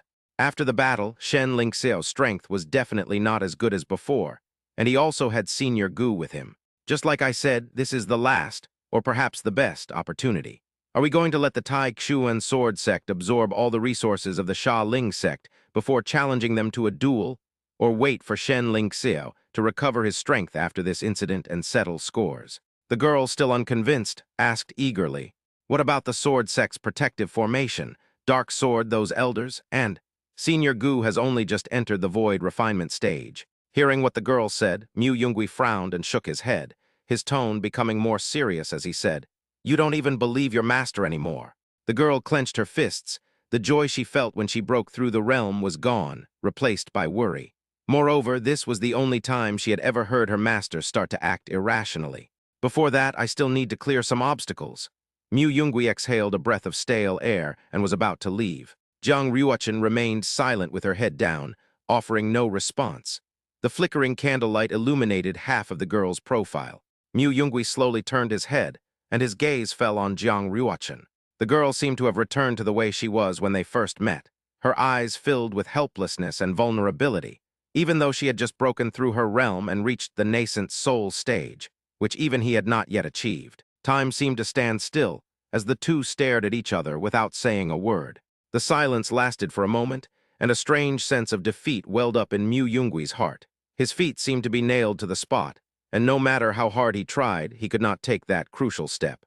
His inner struggle and hesitation were clearly visible on his face. Mu Yongui took a deep breath, unable to bear it any longer, and turned around. He opened his arms and, without hesitation, tightly embraced the girl in front of him. "I'm sorry, Master shouldn't have said that," Mu Yongui said softly, his voice filled with a hint of guilt and self-reproach. The room was unusually quiet. You could hear a pin drop. In this tranquil atmosphere, the two could clearly feel each other's heartbeats. Jiang Ryuachin's body trembled slightly involuntarily, but she quickly calmed down. Her beautiful eyes gently closed, and her hand slowly rose to softly embrace Mu Yonggui's broad shoulders. Feeling the warmth from Mu Yonggui's embrace, the girl slowly said, "Master, Ryuachin likes you." "Mu Yongui, Master knows." The girl raised her head, her delicate eyebrows slightly furrowed, as if she were blaming her master. "You don't know." Jiang Ryuachin raised her head and looked into Mu Yonggui's eyes, trying to find some answers she was looking for. But after a moment, her eyes softened again. The girl seemed to have made up her mind. Then the girl touched Mu Yonggui's face, standing on tiptoe. For a moment, time seemed to stand still in their perception. "You know," the girl asked again after finishing her previous action, seemingly still a little angry. Mu Yongui stood frozen in place, savoring the soft touch that had just touched his lips, and the lingering fragrance that had graced his nose for a moment. When he looked at the girl, she had already lowered her head, so his expression was not visible, and her body was trembling slightly. Mu Yongui gently touched the girl's cheek. "I know." Mu Yongui responded earnestly to the girl's feelings for him. Then Mu Yongui spoke again. "I." But before Mu Yongui could say what he was going to say, the girl hurriedly stretched out her finger and placed it in front of Mu Yonggui's lips. "That's fine then, leave the rest for later. Well, see you tomorrow." As soon as she finished speaking, Mu Yongui vanished, leaving only the girl in the room. Only the girl remained, wanting the boy to stay a little longer. If that's the case, Master will definitely talk to Ryuachin about it again. Chapter 129, Ruling. At the summit of a mountain, a territory several thousand meters wide. When viewed from above, This place resembles a mythical beast called Xuanwu from ancient times. Therefore, the sword sect named this place Xuanwu Square. Thump! Suddenly, a deep and majestic bell tolled, as if from ancient times, resounding across the sky above the Tai Xuan sword sect. The bell tolled as if it possessed boundless power, quickly spreading to every corner of the entire sword sect. The sword sect disciples, busy with their own tasks, whether diligently practicing their swordsmanship or undergoing secluded cultivation, were all drawn by the sudden sound of the bell. Those who had been locked in a fierce and evenly matched sparring session were also stunned by the earth-shattering bell, and all stopped swinging their swords. Dozens of sword sect disciples were gathered in a training field. They were all newcomers who had only been in the sword sect for a year or two. They seemed somewhat bewildered by the sudden, mysterious chime, completely unaware of what it meant. However, despite their doubts, simply listening to the tolling of the bells, they couldn't help but feel an indescribable tension spreading through their hearts. As everyone looked at each other, unsure of what to do, a disciple standing at the edge of the crowd frowned thoughtfully, then slowly spoke. "I've heard some of my senior uncles mention him before. This seems to be the famous Yan Zhang of our sword sect. The Yan Bell? This is a giant spiritual artifact that the sword sect built when it was founded. Everyone who joined the sect had heard of it. It would ring out whenever a major event concerning the sword sect's survival occurred. However, none of the dozens of disciples present had ever heard of it. The outer sect elder frowned, his face serious. This is Yan Zhang. All disciples present put everything aside and go to the Xuanlin arena to assemble immediately. At the sword sect's plaza, sword light, like shooting stars, converged on the Xuanwu plaza from all directions. In the short time it takes for an incense stick to burn, all the disciples of the sword sect had arrived at the plaza. At the head of Xuanwu Square, the masters of the 5 peaks and the sect leader appeared in an instant, standing with their hands behind their backs in mid-air. At this moment, Shen Lingxiao's face showed no expression, and his complexion was somewhat pale. The peak masters looked on with confusion. They hadn't rung the solemn bell. Shen Lingxiao and all the high-ranking cultivators of the sword sect, including the 5 peak masters, had just returned from the Shaling sect, and were not yet ready to announce the results of their attack when the bell rang. The peak master of Danfeng looked at the people below and said, "Except for those grandmasters who are in seclusion and whose fate is unknown, all the disciples of the sword sect have arrived." After a while, Shen Lingxiao slowly spoke. Silence. The sound wasn't loud, but it was just like the sound of the solemn bell earlier, and it actually reached everyone's ears. After a moment, all the disciples below, regardless of their cultivation level, quieted down. Shen Lingxiao asked, "Where is Bai Kaiyan?" One of the peak masters replied, "Down below. Was this bell struck by Bai Kaiyan?" Shen Lingxiao looked out and saw that the woman who should have been standing beside him was now standing with her disciples on the Xuanwu Square below. She held a celestial sword and stood upright on the ground, closing her eyes to rest.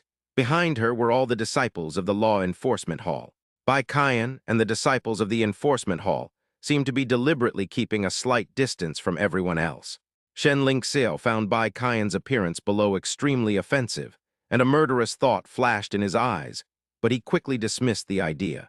With Zhang Mashan eliminated, and after recovering from his injuries, there were no more obstacles to breaking through to the next realm. After reaching the integration stage, things like the Law Enforcement Hall would no longer exist. So taking advantage of the gathering of disciples, Shen Lingxiao said, "Disciples of the Tai Xuan sword sect, the sounding of this solemn bell is to announce one thing. The sect leader of the Shaling sect, Zhang Mashan, has been killed, and the Shaling sect has been scattered like birds and beasts. All cultivation resources have been transferred to the sword sect." After he finished speaking, there was a moment of silence below, and then everyone gasped. It's important to understand that while the Sha Ling sect and the sword sect are far inferior in terms of foundation, their sect leader was still a late-stage void refinement realm expert. How could the Sha Ling sect, with such a foundation, have its sect leader killed in just a few days? Just a moment later, everyone cheered again. After the cheers gradually subsided, Bai Kaiyan spoke. "Wait, I was the one who struck the solemn bell. Everyone is here, and the sect leader has finished saying what he wanted to say, so it's my turn. I have something I need to ask the sect leader right now." Shen Lingxiao frowned, a sense of foreboding creeping over him. Bai Kaiyan asked, "Why did Gu Yue, the former sword master of Frost, die so mysteriously?" When this name was mentioned, some of the disciples with higher cultivation levels fell into deep thought, and the image of that person gradually emerged in their minds.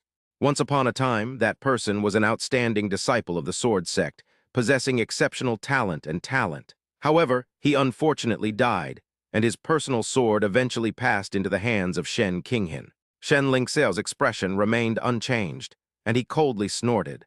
HMPH, does Elder Bai know something? Why is he bringing up this old, trivial matter from decades ago? Is he trying to make things difficult for me with this? However, since you've already asked, this person died at my hands. The reason for this is simply that this person was too ambitious and restless, which led him astray during his cultivation, causing him to suffer a qi deviation in his cave. There is no way to save him, so we can only bear the pain of killing him with our own hands to prevent even greater disasters from happening.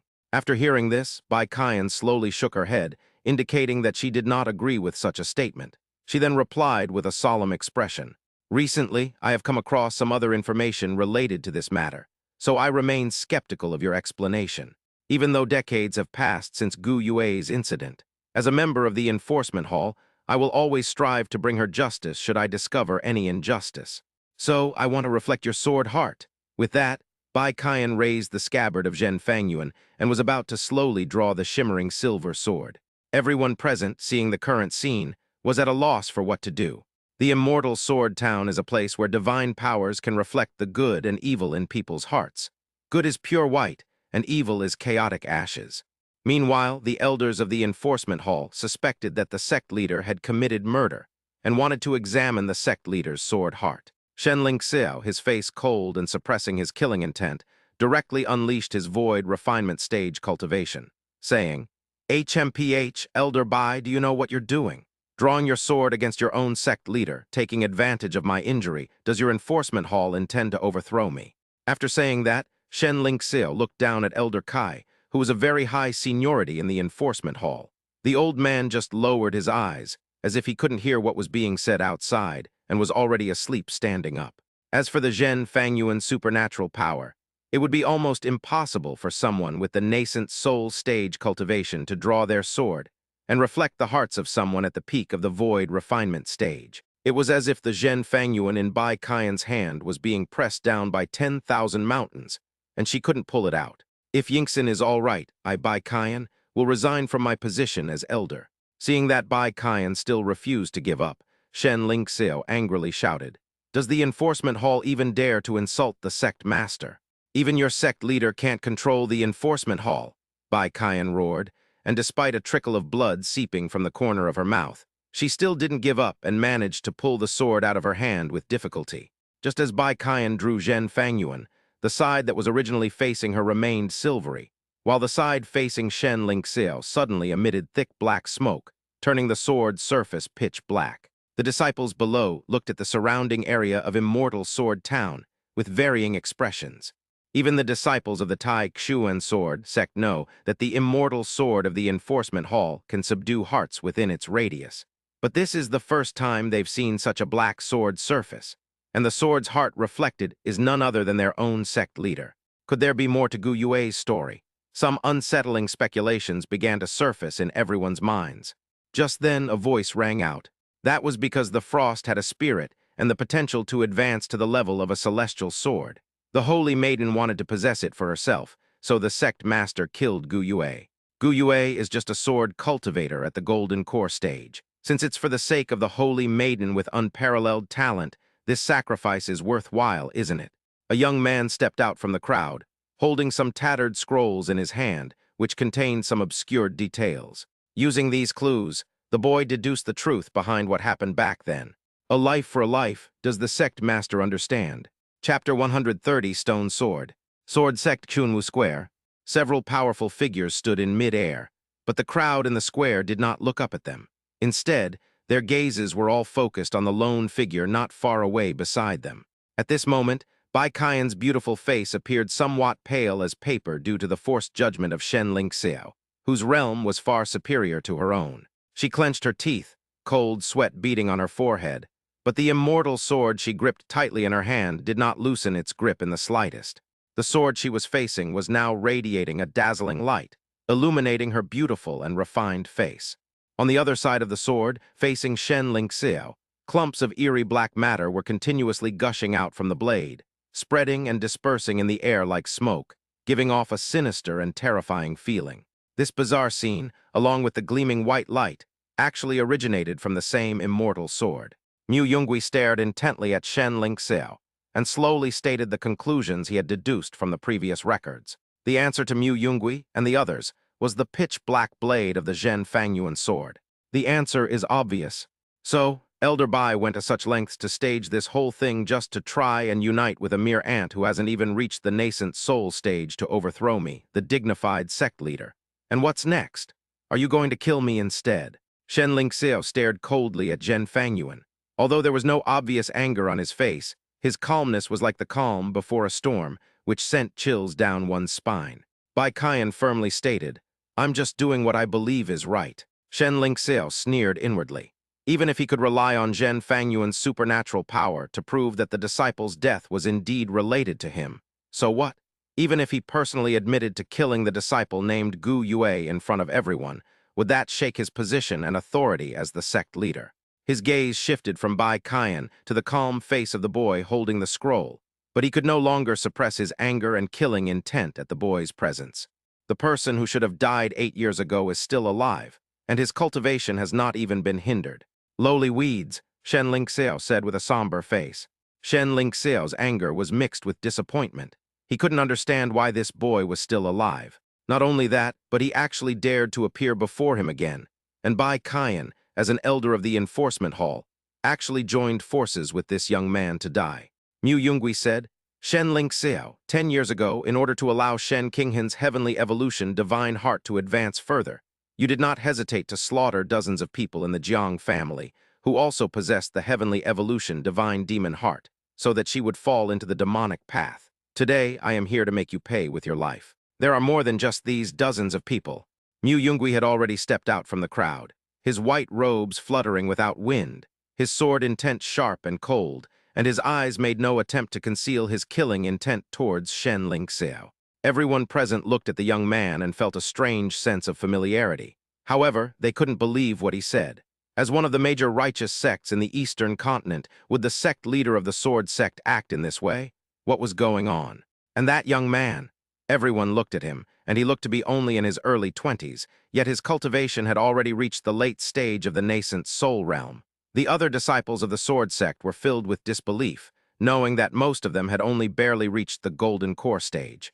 And he, at such a young age and with such talent, actually wanted to kill the sect leader of the Sword sect who was at the peak of the void refinement stage. If it were me, would I not even have the courage to draw my sword? All eyes were once again drawn to this mysterious young man. Shen Lingxiao was also looking at Mu Yungui, but he was pondering how the other party could possibly hurt him in the Sword sect. The scene before me resembled a praying mantis waving its arms at an elephant. The comical is more so than the bizarre. So what if Bai Qian pulled out Zhen Fangyuan? They were just some nascent soul stage cultivators. Even if they were exposed, so what? They were just reckless brutes relying on their so-called righteous beliefs.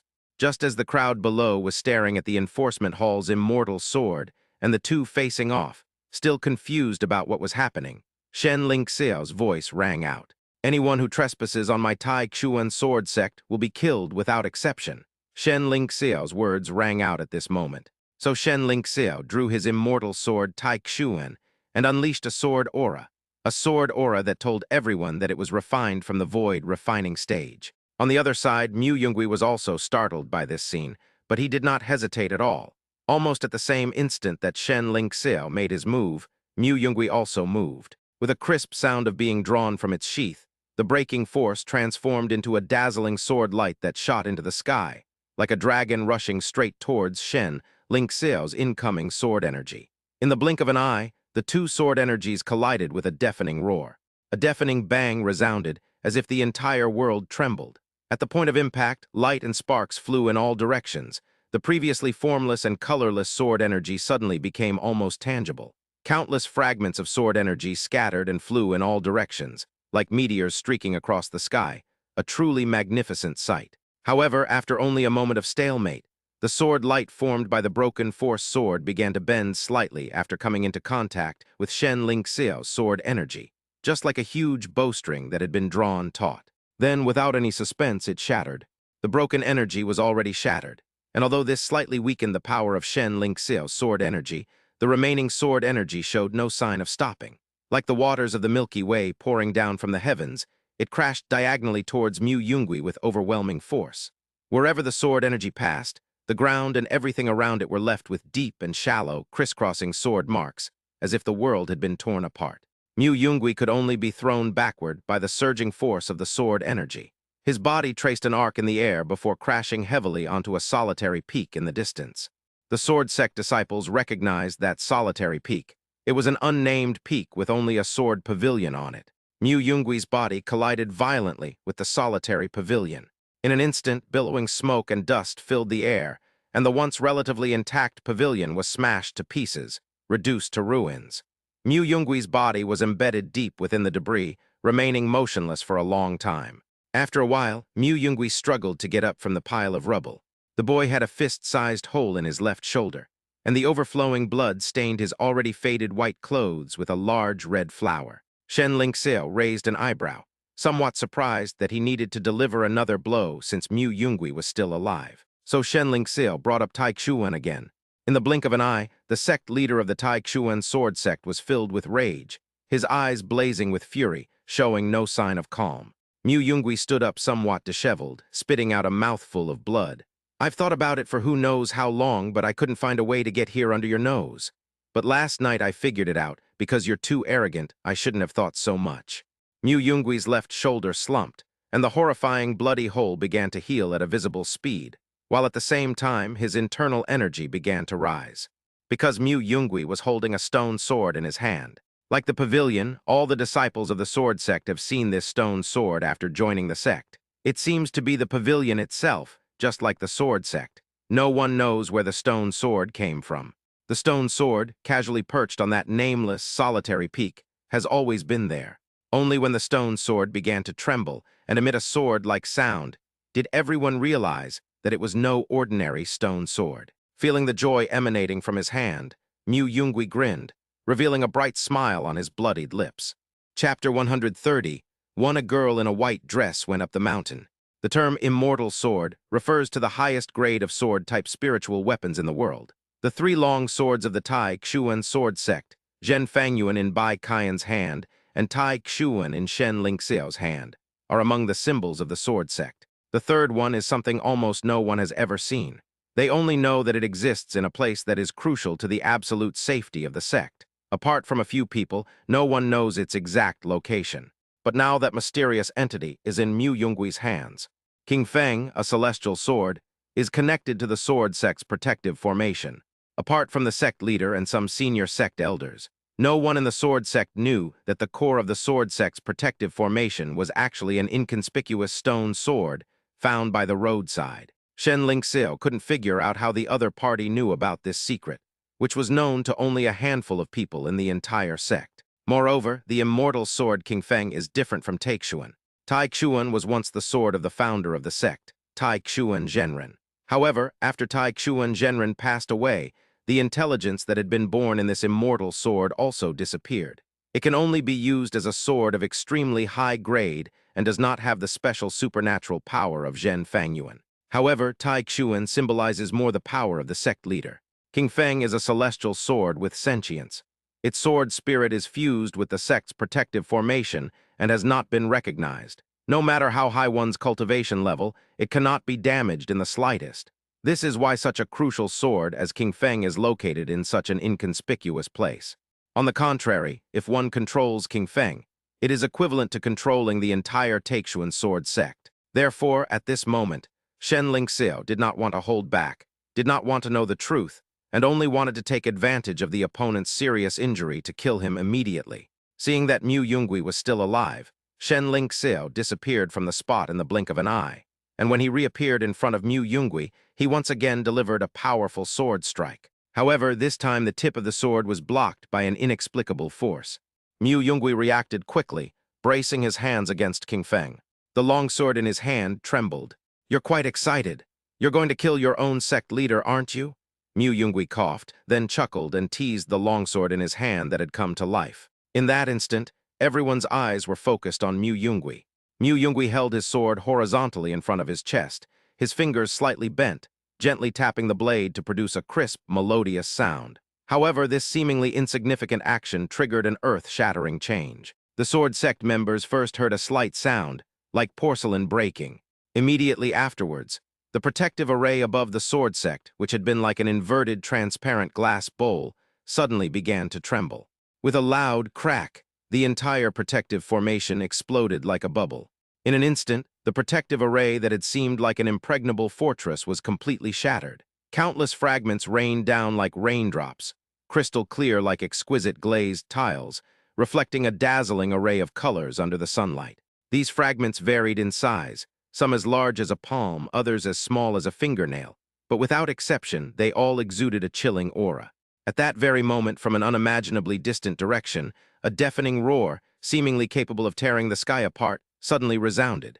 This roar, like a thunderbolt, shook the entire world. Immediately afterward, a dazzling sword aura, so bright it was impossible to look directly at, hurtled towards this place like lightning at an astonishing speed. The power contained within this sword energy was terrifying.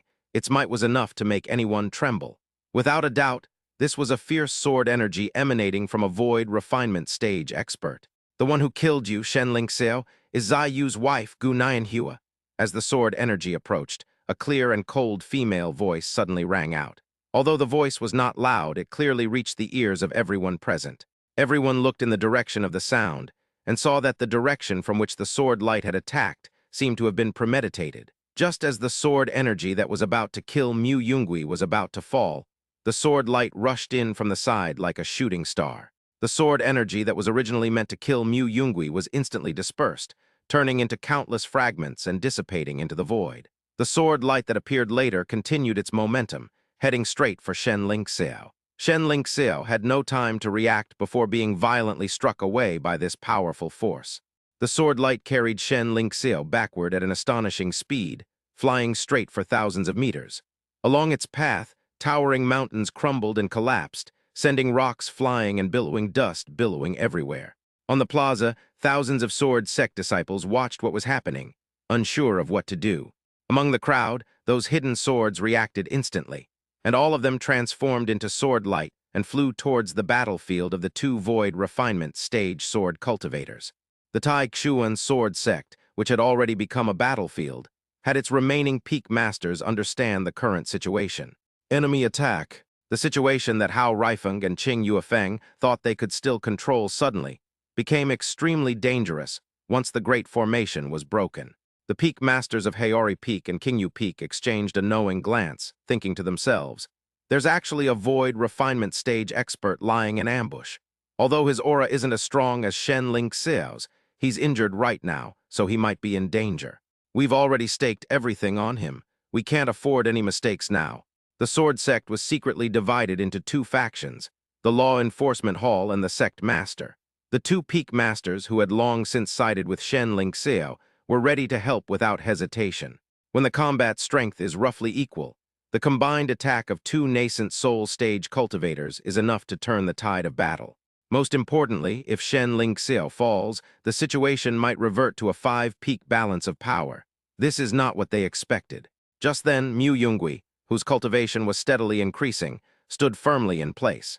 He gripped the humming stone sword tightly with both hands, his gaze piercing as he looked at the two peak masters who were preparing to join the battle, and shouted, "Two peak masters, please forgive my frankness, but this matter is purely my personal affair. I hope you two will not interfere." As he finished speaking, the powerful aura emanating from him grew even more turbulent, as if the surrounding air itself was being violently stirred and churned. The stone sword in his hand trembled incessantly, and the mottled stone chips that had covered its blade fell off one after another, like an old outer layer being peeled away. After all the stone chips had fallen off, a cold, silver sword light suddenly burst forth from the stone sword. Extremely sharp and faint sword chants echoed from the green peaks. Where did this brat come from? You think you can condemn our Tai Xuan sword sect master just because you spouted a few nonsense words? After the two peak masters finished speaking, they prepared to leave. Mu Yungui gripped the silver-white longsword tightly with both hands, and suddenly planted it firmly on the ground. The shattered, scattered fragments of the great array's glass seemed to be drawn by some mysterious force, and began to tremble slightly. They first bounced gently on the ground, then quickly rose and hovered in mid-air. It was as if a torrential downpour had been frozen in time. The sword intent emanating from those raindrops was extremely chilling. Originally a heaven-level protective array serving as the sword sect's shield, it transformed into the sword sect's sword after Mu Yungui wielded the Azure Peak. The two peak masters who were originally going to support Shen Lingxiao felt an immense killing intent. They believed that if they took a single step, they would be locked onto and killed by the countless shards of glass. Mu Yungui said coldly, "I don't have time to investigate the affairs between you two peaks and Shen Lingxiao right now. However, if the two peak masters want to cause trouble, I don't mind using the precious sword energy of King Feng to kill you." The peak master of Haori Peak, his face grim, said angrily, "The Academy will definitely investigate this matter thoroughly." Although the two peak masters' eyes were filled with killing intent towards Mu Yungui, they dared not make a move. In the distance, two sword intents from cultivators at the void refinement stage clashed, causing the heavens and earth to tremble. In the plaza, as the shards of glass created a stalemate elsewhere, after the great formation was dispelled, a girl in a white dress went up the mountain. Chapter 132, Protecting the Sect. Mu Yungui held the green peak in his hand, and countless shards of glass remained still in mid-air around him. The sunlight shone down and made them sparkle. The scene was hard to describe, but it was very beautiful to look at. In the square, a girl dressed in the attire of the sword sect began to move. Mu Yungui turned around and looked at the girl for the first time since he came up the mountain. Many sword sect disciples, seeing the sect's current crisis, were already holding their swords, eager to act. Amidst the not-so-quiet scene, Mu Yungui still spotted the girl at first glance. It wasn't actually that difficult to find her. The white robe embroidered with gold thread gave it an air of nobility.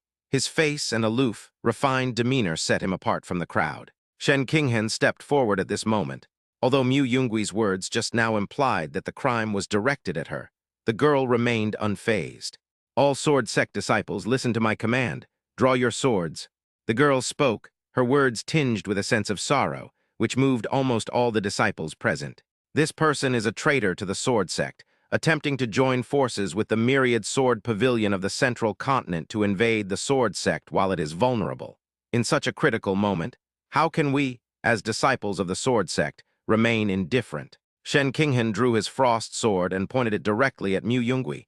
"Protect the sect." Below they shouted in unison, "Protect the sect." Mu Yungui listened to what the other person said, without any change in expression.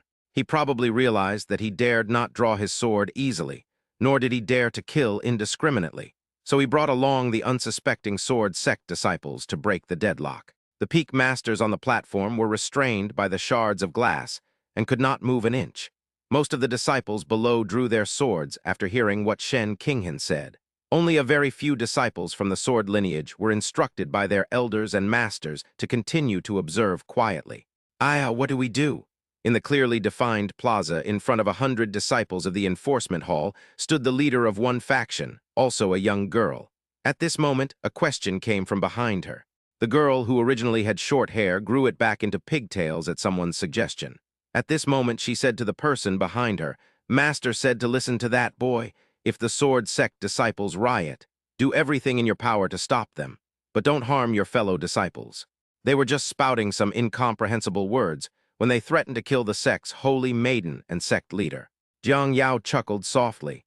Even though she had never liked the two people's actions in the slightest, this was just too much. Once an uprising breaks out, the number of people in the enforcement hall is only a fraction of that in the sword sect, making it as futile as a mantis trying to stop a chariot. Jiang Yao didn't know why Bai Nian gave such an order, but it was the first time she had seen her master so serious. Liu Ji, who was behind Jiang Yao, shook her head, walked to Jiang Yao's side, and gently took Jiang Yao's somewhat cold hand. "Don't say such things. I will protect you." Jiang Yao didn't answer. She glanced at Mu Yungui, who stood alone in the distance, and murmured unconsciously, "Does this count as treason? But for some reason, looking at that person makes me feel strangely at ease." "Familiar?" Liu Ji didn't feel that way, but still said firmly, "No matter what, I will always stand by your side. Even if I die, I will die before you." Jiang Yao frowned, somewhat helplessly, saying, "Liu Ji, you're always like this. Don't say things like that again." "Liu Ji." Mu Yungui listened to Shen Qinghen speaking the same words a saintess should say as in her previous life. she sneered, full of mockery. HMPH, traitor?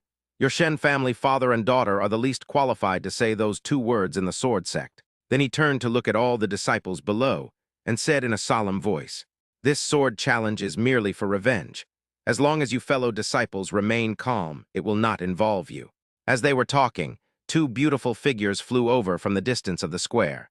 Mu Yungui sensed a familiar presence approaching from afar, so he changed the subject again. "Of course, if what happens next still doesn't make you put down your swords then, I don't mind if the smell of blood on your swords gets even stronger." Having said that, Mu Yungui fixed King Feng in place, then transformed into a streak of light and headed to another battlefield. Hearing the murderous intent in those words, those present, though filled with anger, were forced to regain a semblance of composure. And what does what happens next refer to? The disciples, who were eager to die heroically, were caught off guard, and even the 5 peak masters on the stage were confused. Mu Yungui rushed off at top speed, heading towards the more dangerous battlefield in the distance. It should be noted that although Gu Nianhua was also a sword cultivator in the void refinement stage, he was only at the initial stage. After going mad for decades, he had only recuperated for a few months.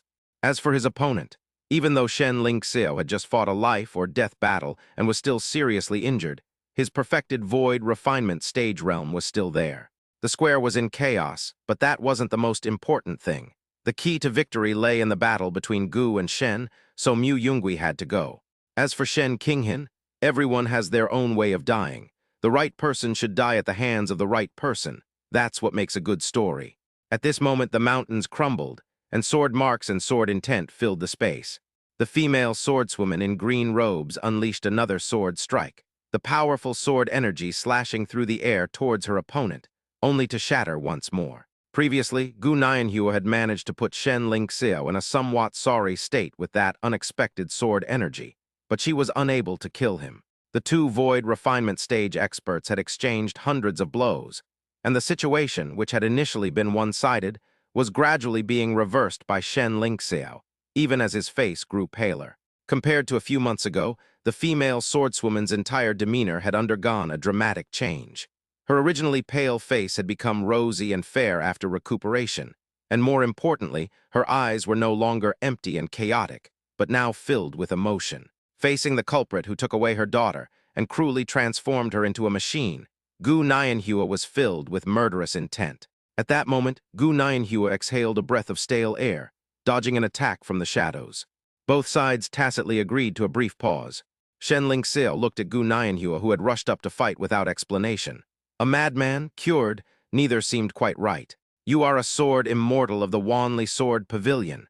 Taking advantage of the sword sect's vulnerability, you came to my sect's territory to attack me without explanation. What do you want to do?" Gu Nianhua chuckled and asked, "So what did you do?" Shen Lingxiao asked, "Did that thief say something to you?" "But that's Sword 12. That girl I picked up was actually your daughter. Such a misunderstanding, acting rashly, will it drag the Wanli Sword Pavilion into an abyss of no return." Upon hearing this, Gu Nianhua tightened his grip on his sword, his killing intent surging. "HMPH, to spy on my daughter's eyes and brainwash her, you call that a misunderstanding? A mere void refinement stage sword cultivator dares to do it but not admit it, putting on airs. Such a despicable person is truly disgusting. Wanli Sword Pavilion, I'm only here to kill you. If it's a misunderstanding, I'll also cut off your daughter's eyes and seize her divine sense to make her my puppet. Maybe that will calm me down." After listening, Shen Lingxiao sighed and shook his head. Gu Nianhua raised his sword, his body radiating a bluish-green sword intent. "So killing you to retrieve Zhiyu's holy eye would clear up the misunderstanding." In midair, 2 dark swordsmen, one on the left and one on the right, were also at the late stage of the nascent soul realm, protecting Shen Lingxiao. "Where are the 3 swordsmen?" Shen Lingxiao's left-hand swordsman frowned. The assassination attempt had failed, which was expected by the group. However, the new swordsman, who had advanced according to his cultivation level, was now engaged in battle again and had not returned to support them. "Do you want the new JX3 or the old JX3? A young voice rang out. "You." The 2 hidden swords beside Shen Lingxiao looked at the scene before them with increasingly serious expressions. Mu Yungui held a black and white longsword, with a bloody head protruding from it. It was the new swordsman I, who had just failed to kill Gu Nianhua and fled far away. By the way, they're all from the third level of the Death Sword sect. Chapter 133, Entering the Demonic Realm. King Feng controlled the sect's protective formation, pointing it at the 5 peak masters. It was an attack that was definitely designed to target the Shen family father and daughter, and it restrained the sword sect experts. It was as if the young man had planned it all out. Even a high-level cultivator couldn't make a move, and could only watch as the young man moved through the sword sect as if it were empty. Shen Qinghan glanced at the green peak in the center of Chunwu Square, where Mu Yungui was standing. She had some thoughts in her mind, but just as she was about to take action, she sensed an aura coming from afar, which made her stop in her tracks. "Your Holiness." The 2 figures moved with incredible speed, and in the blink of an eye, they landed in front of Shen Qinghan, only about 20 meters away. The cultivators present looked at the newcomer, and their initial restless thoughts were suppressed. The girl looked at Shen Qinghan quietly without speaking, but the taciturn Gu Jiyu, holding her sword, said, "Holy Maiden." As Gu Jiyu approached, one of Shen Qinghan's golden eyes seemed to sense something and began to slowly and uncontrollably flash. As Gu Jiyu approached, the spell used to conceal the truth in the other eye automatically dissipated, revealing the truth. An ordinary black eye, an extremely unremarkable eye. On that stunningly beautiful face were a pair of equally beautiful eyes. Shen Qinghan sensed the strangeness in his eyes and hurriedly recited the holy eye technique. After a tug of war, he finally managed to stabilize the holy eye. However, this scene was witnessed by everyone in the square, even the 5 peak masters who were trapped in mid-air. This, the holy maiden's other holy eye, is actually fake. How could it appear in that female cultivator's eye? I seem to remember that female cultivator. She seems to be one of the disciples who were said to have died in the immortal Ascension secret realm. How come she's here? Could she not be dead? That female cultivator is said to be a member of the Dark Sword lineage, trained by the sect leader. Those present watched this scene and began to discuss it amongst themselves. In mid-air, the Jade Heart Peak Master, who had always been relatively neutral within the sword sect and was also the only female Peak Master, was watching what was happening below and had pieced together some fragments of the truth. The Peak Master of Jade Heart Peak stared into those eyes and murmured, "Shen Ling Xiao." Below the stage, the crowd was beginning to grasp the underlying meaning. What they had initially dismissed as absurd statements by the young man who had barged into the sword sect now seemed less certain. Shen Qinghan's face was grim as she stared intently at the assassin who had been severely injured and on the verge of death in the secret realm, but had now reappeared before her, her own assassin. Shen Qinghan's face was gloomy as he commanded Gu Jiyu, "Sword 12, you're still alive. Did you and these people plan all of this? Give me back my holy eye." Gu Jiyu said, "Yes, Jiyu survived in the secret realm, met Mu Yungui, met Zhang Ryuachan, and even found a home." Shen Qinghan's face was filled with barely concealed anger. "Jiyu, Giant 12, what nonsense are you spouting? I'm ordering you to return the holy eye to me." Hearing Shen Qinghan's roar, Gu Jiyu's heart still trembled, but the girl did not answer him but continued to ask, "Why, you were clearly the strongest in the secret realm back then. Why didn't you save Giant Jiu? He always said I was different from the other dark swordsmen. These eyes, it turns out that's what makes me different from them. Because I need to get rid of the aftereffects of possessing the holy eye, I will die there. But what about him? He didn't need to die." Gu Jiu continued talking to herself, as if she were telling Shen Qinghan, or perhaps trying to convince herself. What was originally an order more important than life itself to Dark Sword had no effect on Sword 12. Shen Qinghan was furious. "Sword 12, I order you to return the holy eye to me." Gu Jiu shook her head and said, "Holy Maiden, you haven't answered me yet." A glint of golden light flashed in Gu Jiu's golden eyes, and the frost sword could not penetrate even an inch further. Gu Jiu suddenly stopped and took a step back. "But Mother said that this is mine, and I also feel that it is mine." "You ungrateful wretch, how dare you betray me?" Shen Qinghan's wrist trembled, instantly shattering the inexplicable pressure. At the same time, facing Shen Qinghan, who had not suppressed his cultivation level and had already reached the nascent soul stage, Gu Jiu's cultivation level was much lower. After the power of his holy eyes was shattered by the opponent, Gu Jiu's eyes suffered a backlash. After a sharp pain, a tear of blood flowed down his cheek. After a brief period of darkness in Gu Jiu's eyes, Shen Qinghan disappeared from the spot and appeared in front of Gu Jiu in the blink of an eye, swinging his sword horizontally. However, they did not succeed. Determination withstood the frost, A warm light swept over Gu Zhiyu's body, easing her pain slightly, and a reassuringly gentle voice sounded. Zhiyu, don't believe her belittling. You already have someone who loves you. Don't be sad anymore. Gu Zhiyu stepped back. I have my answer. Jiang Ryuachin nodded. Leave the rest to me. Gu Zhiyu nodded, her still blurry eyes glancing once more at Shen Qinghan's contorted face. A hint of disappointment, or perhaps sadness, appeared on her emotionless face. I'm going to kill you. Jiang Ryuachin looked at Shen Qinghan and spoke to her for the first time. Shen Qinghan, the demon heart you nurtured during the bloody night in Suzhou has come seeking revenge. The girl in the white dress emanated a dazzling light, her exquisite face expressionless. The onlookers, staring at the two, were momentarily unable to distinguish which was the saintess. The hidden swordsman beside Shen Qinghan seized the opportunity, and without any hesitation, instantly drew their swords and rushed towards Jiang Ryuachin, who was bathed in holy light. The sword rises, the sword falls. The two nascent soul stage swordsmen had barely managed to unleash their swords when a golden thread shot towards them. Looking again, they saw their own bodies collapsing as they lost their strength. The other party is not a sword cultivator. Instant kill. Before the other three Golden Core stage dark swordsmen could even reach Jiang Ryuachin, they were crushed by the endless power of light. Those who wanted to rush forward all stopped when they saw this. After taking a step back, Jiang Ryuachin withdrew the spell in her hand. At that moment, the square fell into complete silence. Shen Qinghan stared at the shattered corpses on the field, exclaiming in disbelief. In less than 10 years, how could you have reached the nascent soul stage? Shen Qinghan broke through the light, holding Frost's sword and thrust it out. Seeing this, Jiang Ryuachin did not avoid his sharp edge, but instead also expressed her own obsession. The two longswords clashed several times in the blink of an eye, and neither could gain the upper hand. Withdrawing her obsession, Jiang Ryuachin spoke calmly. Divine Heart Technique, Divine Heart Mantra.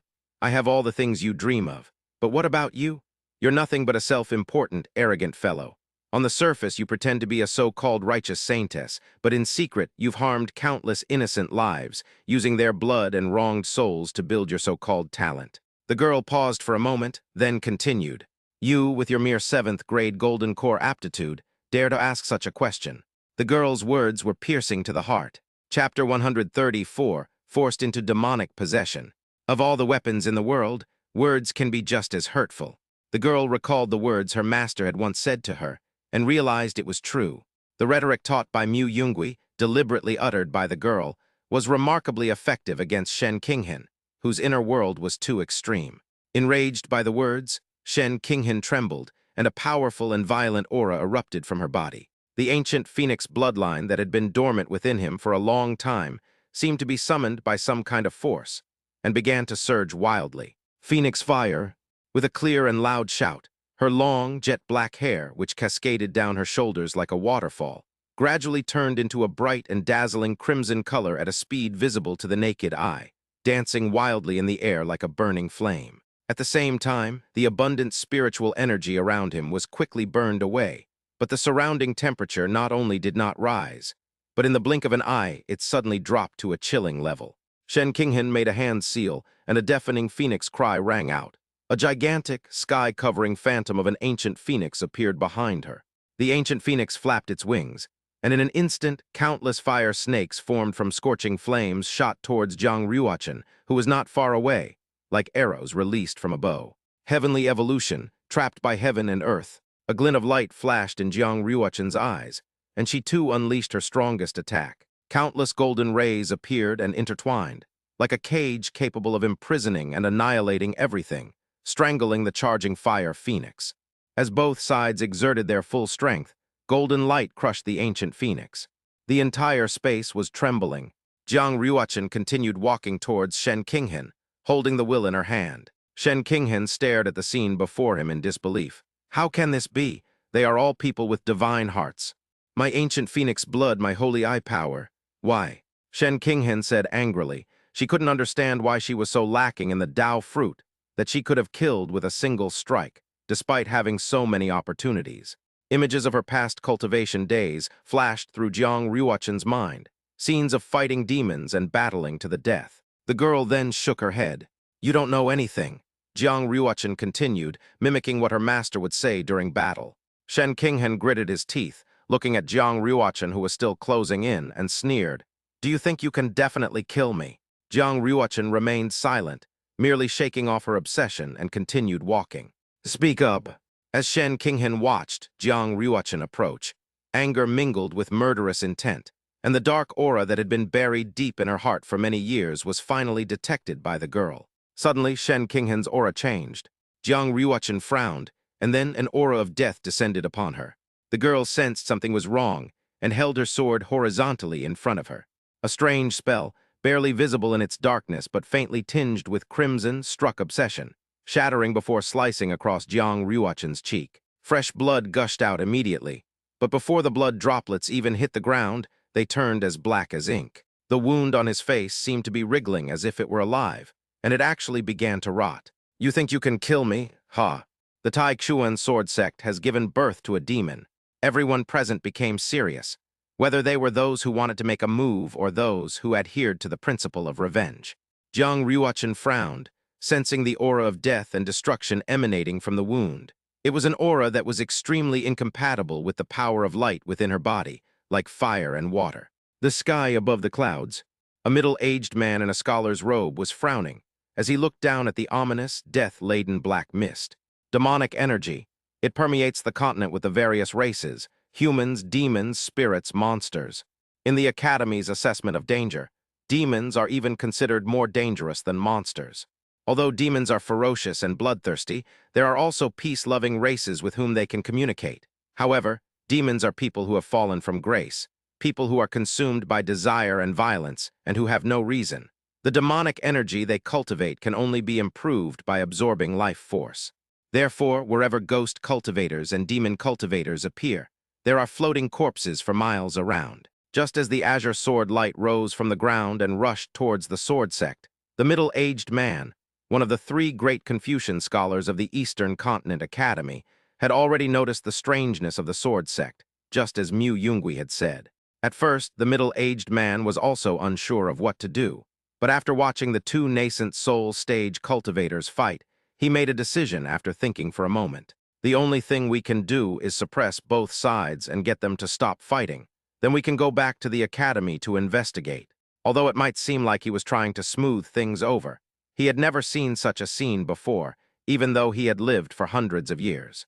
The reason why the middle-aged man did not end up in his current state is that this person's cultivation level in the Eastern Continent was already among the top 10, yet he was completely unaware that there was another person beside him. Shen Lingxiao must die. A young Taoist priest who had appeared out of nowhere stopped the middle-aged man and said this. Back to the present. The middle-aged man frowned and shook his head. The heavenly evolution divine heart is now being forced into a state of demonic possession, so is this the inevitable death the abbot spoke of? There's actually not much overlap between Confucianism and Taoism. The academy tends to take the lead in establishing order and defining the boundaries between the mountain and the valley, while the Taoist temple usually does not concern itself with worldly affairs and only intervenes in times of great disaster.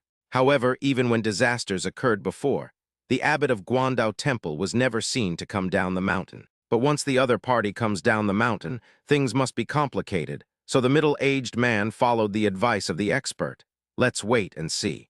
Now, it appears to be a young boy and girl who planned the assassination. You've driven him to madness, haven't you? The young Taoist's profile was extremely handsome. He looked down, not at the demonic energy, as if he already knew. He was just staring at the battlefield where the boy was, recalling what the other had said about what happened more than 10 years ago. Before arriving here, the young abbot had visited Suzhou.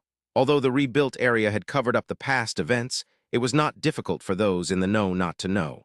The traces from back then were handled discreetly, but the young Taoist priest's divination restored the events to be largely accurate. The young Taoist priest looked down at the vast sword light below, gently stretched out his right hand, and covered the Tai Chuan sword sect with his palm in front of his eyes. Hold on tight. Then countless thin black lines appeared between his 5 fingers, connecting Shen Lingxiao and Shen Qinghan, who were thousands of meters below. This is cause and effect. The girl reached out and gently stroked her cheek, dissolving the black aura. The wound instantly healed completely. Looking at the other side, now engulfed by the black aura. Heavenly evolution, divine punishment. Jiang Ruochen extended her fair finger and gently touched it. Countless pillars of holy light began to emerge from the bright sun behind them. The girl's aura remained strong as she met the demonic energy head-on. So, in the end, it's just the lives of a few mere mortals. Are you just going to watch the holy maiden be killed like this? Beside him, an elder from Hao Rai Peak, his face grim, shouted to the crowd. It is common knowledge in the sword sect's power struggle that Hao Rai Peak has completely submitted to the sect leader's forces. Now that the peak leader is trapped, someone needs to break the deadlock. But Shen Qinghen has become possessed by a demon. Family scandals should not be aired in public. Even if Shen Qinghen needs to be killed, it's a matter within the sect. Moreover, given Shen Lingxiao's level of cultivation, why should everyone in the sword sect act this way? Why should everyone just stand by and watch? After a discussion, many of the elders who wanted to intervene had some new ideas. However, the sound of a plucked string rang out, causing all the sword sect cultivators who had been acting in this manner to pause.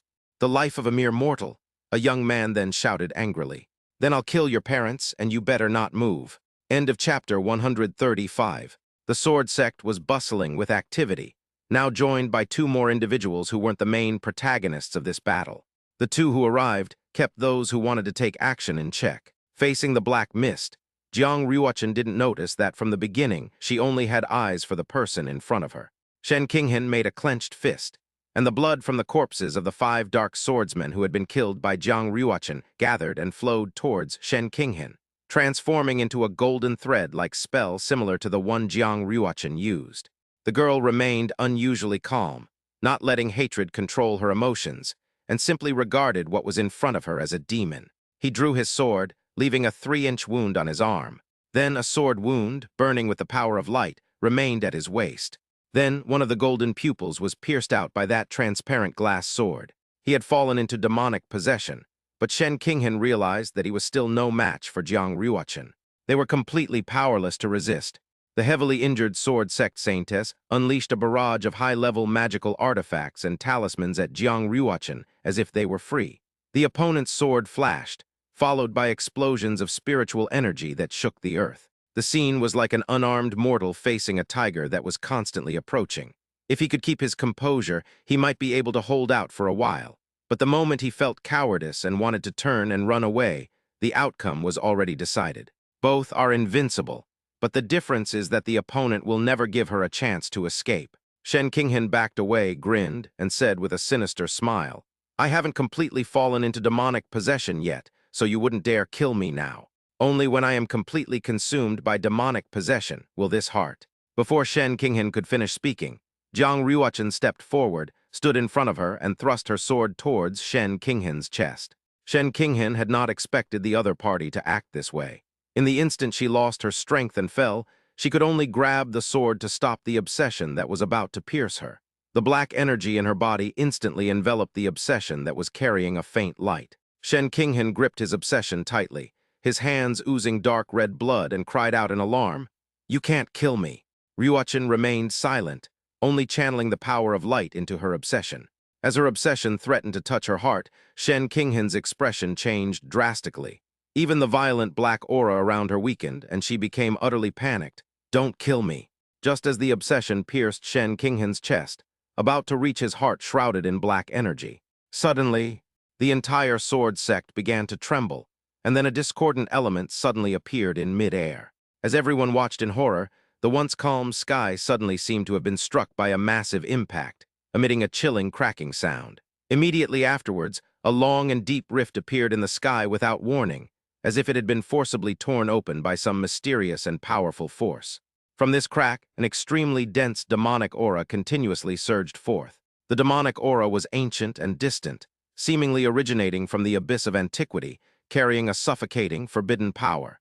It spread out, quickly enveloping the entire world, making the surrounding air heavy and oppressive. What's even more astonishing is that this demonic aura also contains an aura of majesty that belongs only to kings.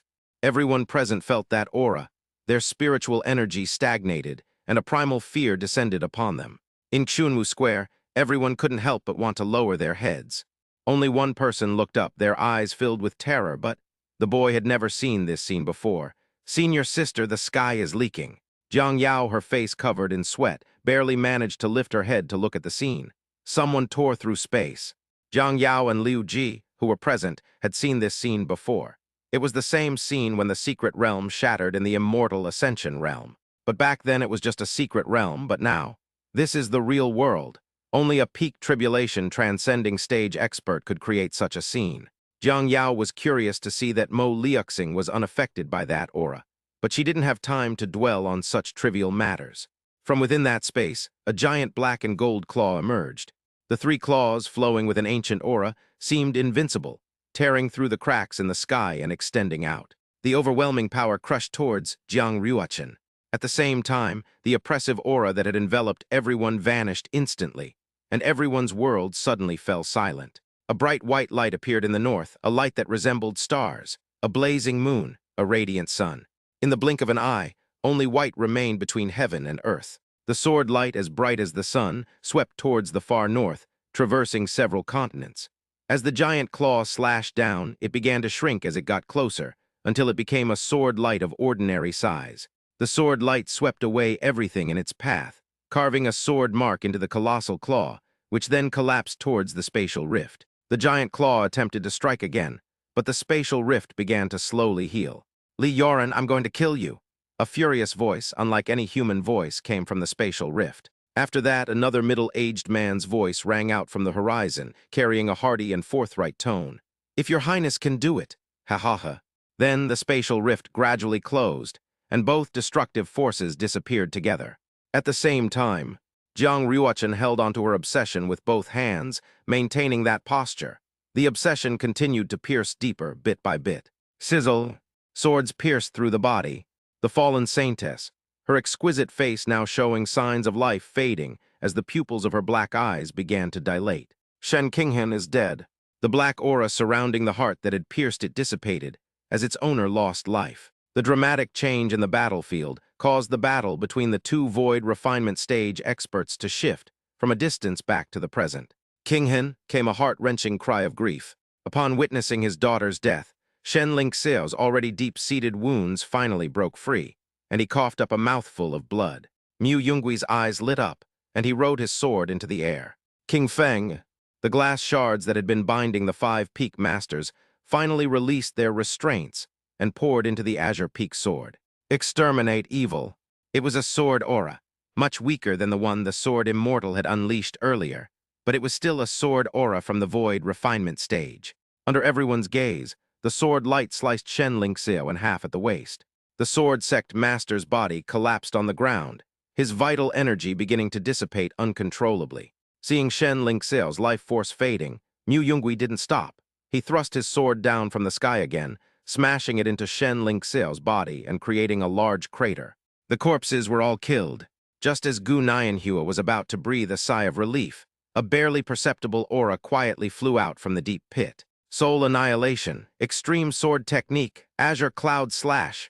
Mu Yungui remained vigilant, unleashing over a dozen sword techniques at that wisp of aura, until it was utterly destroyed. The boy still seemed uneasy, and unleashed another torrent of his remaining sword energy, until the sword crater had become a pit several meters deep. "Zyro Mu, that's enough." Gu Nianhua couldn't help but stop Mu Yungui when she saw his appearance. "This guy may seem like a sword immortal, but he actually uses a lot of evil magic. We can't afford to be careless." Zhai appeared silently beside the two of them and said quietly, "Brother Mu, Shen Lingxiao is indeed dead." Mu Yungui forced a smile. "Now that you say so, I'm relieved." "Oh right, those two auras just now." Gu Nianhua recalled the two auras that had suddenly appeared just now, and even her sword heart couldn't help but tremble slightly. "That sword light, it was delivered by the world's #1 swordsman in the Northern Territory." Mu Yungui pondered. He hadn't expected this situation either. Then Mu Yungui added meticulously, "Currently the #1 in swordsmanship." Beside her, Zhai said softly, "The other aura comes from a demon emperor of the demon race, Yaoyan, and it was its real body that descended. Mu Yungui, Shen Qinghan's ancient phoenix bloodline, and the demon emperor's intervention. Shen Lingxiao's scheme is quite grand. But even the demon emperor couldn't get you to succeed. You're truly cursed by heaven." Mu Yungui withdrew his gaze and looked around at the shattered mountain peaks and the devastation. "Let's clean up the mess first." Gu Nianhua's figure vanished, and she reappeared above the Chunwu Square. "Fellow Taoists of the Sword Sect, I am Gu Nianhua of the Wanli Sword Pavilion. Gu Nianhua stood guard, and the young Taoist priest appeared alongside him, explaining what had happened to everyone present. Gu Nianhua said, "As for the sword sect's strongholds, since I destroyed a few, I will compensate for them. I will make up for all the losses. Killing your sect leader was revenge. But as for the sword sect members, I can temporarily stay and oversee the sword sect until it recovers its strength." Gu Nianhua's words surprised even Mu Yungui. But then he thought, Gu Jiu had been with the sword sect for decades. Perhaps she preferred the sword sect? Who knows? Mu Yungui shook his head, trying not to think about things that didn't concern him. So the boy turned around and looked for her, who was about him. The sword sect was noisy, but Mu Yungui saw it at a glance. The young girl's aura was calm as she looked at Mu Yungui. Chapter 136, Because I also love Jiang Ryuachin. It's all a misunderstanding, nothing more. It's just the death of a sect leader. It's all right, as the saying goes, out with the old, in with the new. On the shattered plaza of the sword sect, the man who had come from Central Continent, seeing that the matter was over, quickly put away his zither and sword with the woman who was with him. The man in blue had his hand on the shoulder of the peak master of Hao Rai Peak, and he spoke earnestly with a serious expression. "Seniors, look, fortunately I didn't fight with you at the time, so this matter is fine now. As for that sentence, it was actually said in anger, wanting to kill the senior's mother. Well, she wasn't really a mother in the traditional sense. She was just trying to reason with me. By the way, seniors, you don't hold any grudges against each other, do you?" The peak master of Haori Peak looked as if he had swallowed a fly. "What else can I say? The matter of the sword sect has been settled, ending before even the members of the sword sect could figure out what was going on." The other peak masters, accompanied by the abbot of Guandao Temple and Gu Nianhua, quickly understood the situation and did not say much. The sword sect was facing an inescapable calamity, so they silently led their disciples to begin reconstruction. As the event came to a close, the sword sect members figured out exactly what had happened, and it wasn't actually that complicated. To put it somewhat inappropriately, it's like the sword sect is a large, prosperous family at the foot of the mountain. One day, the entire family gathered together to welcome a brighter tomorrow. But suddenly, 2 or 3 vicious thugs burst in and stabbed the patriarch, who had led the family to glory, to death. Are you angry? Of course, but the dead can't be brought back to life. All you can do is wait and surround them, demanding that they pay with their lives. But at that moment, the 2 or 3 big men suddenly pulled out a pile of files containing various pieces of evidence issued by the government, saying that the kind and amiable clan chief lying on the ground had actually committed all sorts of evil deeds outside, and that they were the victims. So since the other party is in the right, that's the only way things can be.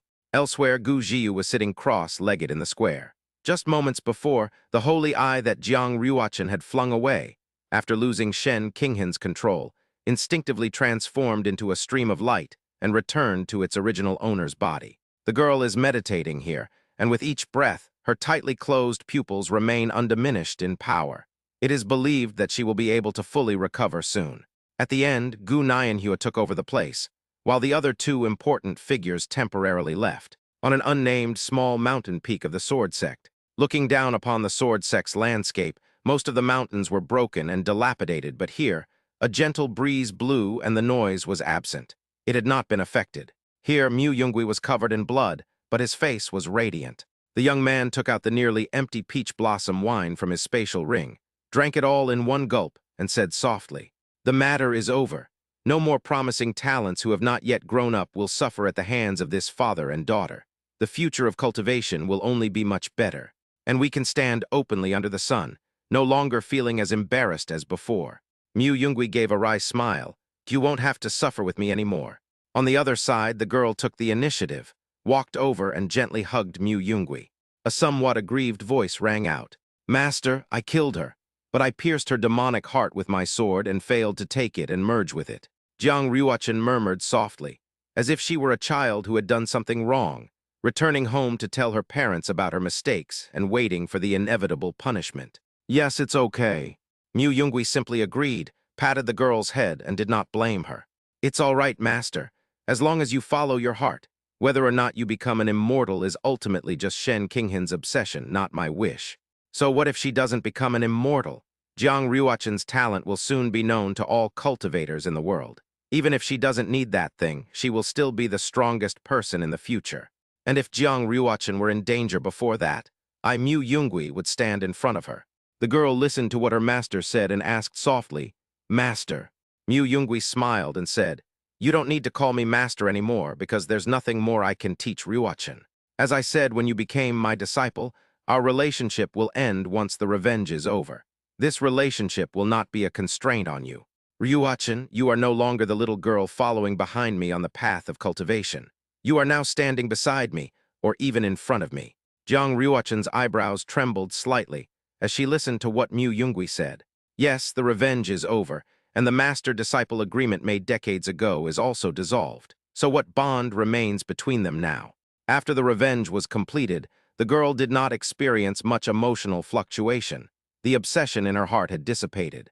What remained in the girl's heart, apart from the person before her, seemed no different from the witch in the stories of Suzhou she had heard decades ago. "Yungui," the girl murmured, her eyes lowered, her expression unreadable. "The master-disciple relationship has been dissolved, and there is no need to use honorifics anymore," so the girl said this. The change in address seems to add a touch of intimacy, but, upon hearing this, Mu Yungui frowned, a strange feeling creeping over him. It wasn't because of the name, but because he could sense the disappointment and sadness in the girl's tone. This isn't right, is it? Having clearly avenged her great grudge, could it be that the aura of the demonic heart corrupted Ryuachin during the battle, or did Shen Qinghan do something during their fight? Mu Yungui's mind raced. After a moment, the girl shook her head and said, "Don't want." Mu Yungui was stunned and asked, The girl clutched tightly at Mu Yungui's clothes against his chest, frowning as she said, "As expected, Ryuachin still prefers to call him master. Ryuachin hasn't become a true goddess yet. There's still so much she needs to learn." Perhaps Jiang Ryuachin didn't feel that becoming her master's disciple was a restrictive thing. On the contrary, it was Jiang Ryuachin's wish. The girl looked at her master with a pleading look in her eyes. Mu Yungui was stunned for a moment, and then realized that it was just wishful thinking on his part. Mu Yungui smiled and did not refuse the girl's request. Mu Yungui then said, "But the things that weren't finished being said that night, does Ryuachin still want to hear them?" Jiang Ryuachin looked at Mu Yungui with an indescribable emotion in her eyes, expectation mixed with fear of losing everything afterward. Mu Yungui gazed quietly at his little apprentice. In a daze, I saw in that beautiful face the image of the little beggar who was covered in wounds and emaciated.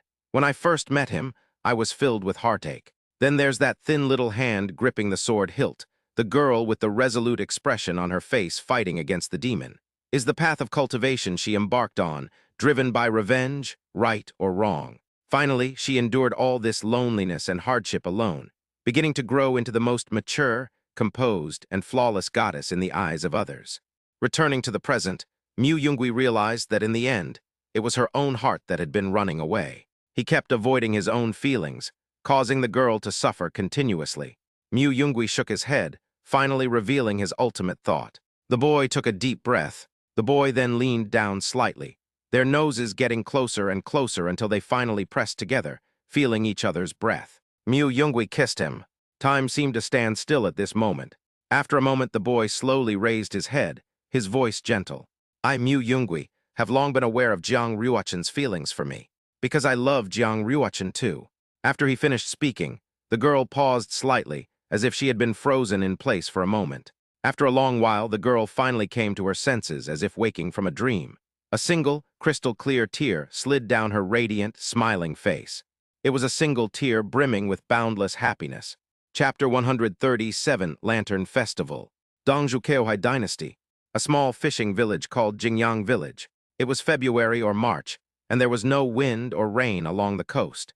In the afternoon, the fishermen who had gone out to sea were like sesame seeds, gradually moving towards the shore. The small brick house wasn't very big, and some smoke was already rising from the courtyard, making it seem a bit earlier than usual for fishermen's dinner time. The girl's voice could be heard from inside the room from time to time, like the chirping of swallows and the warbling of orioles. Outside the door, there was a child who looked to be under 10 years old. His tender little face was cute, and he was dressed in a linen outfit. The child was leaning against the door, sitting on a small wooden stool, holding a booklet in his hand. It was unclear whether he could understand it or not. A gentle sea breeze, carrying the sunset, blew in from the other side of the sea. The child's innocent face wore an expression that seemed beyond his years, a look of contentment. Hey, Tilda, little brother Su Ming. At that moment, the door of the small house next door, which had been rented out not long ago, was opened. A man in a blue robe, with a handful of melon seeds in his hand, greeted the child in a rather informal manner. Then, with a flick of his sleeve in front of the child, a small stool appeared in the man's hand, and he sat down next to the child, cracking sunflower seeds. The child named Su Ming glanced at the man, rolled his eyes, then put away the booklet, got up, and moved his stool closer to the door and further away from the man in the blue robe. Su Ming's childish voice rang out. If you vomit in front of our house, I'll tell my sister and Xiao Yang. You're just waiting to die. The man in the blue robe stumbled and could only awkwardly pick up the sunflower seed shells. Little Ming, no, no, no. Su Ming glanced at him, then leaned against the wall with his hands in his sleeves, squinting in the sun without speaking to him. Seeing this, the man was not annoyed. He simply opened his palm, and the sunflower seed shell floated in mid-air before shooting out like an arrow. I don't know if he's strong or not, but eating sunflower seeds like that is definitely cool. Don't be surprised, this is basic procedure, no applause needed. The man tossed his head smugly, waiting for the admiring gaze to fall upon him. But it didn't happen.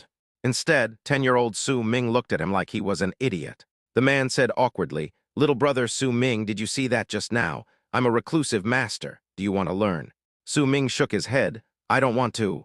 Hearing the child's answer, the man exclaimed in surprise, "Brother, I'm the kind of immortal from those folk tales. You want to take down an enemy's head with a flying sword from 1,000 miles away. Don't you want that?" A breeze blew by, and the child, bathed in the setting sun, squinted comfortably. "Would it be more comfortable than I am now?" The man also leaned against the wall, speechless. After cultivation, one can become immune to water and fire and live on dew and wind. But when it comes to a real comparison, hey, it seems there are some truth to it. But the other person is only 10 years old. How can you sleep soundly and lie flat at that age? Is this child a bit unpredictable? "So, what's the price?" Su Ming asked curiously. "Cost. Because my sister told me that once you leave home, you should be wary of anything that seems perfect outside, because you might suffer a great loss." The man nodded. Those words were indeed true. However, seeing that the other party had taken the bait, the man's lips curled slightly and he chuckled. "Brother, I don't want any reward. I just hope that little brother Su Ming will mention my name more often in front of Miss Xiao Yang in the future." Before the words were finished, the door to the room where the two were leaning against was pushed open, and a girl who looked to be about 20 years old came out. The girl had her hair tied in a ponytail, a delicate face, and wore a gray-white long dress, giving her a quiet and gentle appearance. "Sister Ayang, has your older sister finished cooking?" Upon seeing the newcomer, Su Ming ignored the man in the blue robe, picked up the small stool, casually patted his bottom, and prepared to follow the girl inside. The girl bent down and patted Su Ming's head, smiling. Sister Su Yue has prepared the food. We can eat in a bit." Upon seeing the newcomer, the man in the blue robe instantly lost his previous lazy demeanor, stood up immediately, and looked at the girl with some embarrassment. Miss Xiao Yang. My name is Tan Yuan. I just moved next door." The man's speech was completely different from before. The once glib-tongued man was now stuttering and speaking haltingly. Before he could finish speaking, the girl looked at him and said, "Brother Tan, I know Tilda." The girl smiled with narrowed eyes. "Didn't you say hello when you moved in before?" "I remember." Tan Yuan chuckled sheepishly and scratched his head. I haven't been able to properly greet Miss Xiao Yang yet. I thought she didn't know me." "In that case, I won't disturb your meal any longer." Tan Yuan smiled, but he looked rather unpleasant. Zai Yang looked at the man in the blue robe in front of her. Just like when she first moved next door, the way he looked at her always seemed a little strange, but she couldn't quite put her finger on what was wrong. And then, in a moment of confusion, I saw the other person crying. A strange person. But for some reason, Zai Yang felt a sense of familiarity with this person, not aversion, but rather a strange feeling of pity. So she was about to invite the man out of her mind. But then she remembered something and immediately shut up. The atmosphere was a little awkward. Since Zai Yang wasn't eating at his own home today, he was actually a guest and had no right to speak. At this moment, there were two young women in their 20s and a child who was not yet 10 years old inside the house. It was impossible for them to invite a strange man in. "Xiao Yang, what's going on outside?" Just then, a tapping sound came from inside the house. Seeing that the girl who went out to call for someone hadn't come back in, the homeowner came out with a curious expression to check. "Hey, isn't this our new neighbor? What's his name?" "Sister, his name is Tan Yuan," Su Ming added. The girl gave him an apologetic look, then said to Tan Yuan, "Brother Tan, what a nice name. Today is the Lantern Festival if you're alone. Why don't you come in and have a meal with us?" Tan Yuan was stunned. Even Zai Yang hadn't expected this. Su Yuixin has quite a big heart. They've cooked glutinous rice balls. They smell so good. Su Ming smelled the aroma wafting over and said softly. Su Yue nodded. "Brother Zai, don't be too reserved. We'll be neighbors from now on." Tan Yuan looked at Zai Yang, trying his best to suppress the trembling in his body so that no one would notice. Su Ming looked at the man in front of him and raised an eyebrow. Tan Yuan suppressed his emotions and said, "Well, I shall respectfully accept your offer." He had intended to just watch from afar so as not to frighten Zai Yang, but how could he not also long to have dinner with her again? Then, led by Su Yue, the four of them went into the house one after another. Su Yue, who was leading the group, had a broad smile on her face and didn't seem to care about the potential danger posed by Tan Yuan. After all, she has her own secrets. That means he was actually a nascent soul stage demon. "I am a demon, although I'm not very strong in combat among those of the same cultivation level." The fox demon, who had once been called the goddess, thought to herself, "HMPH tilde little Yang, although I don't know why you want to invite that Brother Tan to dinner. Don't worry. I, Su Yue, could protect you even if you had 100 more neighbors like this. Although none of you know my identity." Su Yue smiled slightly, making up her mind to secretly protect this ordinary girl with whom she had a very good relationship. Behind them, Tan Yuan's expression changed as he watched Su Yue and Zai Yang's retreating figures. He became serious and wary. That demonic aura that Su Yue couldn't hide. She really is a nascent soul stage demon. The man in blue robes, who received help from a benefactor at the foot of Guandao Temple, came here in search of his wife's reincarnation, intending to see her one last time before leaving. However, the nascent soul stage sword cultivator who had just arrived here discovered that his wife's reincarnated neighbor was actually a transformed great demon. Coincidence or fate? However, under Tan Yuan's observation, this great demon showed absolutely no signs of harming anyone, acting just like a normal person. He even secretly helped Zai Yang through several dangerous situations. This is more human than many people. So the man in the blue robe had no choice but to stay after witnessing this strange scene. But nothing happened to Su Yue, who was with a child of about 10 years old. I should check on her first. Fortunately, they didn't know my identity. Tan Yuan pondered carefully and secretly made up his mind. "Younger, even if you are no longer yourself, I will still protect you." The child who had closed the door looked at the three people in front of him and sighed. After being reborn, she becomes the fox demon older sister, who shares the same bloodline as the other. There was also a nascent soul stage sword cultivator, who came seeking the reincarnation of his deceased wife. After thinking about it, Su Ming, who had half human and half demon blood, felt a bit overwhelmed. After chapter 138, in Dongzhou, within a magnificent dynasty, in an unassuming restaurant. On the top floor of the building, several young people were engrossed in a table piled high with news from various continents, carefully sorting out the big and small events happening on and off the mountain. On the desk, intelligence from a certain place in Dongzhou was piled up like a small mountain. As the world's largest intelligence sect, the disciples of Kainiu Tower have been quite busy for the past 6 months. Suddenly, the door was gently pushed open, and a pretty girl in a red dress walked in. She moved with light steps, her gaze sweeping over the red-robed disciples who were writing furiously, before casually flipping through a few important documents that had been compiled. However, after flipping through the messages for a while, she sighed softly. There were many, but none of them contained any particularly interesting secrets. They seemed rather mundane. The girl leaned against the table listlessly, then suddenly seemed to remember something and casually asked, "Any new news from the Tai Chuan sword sect lately?" Her question was not unfounded. Half a year ago, a series of earth-shattering news broke in Dongzhou, shaking the entire cultivation world.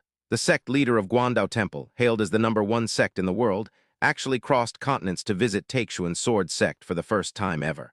Although Taixuan's sword sect had a considerable reputation on the mountain, it was still far inferior to Guandao Temple, the top sect among the 10 major sects. Even more shockingly, the female swordswoman from the once famous swordsmanship duo suddenly regained her senses from her madness and inexplicably challenged the Tai Xuan sword sect, killing their sect leader and holy maiden in one fell swoop. The Academy, however, did not hold anyone accountable for this. Any one of these news items could easily grace the front page of Kainyu Tower for months.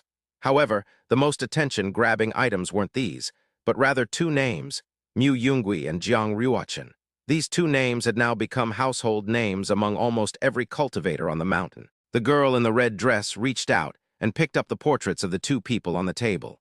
My thoughts drifted back to more than 10 years ago, when I had seen these two people before. The girl pinched the bridge of her nose, her tone tinged with helplessness. Still no news about Mu Yungui and Jiang Ruochen.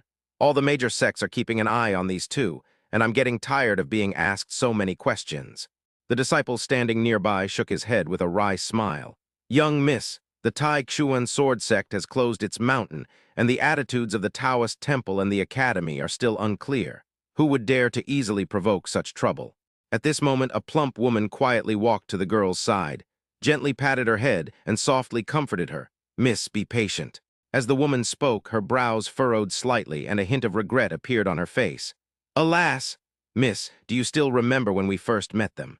The girl nodded, her tone filled with emotion. Yes, I could see their extraordinary talent back then. Who would have thought that in just 10 years, they would grow from minor cultivators in the qi refining realm to what they are today? The woman sighed, her voice filled with regret. If only I had known this would happen, I should have recruited them at all costs in the first place. The sword sect, shrouded in a shimmering array, had gradually recovered from the shadow of the Great War within 6 months, and was beginning to get back on track. However, sword marks from that battle still lingered on the stone walls of many peaks and caves, serving as silent warnings to every sword sect disciple, reminding them of the existence of that great war. Inside the sword sect's meeting room, the leaders of the 5 peaks gathered together. This was their first formal meeting in 6 months. During this time, Bai Qian and Gu Nianhua spearheaded the reconstruction efforts, with each peak cooperating seamlessly and the progress remaining unaffected by power struggles or individual will. Inside, all was silent. Click, the door was pushed open. Bai Qian, the Grand Elder of the Enforcement Hall, walked in, holding a notebook that recorded all the major and minor events that had occurred in the sword sect over the past 6 months. The reconstruction of the sword sect is nearing completion. Now it's time to discuss the future direction of the sword sect. Bai Qian looked around at the 5 people, and seeing that no one spoke, continued. Let me share some good news first. That young man named Mu Yungui, perhaps we should call him our junior brother, not only completed many of the lost or incomplete sword techniques of the sword sect, but also improved the mental cultivation methods and sword techniques of the 5 peaks. Upon hearing this, the other peak masters all showed expressions of shock. So what exactly is his identity? One of the peak masters couldn't help but ask. Bai Qian shook her head. In short, he seems to know more about the sword sect than we do. A guess couldn't help but arise in everyone's mind. Could he be the reincarnation of some grandmaster? Bai Qian took out a list from her bosom and said in a deep voice, Shen Lingxiao's private assets have been confiscated, totaling tens of millions of spirit stones, dozens of earth-rank spiritual treasures, more than 100 profound-rank spiritual treasures, and thousands of thousand-year-old spiritual herbs. The 5 peak masters displayed varying expressions, a mixture of shock and disbelief. The peak master of Haori Peak, who was closest to Shen Lingxiao, looked particularly grim. The peak master of Haori Peak slowly spoke. Although Haori Peak once intended to align itself with Shen Lingxiao, it was merely to gain more resources, and we knew nothing about these inside stories about him. Beside him, another peak master gave him a cold glance. But you still did it in the end. The peak master of Haori Peak lowered his head, his tone heavy. I voluntarily resign from my position as peak master and go to the Northern Territory to atone for my sins. I only hope that you will not make things difficult for the disciples of Haori Peak. They are innocent. As for the sword sect, if it can become a first-class sect under the leadership of that grandmaster, that would be the best outcome. The others did not refute this, and had already tacitly accepted that Mu Yungui was a hidden ancestor. Bai Qian shook her head after hearing this, her tone filled with regret. It's a pity that Mu Yungui has already left the sword sect. We'll have to digest these sword techniques and mental cultivation methods ourselves. Gu Nianhua, Mu Yungui, Jiang Ruochen, and others have no intention of seizing our sword sect, which is why I will cooperate with them to rebel. They really came here to kill people, and then they'd leave. Although Mu Yungui has no intention of becoming our sword sect master, he definitely has special feelings for the sword sect, and when he left he said, "Just get him the title of senior brother." She paused, then continued, "I am not the sect leader. Before the next sect leader is elected, all matters will be discussed and decided upon. The sword sect must never again be a place where one person makes the decisions." Even after the meeting, the sword sect's leadership still had many matters to attend to. While the reconstruction was complete, the sect's future remained fraught with challenges. Suzhou, decades have passed since that bloody night. People come and go at the foot of the mountain, and even such tragic events are gradually faded by time and buried deep in people's memories.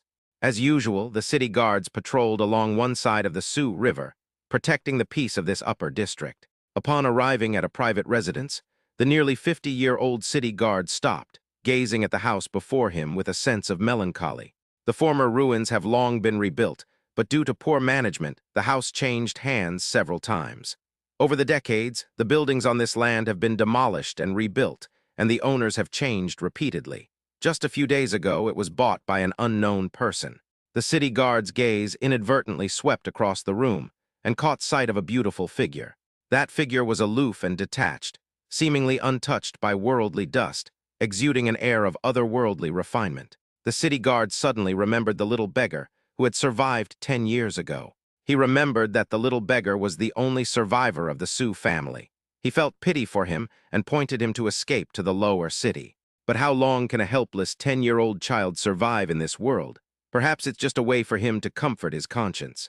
The city guard cleared his mind of his thoughts and was about to leave when the girl in the white dress in the courtyard seemed to sense his presence and turned to look at him. The city guards were stunned. That was a face that surpassed all the goddess sculptures in the world. Then the city guards noticed that the other person was holding